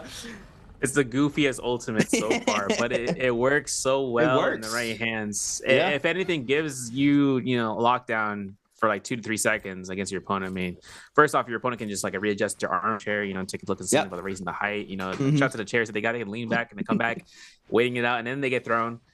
Then they get caught by the second one, and then it's over at that point if the HP is low enough. Spider, though, finds himself a Go Longsword off of his Romiang victories. Fong is looking to try to contest this chance with the Crouch on the Beast, but a pistol shot comes in from Burst. This is going to be a turnaround here. If Spider has Vermilions, and if Burst really wants to conceal this kill, he could. I mean, there it is. R&B comes out from the backline for the Halberd as the extended range. Finds a parry against Fong. F1 is down for Fong, too, so he had no way of surviving this. And the salty run back there, we see it coming into play there. For Spider coming in quickly back, trying to get inside the mix. Fong trying to kite this out. He has a dagger out, and you see this. Sorry to just get the movement game. Burst quickly, R&B's in. Trying to catch the second one in. Oh, catches him off the scare rush. 1, 2, 3 cents against the damage in the back end. Now it's gonna be Spider trying to regress Fong. Fong is very one shot right now. Burst is still trying to find the opener. Grapples in, call me the armor swap for Fong. And now it's a speed race. It seemed able to catch up to Fong. Fong goes up at the top of the terrain, slides around. Oh, that was a nice little path right there. I ain't gonna lie, that was cold there for Fong. Now, both players still on his straddle. You gotta catch him if you want to kill him. Throws on the V2, no, the V1, sorry, on the Liam here for Verse. And Fong, I mean, shit, it's so hard. Look at this, bro. He takes in every single corner he can cut Yeah. for the scare rush with the dagger, and it's the walls around this area in Grizzly Rise just gives him the allowance of doing this. And heck, if enough time propagates, he could just go ahead and take the vitality heal. But Verse, he caught that extended grapple. You saw the grapple distance coming out there. Finds a nice Aura Sword. The F1 is invested. There's a knockback. There's a Foxfire Force proc. So now Verse doesn't have to worry about the Saggers. He can just keep the chase going. He's got pistol shot ready to go here if he finds it. There it is. 1 shot, 2 shot, pelted shots. So making sure he can try to capture it. Fong is keeping the dodges alive and avoiding getting hit. He finds another common armor swap. He's still alive for another 600 health. He finds himself to be caught through here. Hold the RMBs. Dodges the Tesla ultimate. Verse is making this happen here. If you can look for the parries, if you're looking for another armor swap, Fong found it. He's going to be going ahead and try to go for the scare rush here for a tower. And this is a chase that's been going on for 2 minutes, folks. I mean, you can see Verse. I mean, you can see Fong. He has his routes unlocked. He used the whole terrain of, oh my God. I mean, he stays up in that situation, goes straight to a ballista tower right after there, where if he needs to, he can get his movement game strong is there as well. But Spider going at it against Action this time around. Spider's going to go ahead to the jump parry against Action, went out for the F, but the R&B focus off the gold launcher is just going to be way too much damage there. He is going to pick up the elimination. Pace is going to fall to GG Shaw. Wufong is going to fall to Chuzong. We got GG Shaw in the mix against Chuzong. Off of that elimination, it was a 3-way scrap off between 3 players. Chuzong is going to be able to take up some more of these resources inside the zone. I'm super sad because we didn't really see Mike showcase the Wuchen like that. He got eliminated, and I didn't even notice until Fong was on the run. Yeah, I wish we could get a replay and seeing how that occurred. I think it was most likely the rumbling loss taken into play, and then afterwards it would have been just getting Scott out. Like if the lobby sees you and you know that it's a out of pocket pick, they're gonna be like making sure, because like it's gonna happen. I mean, it's just the familiarity of choice picks are gonna come through. Yeah, it's one thing to another. Hottie, yeah, we've seen it before. Just seen it before, right? The moment we see a Wu Chen, you're like, wait a second, A Wu Chen. What are you trying to do out here? What are you trying to do? You trying to do some new tech? Like that's the X alarm, right? And there's nothing you can do about that one. And that's where Mike got caught out most likely. We'll have to see if that ever happens. But over towards into the northeastern side of Plume Castle, Wufong still has purple nunnies, has 20 seconds until the roam opens. And, hopefully to see if he can get the extension with that V2 that we saw from last round from Mike. I mean, this is going to be a good testament in seeing whether or not that ultimate comes into play in the Roman Yang, hopefully, where you can take full advantage of that. Spider posted up once again. Purple fist blaze this time around. Now, we're gonna have to wait and see how he does in his Roman Yang. He is gonna be going against FPX because he accused Verse though. Got a Justina v Liam in the mix. Who's gonna be able to take this one? He's gonna go ahead and just off to take the purple fist blaze opposed to the gold longsword. Both players starting off high. Verse going up high here with a gold outburst. Pistol shots do not connect there for Spider now. Trying to kite this around, trying to see if he could try to find an opening for himself. Verse charging up the scare rush, cannon shots flying on in. Gonna go ahead and try to bait out with a parry, but no, Verse does not bite off of this. Both of these players respecting each other right now, waiting this out. Since the R&B focus doesn't get the damage, overholds, nice weave there from Verse, catches the pry off of it. Now Spider comes in, does not manage to catch the pry off of this. Now with the 1-2, Verse backwards F. Catches the prod this turn on Spider with big damage. 1, 2, 3 connects. Crouch LMB for the extra damage. Now, the ultimate is gonna be invested here for Verse since the LMB focus there. Now, F2 called in, or the F1, or the F off the V1. Sorry. Now, jump ult popped here for Spider. Trying to find an opening. Catches the dodge. Ooh, he's gonna weave it. It's gonna follow up as well. And that was a big RB focus. Now, Wufong against Chuzong. Hada v Liam. JDG Chuzong charging up the scare rush. Fong on the other half there with a gold spear. That was a crazy scare rush there for Wufong. Now Chuzong gonna eat up the damage off the R&B focus. Jump LMB and the follow-up R&B for Wufong with a crazy tech chase there off the scare rush. Now he is gonna be taking that White Tiger's powers just like Spider. He's gonna get a gold greatsword plus the gold armor. He's gonna go ahead and convert that into a pole sword, I assume. Spider in the other half, not sure what he is gonna be picking up out of this Roman Yang, but We're gonna have to wait and see what weapon he has in hand. DRG's Fong, still the mix verse with that Yang depletion timer on his back. Gold halberds in hand, still intact here for FPXCQ's verse.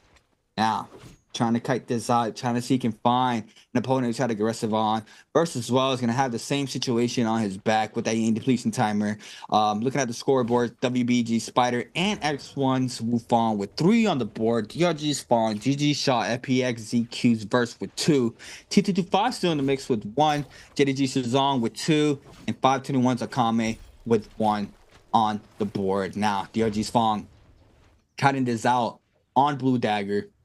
Verse needs to see he can try to pick up this elimination. Spider as well on the scene. Wufong in the back end as well.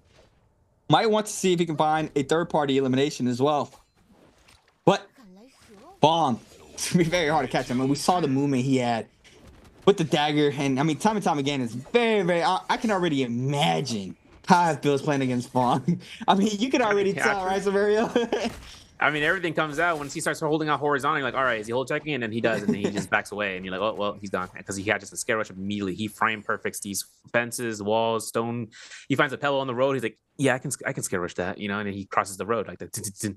Everything comes out for Fong and finding every single small little affidavit for him to just, you know, make his way forth. And Spider taking the fight against Verse in that Romy Yang. I mean, Justina versus Liam, but Verse is on that Romy Yang depletion, hoping to see whether or not he's able to catch something with that ultimate, because we've been seeing a lot of these V2s making their appearance, hopefully to make a better standpoint for the meta. I mean, changing out the ultimates for an offensive one is one thing to another, but taking it in a whole new direction for the Pro League is where you can make your testament and stand your ground. Verse, though, over by the quarry, left alone by his own lonesome. GG Shaw in the distance as well. As a Keelan, it's going to be a tough call for Verse to take this fight to staff as well, so he can just get away and start spelling himself away from these fights. But it looks like the arranged games are coming back and forth. Verse looking to dodge bullets here for that musket shot. He's going to try to go for the chase here, but he's got only 2 minutes and 30-some seconds before he can just try to get rid of that Roman depletion. Otherwise, this fight might lead into this one. That's going to be a monstrosity of action. Yeah, and Akame very weak already. Going ahead and trying to take a full reset off the audio. We see the aggression already happening towards his waist, continuing from him being forced to pop that ultimate. On the top side, these players are waiting for this ult to go offline, and it's about to do so any second now. There it is. GG Shaw still going on against FPSEQ's Verse. Verse has that end depletion timer, and GG Shaw being a big nuisance for him right now, not being able to get any sorts of damage onto him. He does knock out two of the purple armors there, two of the purple armor blocks. Sends the R&B focus, has the F to stay safe. Now GG Shaw checking when it is out. Since the R&B focus, now Liam ultimate invested for Verse. 1-2 minks are out here for Verse, trying to see he can find something. Sends the F out. He's gonna get the siphon back. F card in there for the Keelan as well. Now the Keelan ultimate is gonna be invested for GG Shaw. This could be bad here for Verse, but he still has a minute and 30 here in this fight. Yeah, he's going to have to really invest a second Auric Sword in the best capable motion. GG Shaw looking to try to go ahead and anticipate his Auric, but he's going to go on the offensive as a result. There's the Auric, but it is placed where GG Shaw is just waiting this one out for the movement. All the energy's gone. He's on the aerial ground, so now he's able to lock this one through. He hasn't procced Healing Guard yet. GG Shaw is going to be making sure he can go ahead and get some heals off here for the Vitality into the Armor Powder. Of course, you got to be very careful about whether or not the F investment is going to come out from Verse early or just on time. Ooh. That's a little shift parried up from Verse. Go ahead and catch the prize as well. GG Shaw's gonna vest the app here. Now, since that LNB focus, now nice little cross up there from GG Shaw. Verse trying to see if he can find an opening with 55 seconds. Since the LNB focus, aerial LNB, R&B focus. No, go to the jump LNB. GG Shaw now trying to stay up, drops very low. 46 seconds and counting. Can't pick up this elimination here. Has to have to stay safe for the time being. R&B makes does manage to do so. Clutches this up. GG Shaw falls, and Verse stays inside game number 5. Now we're switching over to Shishang against Fong. He has no armor. He has ultimate, though. If he needs to find an armor swap, now would be the time. But this is going to be a tough escape route. He has no chance of coming out of this alive. The head of detach comes out from Wufong to get the chance of armor swapping. Shishang will find it, and he's ulting indoors. This is exactly what Fong can use against his advantage. There's a test and chance. He avoids it. Gets a mid-air dodge, man. This is going to be a level 3 swing coming out the doors, and then R&B from the back line. T225 with a bow shot and confirms the elimination for himself. He is up on 2 eliminations. We still have 5 players left onto the board. No more Realm of Yang depletion gamers left alive. This is all for the end game circle. We got under 8 minutes before we enter into that realm of things. And of course, the Moonbane is striking down towards the next gold weapon drop for the Spearwell. Yeah, top 6 still up in this game. Lots of players. Is that Heartstopper? I think Whoa. I think I'm I looking at it. I'm right? scanning it. Scanning. Wait zone. But while he does that, we're gonna have to wait and see. DRG's Fong, man. Always been Dragon War. if you Dragon's War. Ooh, okay, Dragon's War. But yeah, DRG's Fong.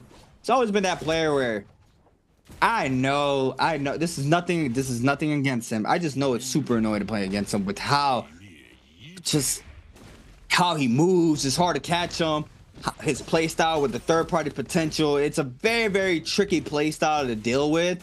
And we've seen that he's a big nuisance to a lot of players in the pro league. And, you know, he pretty much focused on Dagger for so long. And then the fan came in the mix. And that was like another, like, you know, sign for him sent to him was just like, here, another weapon for you. And he's like, appreciate it. He just took it. And I mean, pretty much just full on understanding the Dagger as he did. Easily transferable to the fan as well. I mean, oh man, I just know that if I ever have a chance to talk with another pro, I'm gonna ask him that question: who's the most annoying player to deal with? And I'm 85 to 95% sure they're gonna say Fong. And like, who's the definition of instigation? A Fong. All right, nice. Because and came into play, right? He could just range blue and then back off and then start escaping. It's gonna be his biggest benefit coming through here for his weapon selection as it comes out. But regardless, verse tough spot, man. V1 comes out, Auric Sword repositions, and he dash RMBs as immediately as fast as he can. He armor swaps as well, just in case. Find the blue armor as well. So now he keeps track of all these armors, right? He's gonna rotate it back towards it, or another player can look for it themselves. Spider though catches one horizontal, invests in F2 early on. F1 from Wufong to keep him on that terrain creep. There's a bow shot from TG25 for that bow into the burn. Yep. Big tough upset moment for Wufong. He's got V2. I want to see what this ultimate's got to go for it. I thought he was gonna get kicked off the Moonbane there, but no. Spider's still in the mix. Wufong now is gonna be forced to pop this ultimate. Overhold is gonna weave that F as well. Now the back end still gonna apply tons of pressure. Wufong draws very low, half white held and the RB focus in the back end from Fong once again. Always there, like I mentioned. He picks up another one on the board. That's gonna be his third one of game number 5. Spider with 3 as well. Burst as well, matching the 3. And it's gonna be T25 with 2 and a combo with 1 in the mix. Spider now trying to change his attention onto Fong, fully investing everything he can. Sees the test in the mix.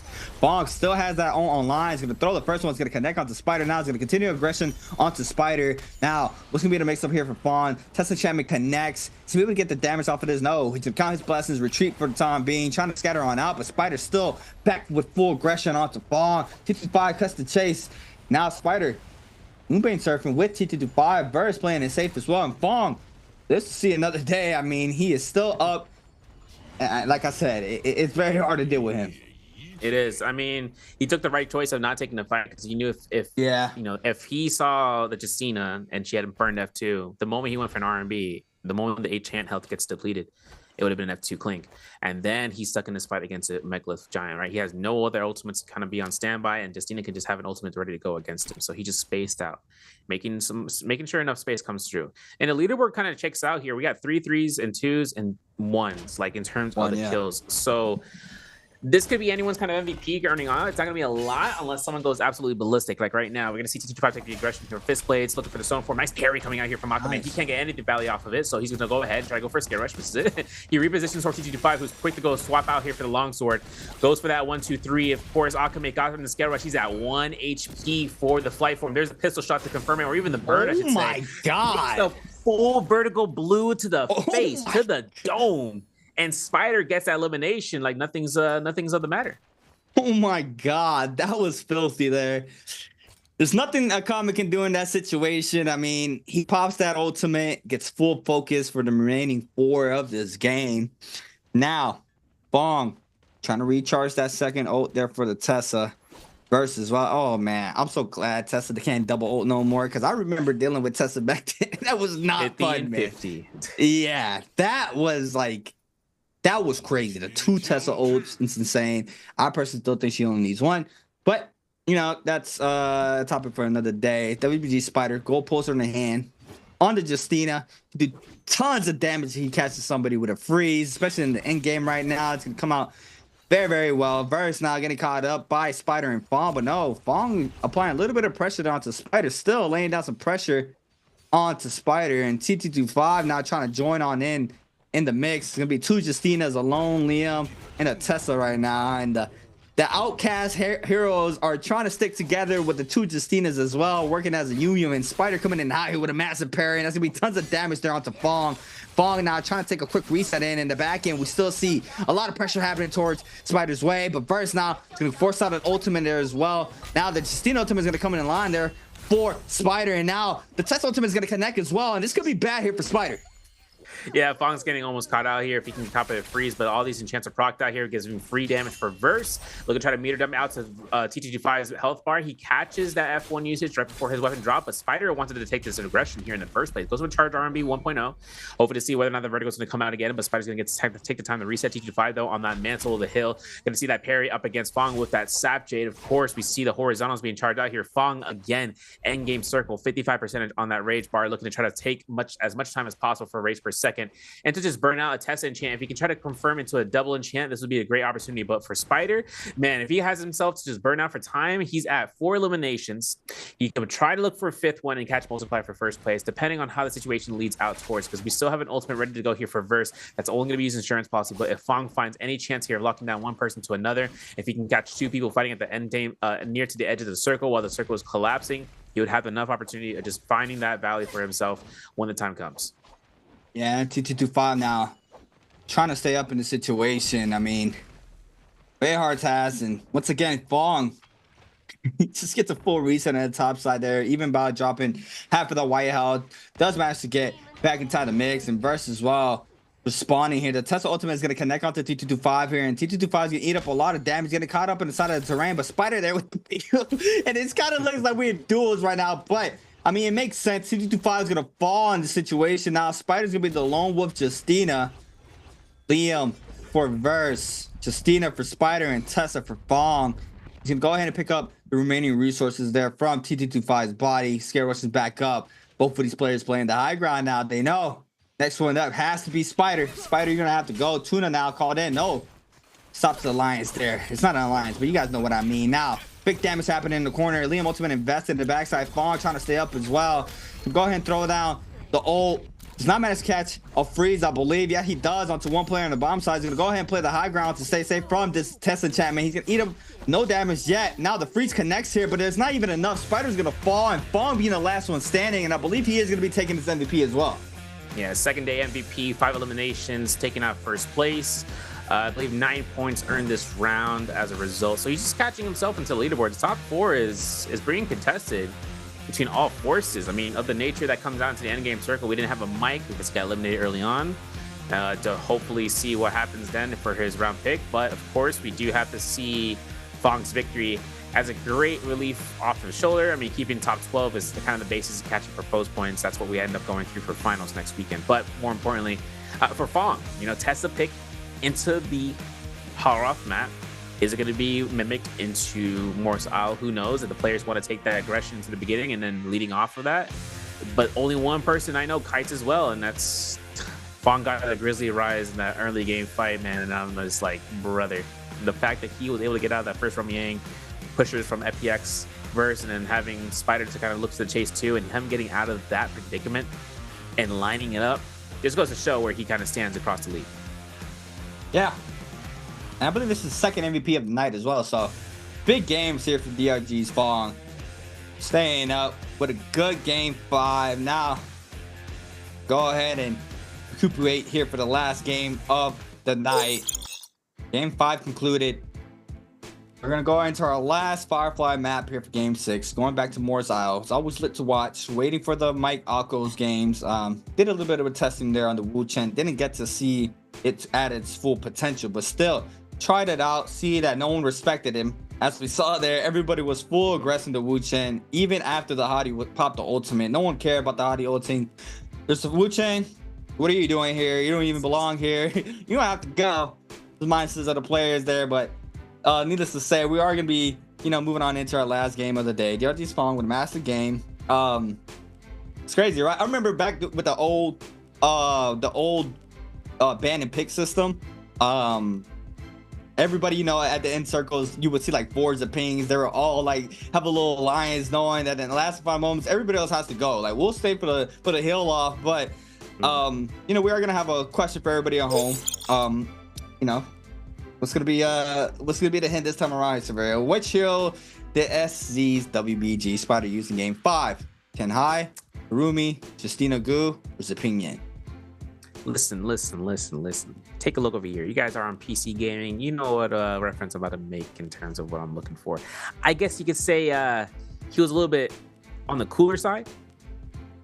I'll stop. Listen, you have an opportunity to try to take that guess. If you think it's if it's A, Tianhai, B, Kurumi, C, Justina, or D, the Ping, you might be mistaken. But more importantly, the scoreboard coming through here: 9 points for DRG Fang here in first, 6 points for Spider in second. 5.5 so far for Verse. This is a good steed that he's taken through in terms of keeping himself situated on the point of the score leaderboard. We saw him hanging out there in the background.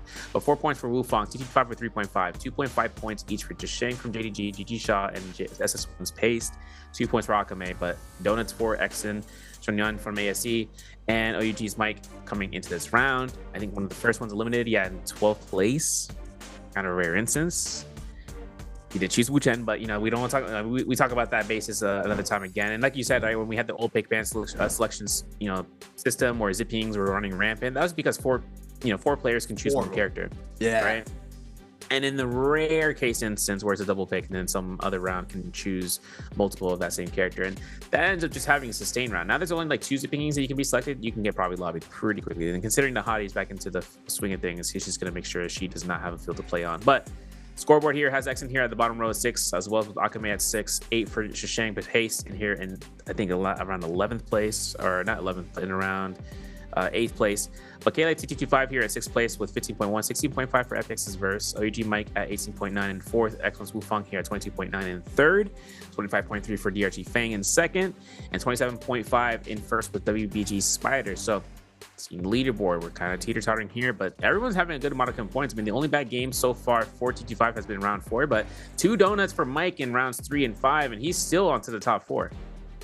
Yeah, and I'm looking at 4 eliminations plus the last one standing gives you 9 points for a game, which is a crazy amount now with this new system. So, like going back to game number 4, I mean, we'll talk about it in a second. The RG's Fang gets Spider, Tessa, and Chapman. Once that connects, it's a free focus attack there for Tessa. As we saw there, Fang eliminated Spider. Wufang gets TT25. TT25 getting super aggro against Wufang, and Wufang with nice kiting, turning the fight around. Big parry down to TT25. F called in for the Justina, snags up the purple nunchucks into the last final R&B there for the elimination there for Wufang. Yeah, now Verse taking his Romy against Pace here. This is where Pace wasn't really going to have much time to survive. Looking for the dash LMB to the uppercut, grapple bump into the R&B, extending it to the uppercut extension, and that's going to be able to kill it. He still had that Auric Sword ready for stagger for the second part. Spider fighting this parry against Exen. We saw that 2-point release. Better to be safe than sorry, especially coming out from the low HP and the combo breaker to be available from the Keelan. But Spider taking his chance here, finding the freezes, going for double expended dash, and then to a fist plate R&B. And then Verse finds shot with those R&Bs. Fang finds the cannon shots coming through here, but finds a fan R&B instead. Spider with a slam dunk onto Akame's forehead. And then with everything coming to the end game circle, Fang just finding last hit confirmations. First for Verse with those crouch LMBs, but then with the Tessa and Champ proc, he comes back after this first elimination and just goes for last hit with that hit confirm, eliminating Spider and giving him that elimination. Big games. Tessa used to be in the meta heavily a couple of months ago. Now showcasing for game number 5, being our MVP as well here on DRG's Fang's hands with 5 eliminations, almost 23,000 damage. That's a lot of damage coming out for one player. 6.7k with the cannon, 5.6 with a dagger, 3.7k with a fan.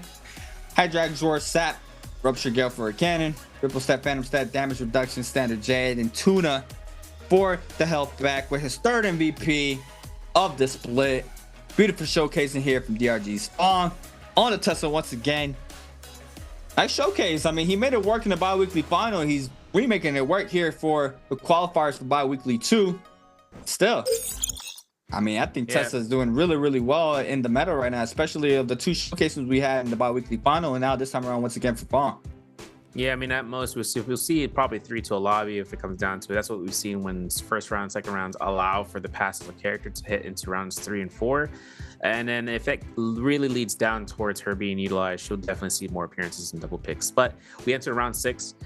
We still enter into the Akos Temis to make sure their appearance, because Akos will most likely take an appearance into Morris Isle, and then Temi's there to counteract them in rounds 5 and 6 selection pool process. So hoping to see what happens within rounds 3 and 4. I mean, hero points are going to be invested for double picks for a lot of these heroes. If it's a comfort pick and knowing where the rotation is for your spot, for your grouping, and where you can just lead out with your team or with your organization, just leading out a victory throughout the day for just catching MVPs. I mean, hoping to see what happens with the selection process for the first round. I mean, we didn't get a chance to see crazy work off of the Keelan, but we'll hopefully see with the V2 again, part 2, Leche Boogaloo. We'll be back after this break though, guys, and we'll be getting into round 6 in a short while.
Welcome back, everybody, to the 2024 NARAKA BLADEPOINT Pro League Summer Split BIWEEKly 2. My name is Creatives, and I'm here with the man himself, Severio.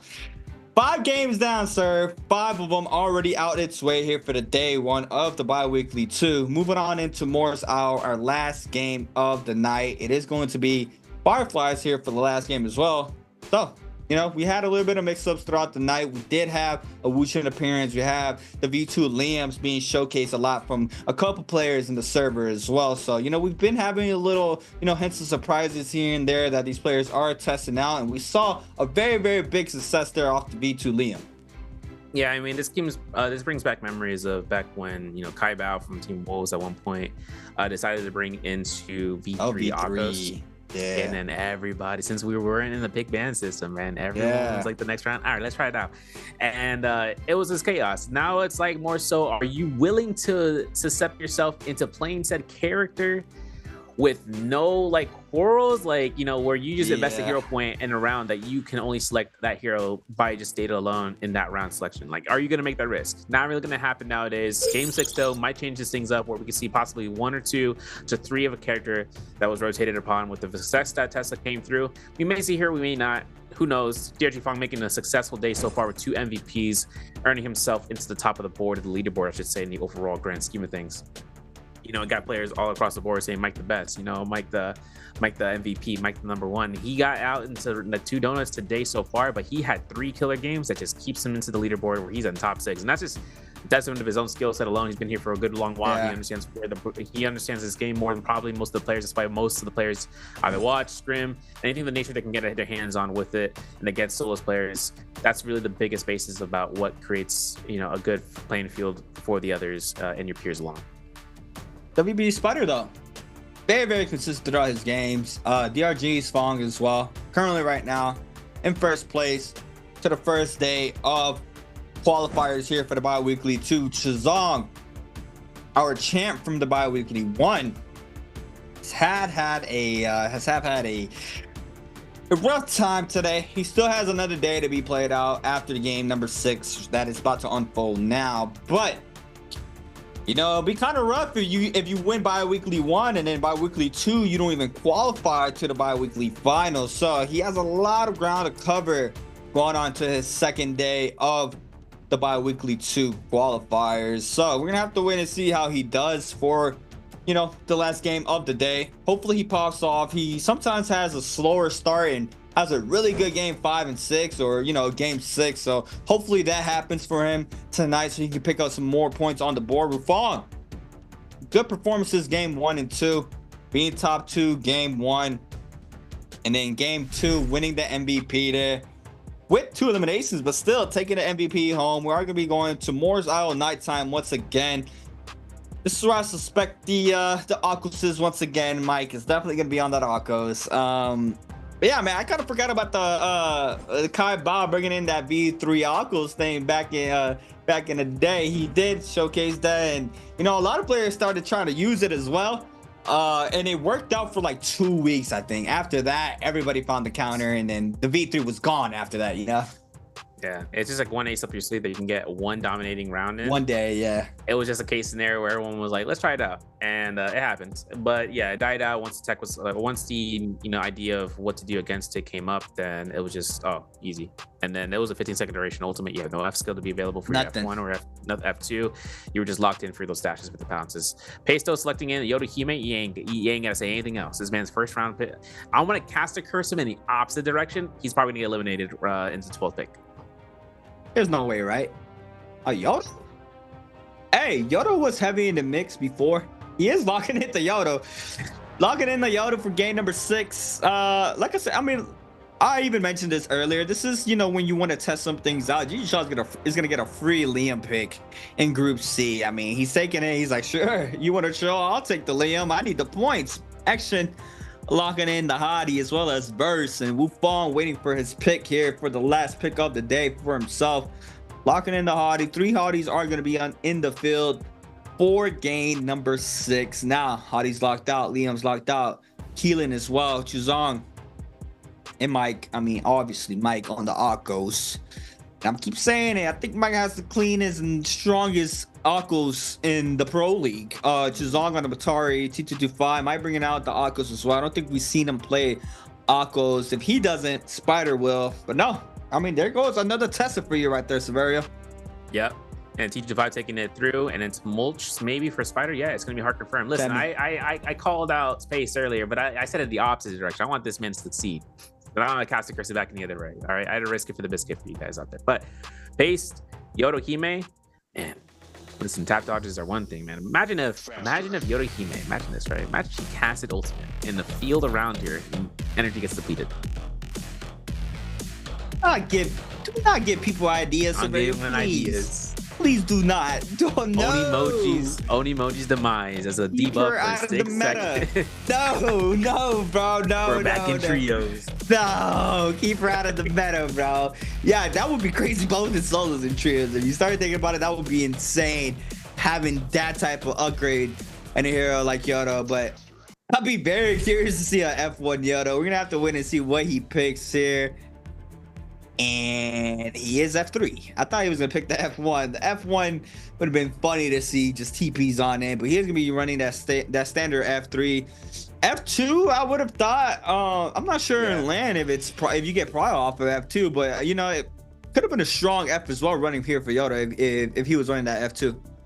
Yeah, and there's a double pick here, double V2 coming out from the Liams in this lobby, so should be a good showcase in seeing that one make its appearance through from GG Shaw. Hopefully get it again, because this is his double pick for Liam. Allowed, because the first round selections and whatnot didn't go through with it. But a lot of spawns over by Victim Saving, man. Fireflies, just find that, find the Windwheel Gorge, hit it up, hit all 3 of those Fireflies. If you can get one, it's perfect, right? That's all you need, because then you go into a fight, you find some loot, and you make the aggression. But that's a lot of spawns there, man. I'm telling you. X1 OUG are taking in Victim's Haven, and then about as X or north of that towards the Islet Crater a little bit. But Sunwing's Res only has Kayla TT25 on that triple Firefly spawn, and DRT Fong is just onto the near to the Gloom Stash. ASC's Xuanwan is going to be over by the Noble Cave, so he could just have free realm of just going through there and looting up that pattern. Who knows? Because this is going to be the final round. WB Spider safety netting his spawn for Fireflies, Crow's Nest as well. Well, let's take a look and see what Game 6 has in store for us. T225 already in the mix against DRG's Fong. Got Tessa here for T225. Double jump LMBs. F called in there for the Tessa. Fong now continues his aggression. Sends the R&B focus. That's ultimate investor here for T225. The aggression still going towards his way. Fong, some crazy tracking here. Does manage to get Tessa stunned, but T225 trying to retreat, trying to take a quick reset in for himself. Looks like Fong is going to catch up to him pretty soon as well. Man, that armor went right by him. Was able to pick it up, so hopefully he has enough sustain here to fight this one out here. Nice jump, LMB. Goes straight up. He knows where that armor is, I think. He's taking the time to get this vitality. Hopefully he can regroup himself, but he takes this fight against Fong. He has another ultimate cast go through. Fong's at 87% now, 90, 91. Each damage he takes, he's going to get a little bit more rage, but this is going to be the point right now where Fong's going to have to risk it for the biscuit. TT25, RMBs, jump LMBs, and that's the test and champ for a free RMB release. First kill elimination, TT25 takes it for his own. That was clean. I'm not going to lie, because can't tap dodge out of the F, you kind of just stuck in that animation where you're pulling back. So him quickly investing that Tesla ultimate there to confirm the enchantment was pretty nice there from T225. OUG's Mike is about as action this time around. Hardy for action, Aquas for Mike, and this is where Mike pops off on his Aquas, quickly catching Prowl there against action, trying to retreat now. Overholding, jumping LMB does not confirm there for Mike, but still sends a second to the R&B. Got a couple players moving on in. Verse already in the mix. R&B focus there for action, and Mike now trying to stay up, but he's needing up a lot of damage here off this blue fan. Yeah, now it's going to be a blue focus off if it comes through, and Verse finding his R&B, Mike getting mitigation from that ult proc, so he saves himself a little bit of trouble. But then everyone decides to convert themselves towards his area. Wufang here in the mix, coming in from Windwheel Gorge, now with the ultimates to be on standby. Verse still not taking the chance of being aggressive upon this. Mike is going to have to take this tower to his own benefit, just scare rushing in and out X and just keeping the kiting going, trying to find them out, flying in and out. But with Mike just being able to scare rush throughout that tower, this is going to be a chase between all these guys looking for that one elimination. F1 out from Mike. He's at 200 and 300 HP right now, and Wufang looks to be the one target that's going to catch that one. In the background, you see Exen caught by parry, R&B double hold, focus release for Verse, and now Exen's on the recipient end and also being the second one eliminated. Nice little scare rush done for Verse. Trying to chase down the elimination there. Mike manages to scatter on out with 1 HP in a dream, manages to stay alive. Verse and Shaw still going at it. Mike, though, trying to see take a full reset, and Wufang might be spawning him pretty soon. There it is. Quick aggression there from Wufang. F1 caught in there for the Aquas. R&B mix there for the Halberds. That's about to catch the raw uppercut. R&B on the ground as well. 1, 2, 3 connects there for Wufang. Now trying to regress him. Does get a lot of damage in. And we got another player showing up as well. GG Shaw moving into the mix, but Wufang already taking down Mike. Very low. Big parry there for Wufang, but it looks like GG Shaw is going to be picking up the elimination here. You got to be careful about that sign. I see it up top. You got to be careful if you can use F2 in his corner or at F1. Didn't get knocked down just yet. But remember, V2 for GG Shaw, and that plaque is right there, folks. There's 2 plaques on each side of that building. Hopefully to see whether or not GG Shaw is going to take prioritization off of that. But the Hottie ultimate as an assurance gives Wufang enough time to back off here. If he gets caught by that charge up, if it was still available, there it is. It is not going to capture that. That's going to be the last chance for GG Shaw. So now he has to kite around here, gets caught by the V2 swing. We see the burn. That's going to be the elimination. That's going to give Wufang his first elimination. And Verse is he's fighting in the background. I see that. Spider is actually arriving north side from Zest Winery, or towards Zest Winery from Artisan's Grove, and he's just making his rotation as it comes out. Yeah, he picked one up already on the board with one currently in burst and action. Both around same HPs. R&B, LMB here for the Katana. Sends the Stamina Strike as well. Sends the R&B focus, but burst with the read off of this. Overholding the R&B. Waiting for that haughty F. Tries to go for the slide uppercut. Does not manage to catch it, but action now on the run. Looks like these players have not scouted out the situation. It's gonna be an ISO fight here between Verse and Action. Common dual blades in hand for Action this time around. Verse with the blue katana getting caught up on the R&B Minx. F caught in here for Verse this time around. Now gonna go ahead and invest his Hottie ultimate. A pistol shot connects in the back end. Action is gonna respond with a Hottie ultimate of his own as well. Now battle of the skies. Who's gonna be able to take this elimination? Action retreating Verse and go ahead and cancel ult. Counts his blessings. Trying to post up for the next Rumble Yang or for the first Rumble Yang. Spider as well on the backside. Might want to get aggressive there, but looks like they are going to wait this out. First is going to be able to go ahead and repair that musket. Action as well. Now T225 against Pace. Big pair here for the opener on T225. You know, Fang's already out of the game too, so that's going to be one player left down in the lobby. T225 having his chance of just looking at the Yodo slashes, and there it is. Just Yodo Hime, man, solos is just, you know, Yeah. It's just the reason it doesn't really work. I mean, he's using F3 too, right? And that's a in place F. No damage comes through, but players can knock you out. They can ult you. They'll find any opportunity to just be saying, all right, whatever, because your F3 is only good for one heal.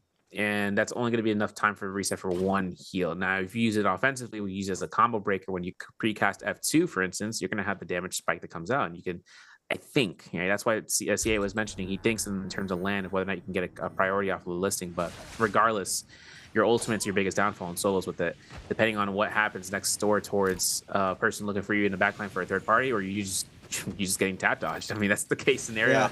But what happens with Yodo Himes and solos, and it just sucks because, you know, you kind of want to see her succeed, but some changes need to happen for her, or maybe some player finds the limelight and works off with her in the pro league. Who knows? But Romy Yang spawning in here, Mike finding Spider in the corner in the cottage, and he's going to be telling him bedtime stories because he might be getting himself out of the lobby. I have a question. I don't know if you know this, but if a Yodo ults and you're running Liam V2, can you catch her in that? No, I don't think so. She's an ultimate focus. It's only against enemies, like ultimate focus in the sense that, you know, it's hard ultimate focus. Like, that's what she has. Because if she can get caught by V2 Liam, bro, GG's. I don't even want That's what I'm saying, right? I've never tested it, and you know, you don't really see people run V2, so I've always had the question. I personally don't play Liam, even though he's super, super strong. But if he ain't got no fits and he not dripping, I'm not going to use him. So he needs some fits and he needs some drip, because right now my boy is in the slums right now. He needs some outfits. But, you know, regardless, Mike in the mix on the Akos right now, trying to take this Rumble Yang. He is going to be entering in. It's going to be a scrap off between OUG's Mike and 521's Akame. Purple fist blades in the back pocket or in hand for Akame. Mike with blue dual blades. And if those fist blades get parried, I'm telling you, Mike's going to snag those up mad quick. Now, what's the opener? F1 here from Mike, since the R&B focus doesn't get the damage though. Clint comes in off the lights. Now, pistol shot connects. A little bit of extra damage. Clint comes in there for the fist blades, gets the damage off the R&Bs. R&B makes F caught in there for the Kylan. Now, big damage in the corner. He's going to be forced to pop this ultimate now. Now he's going to respond with a Keelan ultimate as well. One hit, he can die here. Yeah, it's going to be an F1 trying to invest in vulnerability, but there's going to be the case scenario where Keelan is going to go ahead for a horizontal, and that's it. V2 afterwards. Mike is caught out. That's the level 2 swing. Mike News, that's the case scenario. T225, though, on the other hand, Tessa versus what seems to be Hadia against Verse. Blue armor and blue weapon on Verse instead. Purple armor, purple weapon for T225. This is just a management of how much spacing could be occurred or how many blues can be thrown out here. Verse gets no stagger off that scare rush. It was dodged. T225 finds a parry, goes for R&B instead, knows the F2 is still available, goes for the uppercut just in case. A little bit of teeter-totter, but he has ultimate. He catches Enchant. Verse still has to work. He's gonna have to go for high ground or for a pillar drop right now. Yeah, see him here playing up high. Dragon Slayer here for T225. Uppercut extension. LMB, R&B. Can't go for the crouch LMB. Gets extra damage. LMB, one shot now. Verse to be real careful with T225. He's gonna connect with the scare rush as well. Beautiful play there off the Tesla. And I'm telling you, man. I mean, Severo's been asking him for the Teslas, but I mean, they had some really good showcases tonight and the previous night as well. Last solos we had for the bi-weekly final, and I feel like she, you know, a lot of these players might start catching on and start playing her a lot more than they usually are playing her. Yeah, and seeing about how her selection process goes through and where she rotates out, but Yeah. Akame getting caught out here for that. I guess who's coming back in here? Back R&B in. from Verse. There's the F1 no soul bloom pickup. Mike not able to get it through. He's having a rough outing here after that first Romy Yang loss, and now he's gonna get caught by a burn. That's all that Verse needs, because now all he needs to do is just chip dance for a single swipe, and he can kite around this winery as often as much time as possible. He can't caught by the V2. Ooh. Mike on the edge of that semicircle coming out from Spider. Spider trying to get that lockdown if he can. Armor swap from Mike. This is where Mike's biggest advantage comes out. When he finds those armor swaps, he's able to catch that. He's able to come back and turn it and fight around. But hoping to see what happens here. His ultimate's done. I'm not sure there's any Fireflies for him to kite around here and just look to see if there's any available, because now the lobbies in Zest Winery feels like compared to how much chase is coming through on his direction. Yeah, the Aqua's all gone here from Mike. Full aggression from everybody in that area. Whips connects there from Spider. That was a disgusting whips. He doesn't get the damage, but I believe he wasn't even the one that crossed him up there. That was a Kame that dropped down, and Spider with a crazy whip from downtown. Mike is just gonna go ahead inside the zone. Cuts the line of sight. Gets a little bit of repositioning here to take a reset, and does manage to stay safe for the time being. 2 minutes and 10 seconds remaining on the Yang depletion timer to take full effect. WBG Spider though on the Temi, 19% on that rage. No ult online. Does have blue pole sword. Gonna eat up a little bit of pistol shot damage. Mike now back inside the zone. Needs to get active pretty soon. T225 is gonna bounty Verse. Spider with 1. Wufong with 2. T225 with 4. And I believe it was T225 who ran the test in the bi-weekly finals as well, right? Yeah, he did it for 1 round as well. Yeah, he did well. It was after the Fong game, and 4 eliminations. Still has Vermilion Bergsmite on standby for another minute. He's gonna have to be, noticing fights are happening somewhere. He's got that bounty score that we mentioned, so hopefully he gets as good chances of arriving to the scene, because Mike's back inside of Zest Winery. He still has no ult. He's at 40% rage. Romy depletion still in the play. TT5 though avoiding GG Shell's V2. There's gonna be the Testa enchant to come out. I'm not sure if TT5 is gonna go release it. Yeah, he gets caught because he released it, but hey, wait a second. I don't know what happened there, but he got immediately knocked back here. There's gonna be GG Shot going for the double R&B spam. The F1 comes out. TT5 no uppercut confirmed. Goes for jump LMB as the F1 Foxfire comes into works. F1 at the perfect time, but a double twin shot, man. I swear he's gonna have to really look in terms of clapping this one back, because he's needing to get GG Shot through here, considering that he just got saved by the bell. Oh, that's unfortunate there for T225 still though. I was super close. Regardless, Wufong's gonna fall to action. OUG's Mike. 37 seconds. Trying to get active against action right now. Grapple LMB's in. 1-2 minks from the dual blades. Both players buried. Audi F invested there to try to reposition. Now Mike is gonna get it re-aggressed there by Chuzong, and the back in Akame trying to get active against the Akos, and he knows that this was the Akos from earlier, and with 8% or 9% left on that rage, 8% now to try to get this ult online. I don't think it's going to be enough time here for Mike to even stay inside game number 6. Super unfortunate for him. He's going to end his night around, first still in the mix, so around 7th to 6th place, depending on where GG Shaw ends, but still, he is going to fall. Drops down to 6th now. Second Roman Yang posted up. Verse is very low in this hottie. Oh, we got Temi ults online and everything as well. So he's gonna get a little bit of damage onto Spider. Mank there for the bow. He's gonna get some damage in. Still has the Yang pass on him, but Verse is gonna get aggressed on by Kama as well. This could be bad, but it looks like he's doing a really good job kiting so far. Yeah, he had his staff on the motion, and even though with the killing and backing off here, had to be very careful about this Akame with that gold pair of halberds and just making motions of just getting neutrals or just going for R&Bs. Spider keeping the kiting going alive in the dream as well, because he's on common armor. He gets caught by a single 1.0 release from a vertical nunchuck, so he will lose all that armor, no questions asked. So he's just have to be very careful. He keeps kiting around. He makes it to the Romy Yang pass.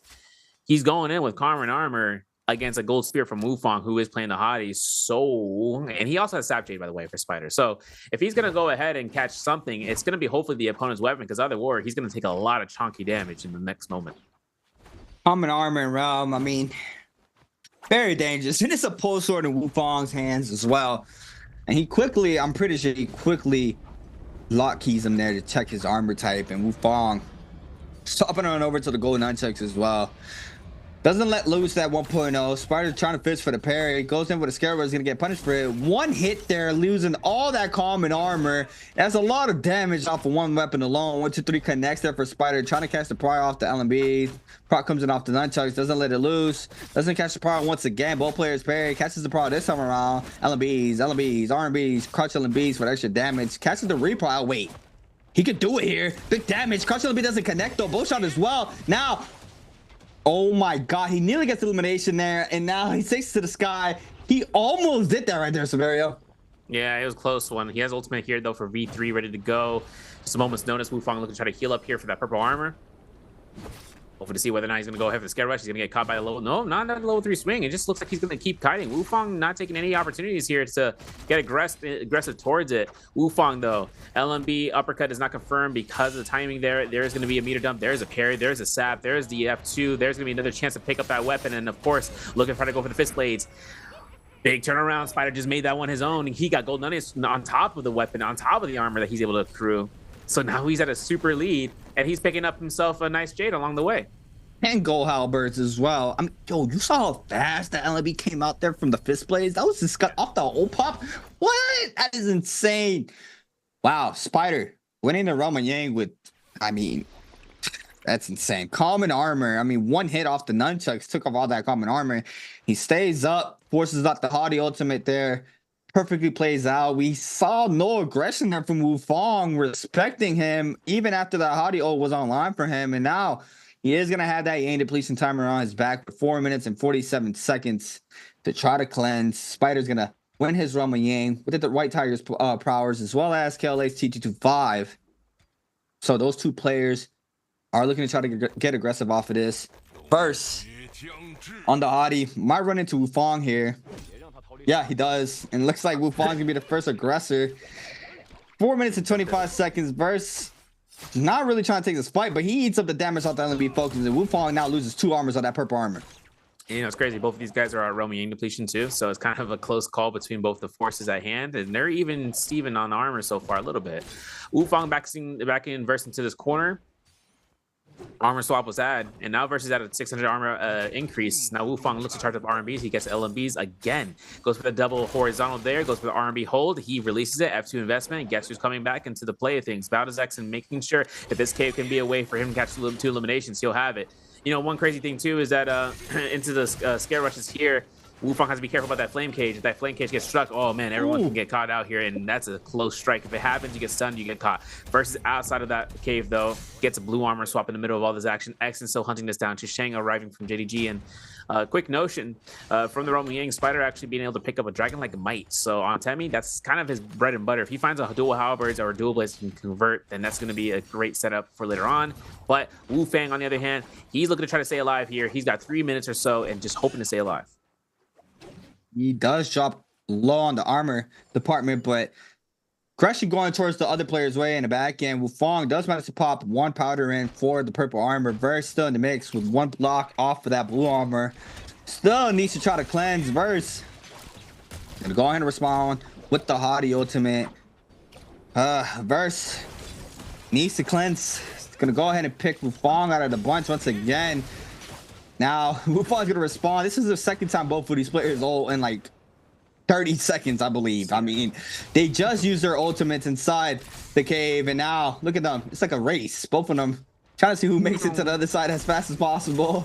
Wufang doesn't get any aggression thrown his way, and Spider now catches Verse lacking with the gold halberds. He's gonna do a lot of damage here.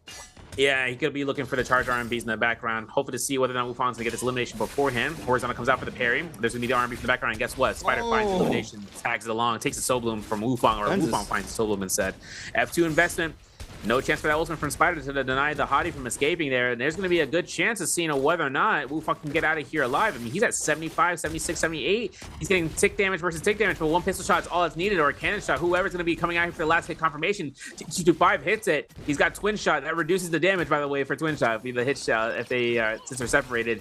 So it might have been a kill confirmed there if he didn't have the Jade outright. Who knows? Wufang's still going to be going ahead and calculating himself forward with that full sword, and the whole lobby's against the odds against him. And that is another cannon shot. Look at that. 1 HP. Literally, I can't even see the pixel of the HP, but XY saw it and he took it out, and there goes down Wufang.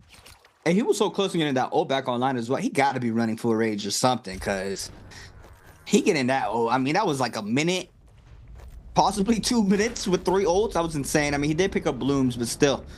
XY now in 10th place with 1 on the board currently. Action with 1 with 7.5, as well as Akame. Both players bottom side of the pyramid right now. XY. Oh, I'm sorry, that wasn't even XY on the bottom side. That was Chazong, I believe. Chazong had a rough day so far for his first day of qualifiers here for the bi-weekly 2. Spider, though, playing really, really well. Has had a really good showcasing throughout the bi-weekly finals 1 and tonight as well. T225, gold fan in hand for T225 on the Tesla, making a really, really good work here of this hero. Action in the back end there on the Hottie. GG shot on the top side of the cliff with the Liam. Still waiting this out. Has 3 repair kits there for the cannon. He knows he's going to be spamming that if he goes to end circle in a situation like this. Trying to play around the backside of this next zone. We have Mystic Might being spawned for this Spirit Well. Who's going to be able to maintain, or who's going to be able to capture the Spirit Well? I'm pretty sure Spider. Oh my God. Look how clean that looks. Johnny's like Might with the red halberds, man. That looks so nice. Yeah, the extreme animation goes crazy. Yeah. And also another martial, or not martial, but another dual halberd to be in the play here is from T225 on standby. He has martial art will form hook, so he's the one that could be a good setup if he gets Spider or Spider gets him. Either or. I heard a pair in the background.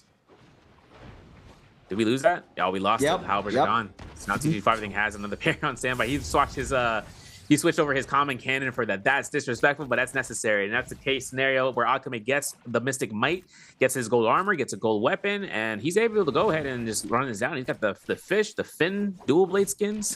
I guess you could say this man is swimming in it. Obviously I had to cop those because it was very cheap. Oh yeah. But when I first got them, I was like, man, this so like, I don't know, like it kind of caught me off guard.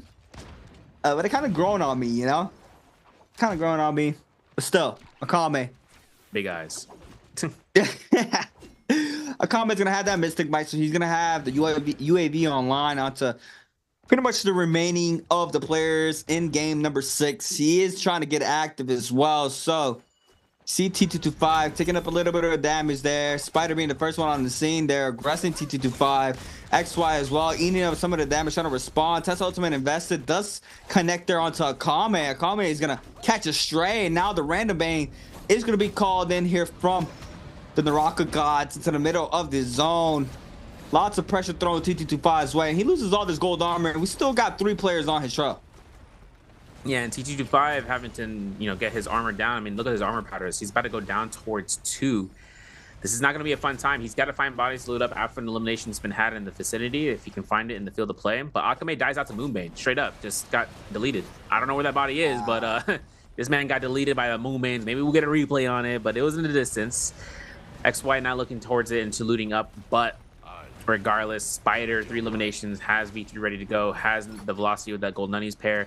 And he's just keeping this to his own corner here. He gets caught by a scare rush here by a martial art. Wait a second, XY with the martial art as well. Is there 3 in the play? Because I think Spider gets caught. He's still going to get chased aggressed upon. There's a rupture gill in the background that hit off XY, and T225 is going to be the result of that, using his fan, locking him down to the corner as Spider's locking himself to the side. But we get a replay on that Moonbane from Akame. I think he got Venn diagram, dog. Oh, Weaves the first one. Oh my God.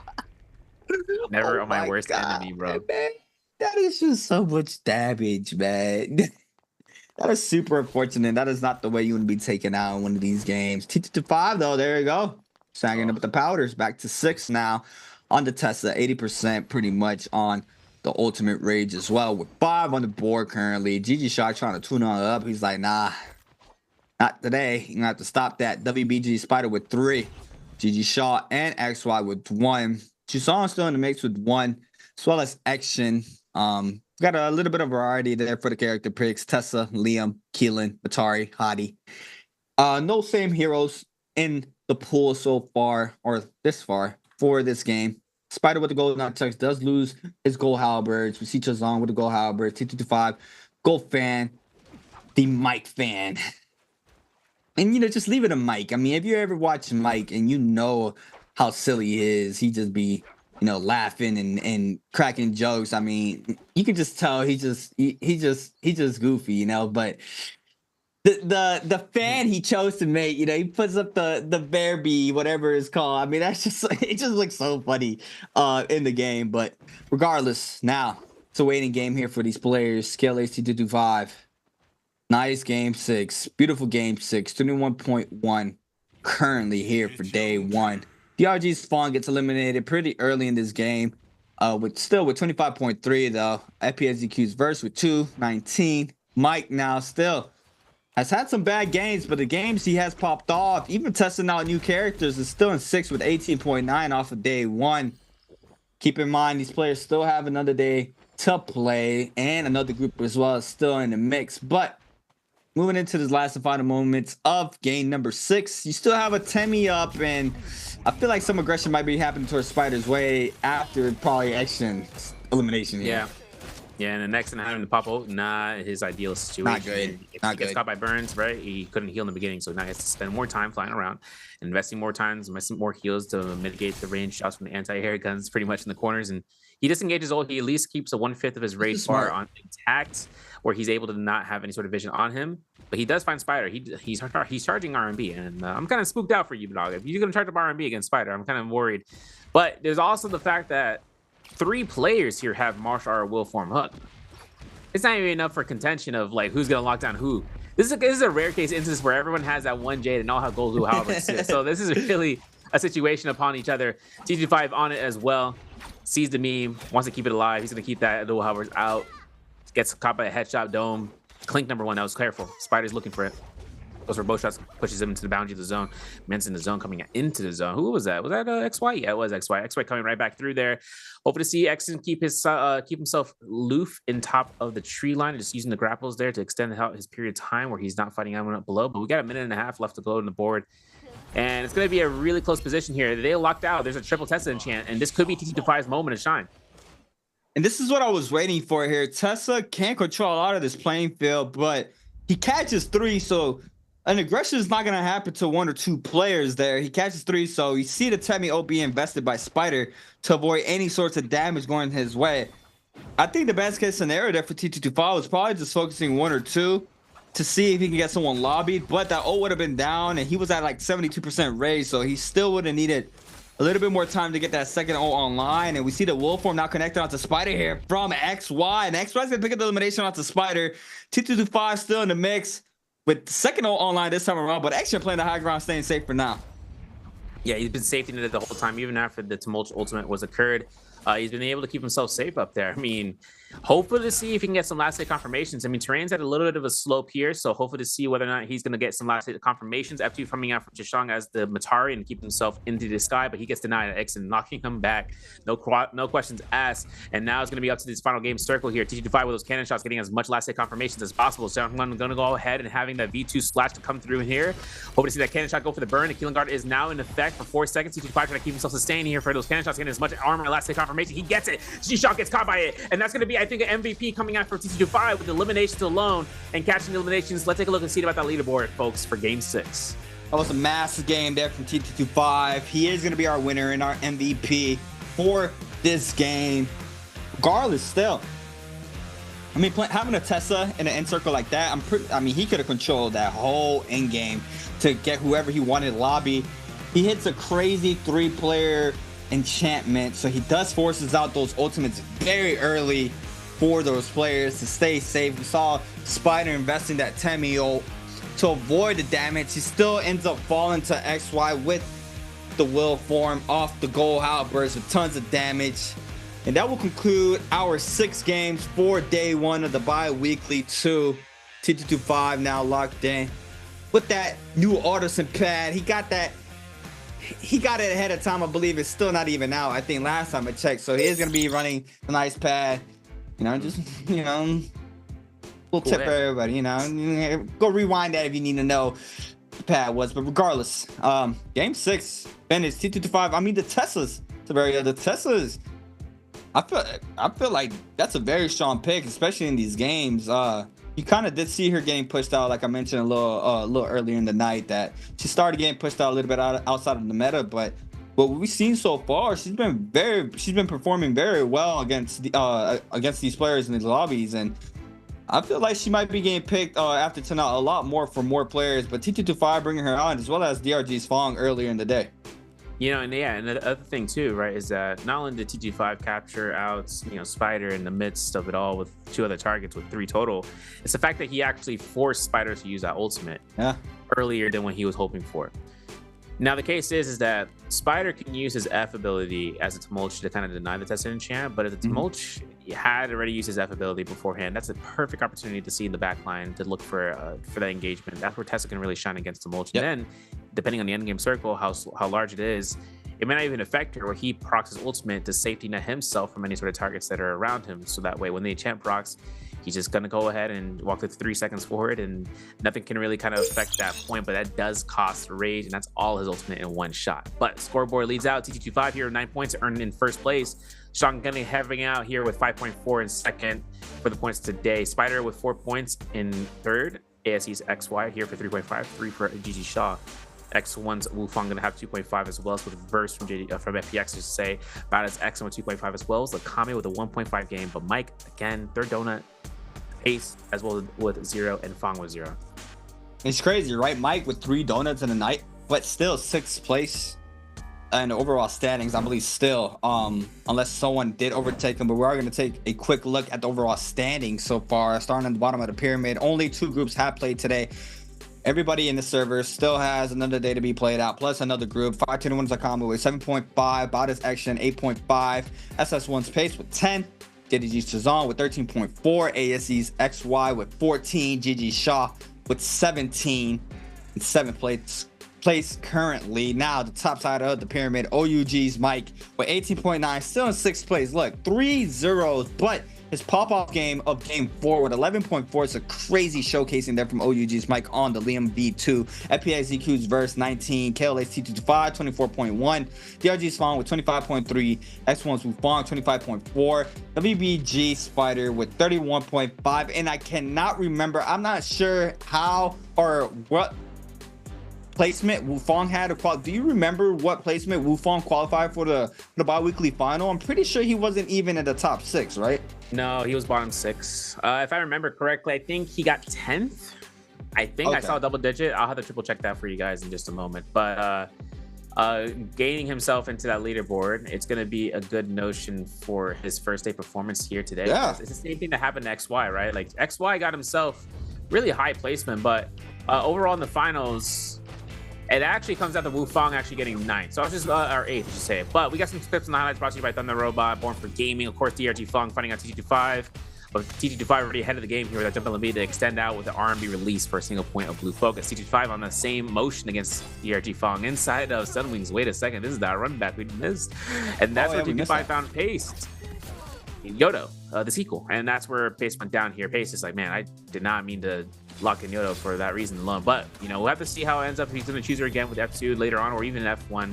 Regardless, so TT5 finds out his wrong for rough fight. This is his 4th elimination against Verse, or 5th elimination, I should say, with that one cannon shot that helped confirms that elimination. Spider, this was a crazy fight for Spider.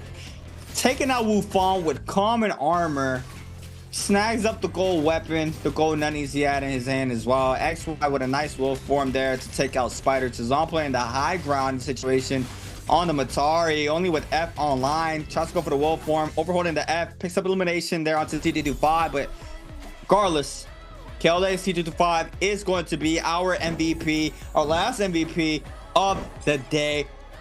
What is that, his fourth MVP of the summer split with 24,000 damage. 7 eliminations on the board here for KLA's T225. What a beautiful showcasing for this man with 6.4k damage off the cannon, 6.3k off the fan, and 6.1 with the halberds. I mean, he was doing it all. Yeah, and he was able to swap out. I think he had the twin shot before. I saw 2 cannon throws out here. He had 6 repair chests at one point. So that would be one indication where he's really standing in here. That's his most damage coming in from the cannon. Fan to halberd being the secondary.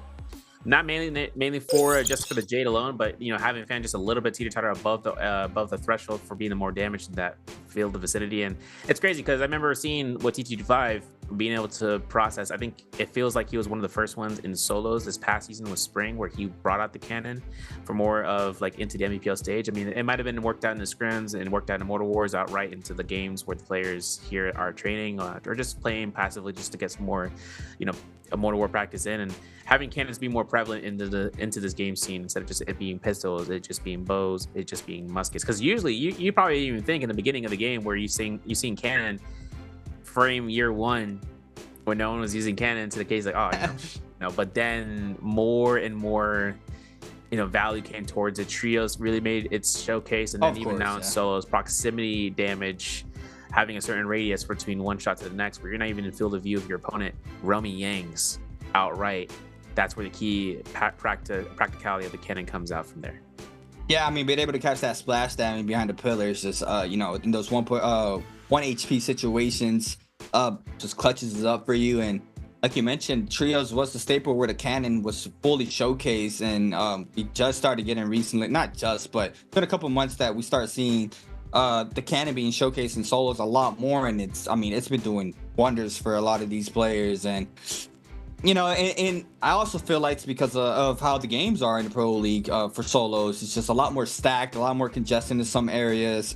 It's a lot different than if you regularly pugging or in a ring game or whatever you want to call it.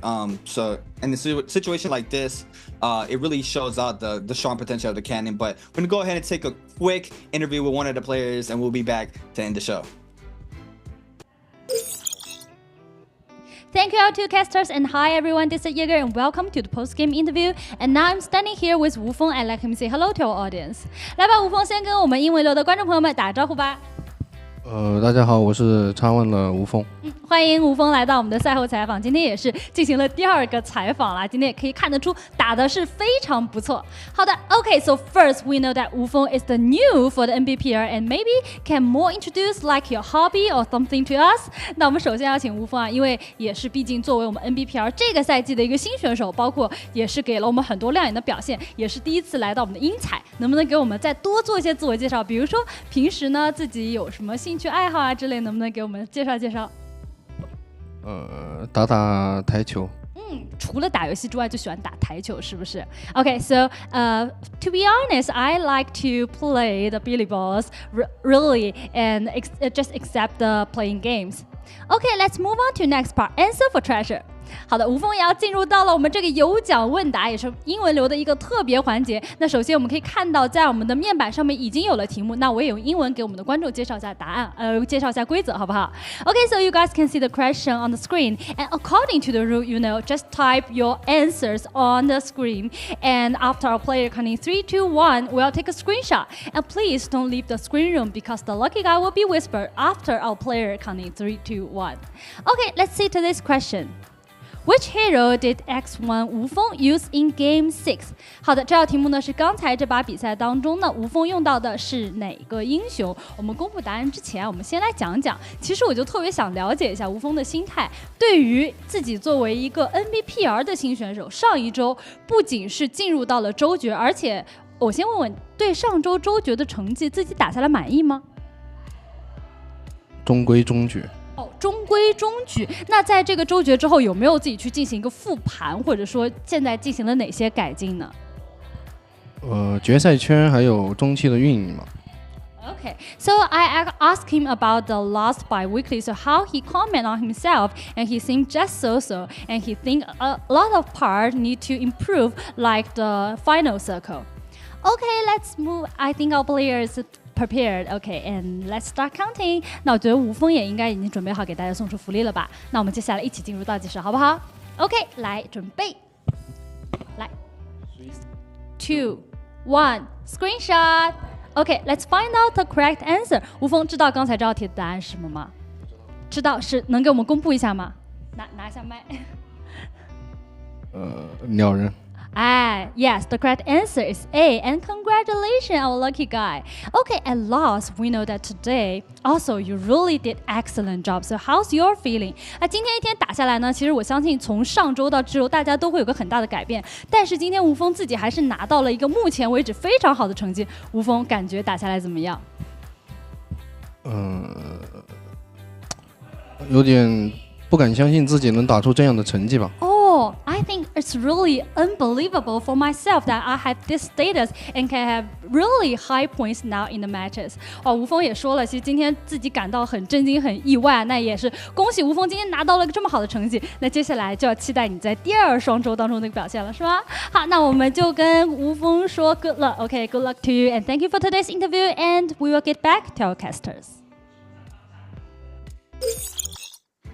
So yeah, we hear from Wu Fang stating that, proposed from last week, he's trying to work on that end game. Like I mentioned, he did make it into the qualifiers last week off of Severity said 8th place. So now already with a nice start off his day here for BIWEEK2, mass amount of points, 20 something plus already. He is going to be, improving already off of 1 week alone. And I'm stating that he needs a little bit more practice in the end game circles. And like I mentioned, that's the difference in these pro league matches. The end game circle is not no joke. Like how many amount of players are up and all the ults online. It's just straight chaos going on. But we're going to take a quick look at our overall standings ending the day.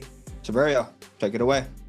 Yeah, Akame is still not having the swing set, but he's looking to try to get onto the slide. He's at 7.5 at 12th place. Exon from Team Battle, though, at 8.5 in 11th.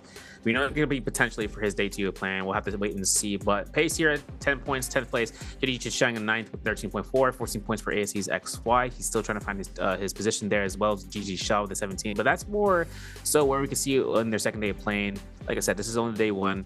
It really comes down to day 2 if that's going to be where they're going to be playing, or day 3. Now, Mike is here at 6th place, top brackets, 18.9 points, 19 for Verse from FBX. In 5th, KLA-TT25 at 24.1 in 4th. DRG's Fong here at 25.3 in 3rd. While X1's Wu Fong's here in 2nd at 25.4. Spider outclasses him by 6.1 points. He's at 31.5. He takes 1st place so far for his 1 day of playing and earning that many points. And really does now kind of go into how they're going to perform against, Wolves, Alliance, just to name a few. In terms of other players, with Frostfist and Wang Yang just to go, battling head to head between the remaining 6 of these players between groups A or B, or A or C, I should say. Yeah, and there it is. Big showcase there from Wu Fang. Spider with a crazy day 1 as well, taking 1st place. But we are going to take a quick look at tomorrow's schedule for the trios. BIWEEK2, day 1 of the trios. There's a lot of trio fans out there. We have the morning dew for the Perdoria. Some difference there. And then it ends off with the midnight Perdoria. That's what kind of throws me off guard. For the solos, we got Perdoria game 4, and then we end up with Morris Isle. But it's different type of structure there for the trios. And I mean, if you guys caught the BIWEEK1 finals and the crazy White Tigers powers win there for Wolves, I mean, that was insane. I always look back into that moment because that's the second time that White Tigers prowess took endgame circle by its throat and no one was able to stop it. I mean, the first time was that the lead was made by GG. They continued to put that through. Now we're talking about trios. And they had all the gold armors, all the gold weapons, and they're kind of kiting around. And then they find last day confirmations. 5-2-1 took the beating hits, and then everyone else kind of took the repercussions of that. And then this past weekend, I mean, Wolves, every team was contesting that White Tigers prowess, even to the point extension is like, why didn't anyone contest it? I'm like, did you watch that game? Like, they contested the heck out of it. Everyone was making sure it didn't happen, but they still found it. And they still found the opportunity at the very end where they still caught the 12, and then they were in match point. They were playing the Kadi comp. They were making it work for the value that sustain comes out, and then they find that last hits, and they won in 4 rounds. History has been made within the first week. And now we're into week 2. So hopefully we can kind of see what motions happen now in trios more so tomorrow for day 1. And then seeing what happens in day 2 solos. I mean, for not to throw any in terms of under the bus, it's just like trios is great and solos is great. It's just like there's 2 different mediums between the 2. It's like different flows of processes that we see, and it's really a great chance of seeing what works best for what players enjoy most in watching and spectating for you guys, through the viewers, as well as for anyone who enjoys playing the game and just seeing how the pro league players are doing it out here. Whether you're taking advice here from the matches, from players, or even from seeing how the players play. And we're even seeing with the commentating, you know, hopefully you guys have been enjoying tonight because, you know, we have, you know, the X-Men mode to come through here in just a few moments and hoping to see what happens after this because new season's on the block. We got an extension or no, a deduction for the season to reset. That's going to be in 11 days or so. So keep in mind, it's going to be, I think, a Tuesday patch potentially. See you guys in that case scenario about anticipating the patch to be on a Tuesday rather than usually a Wednesday night. Exactly. But yeah, mostly the cases is that if it's going to be earlier, that means that they're really setting up for a patch of, you know, for the proportions. But regardless, my name is Severio.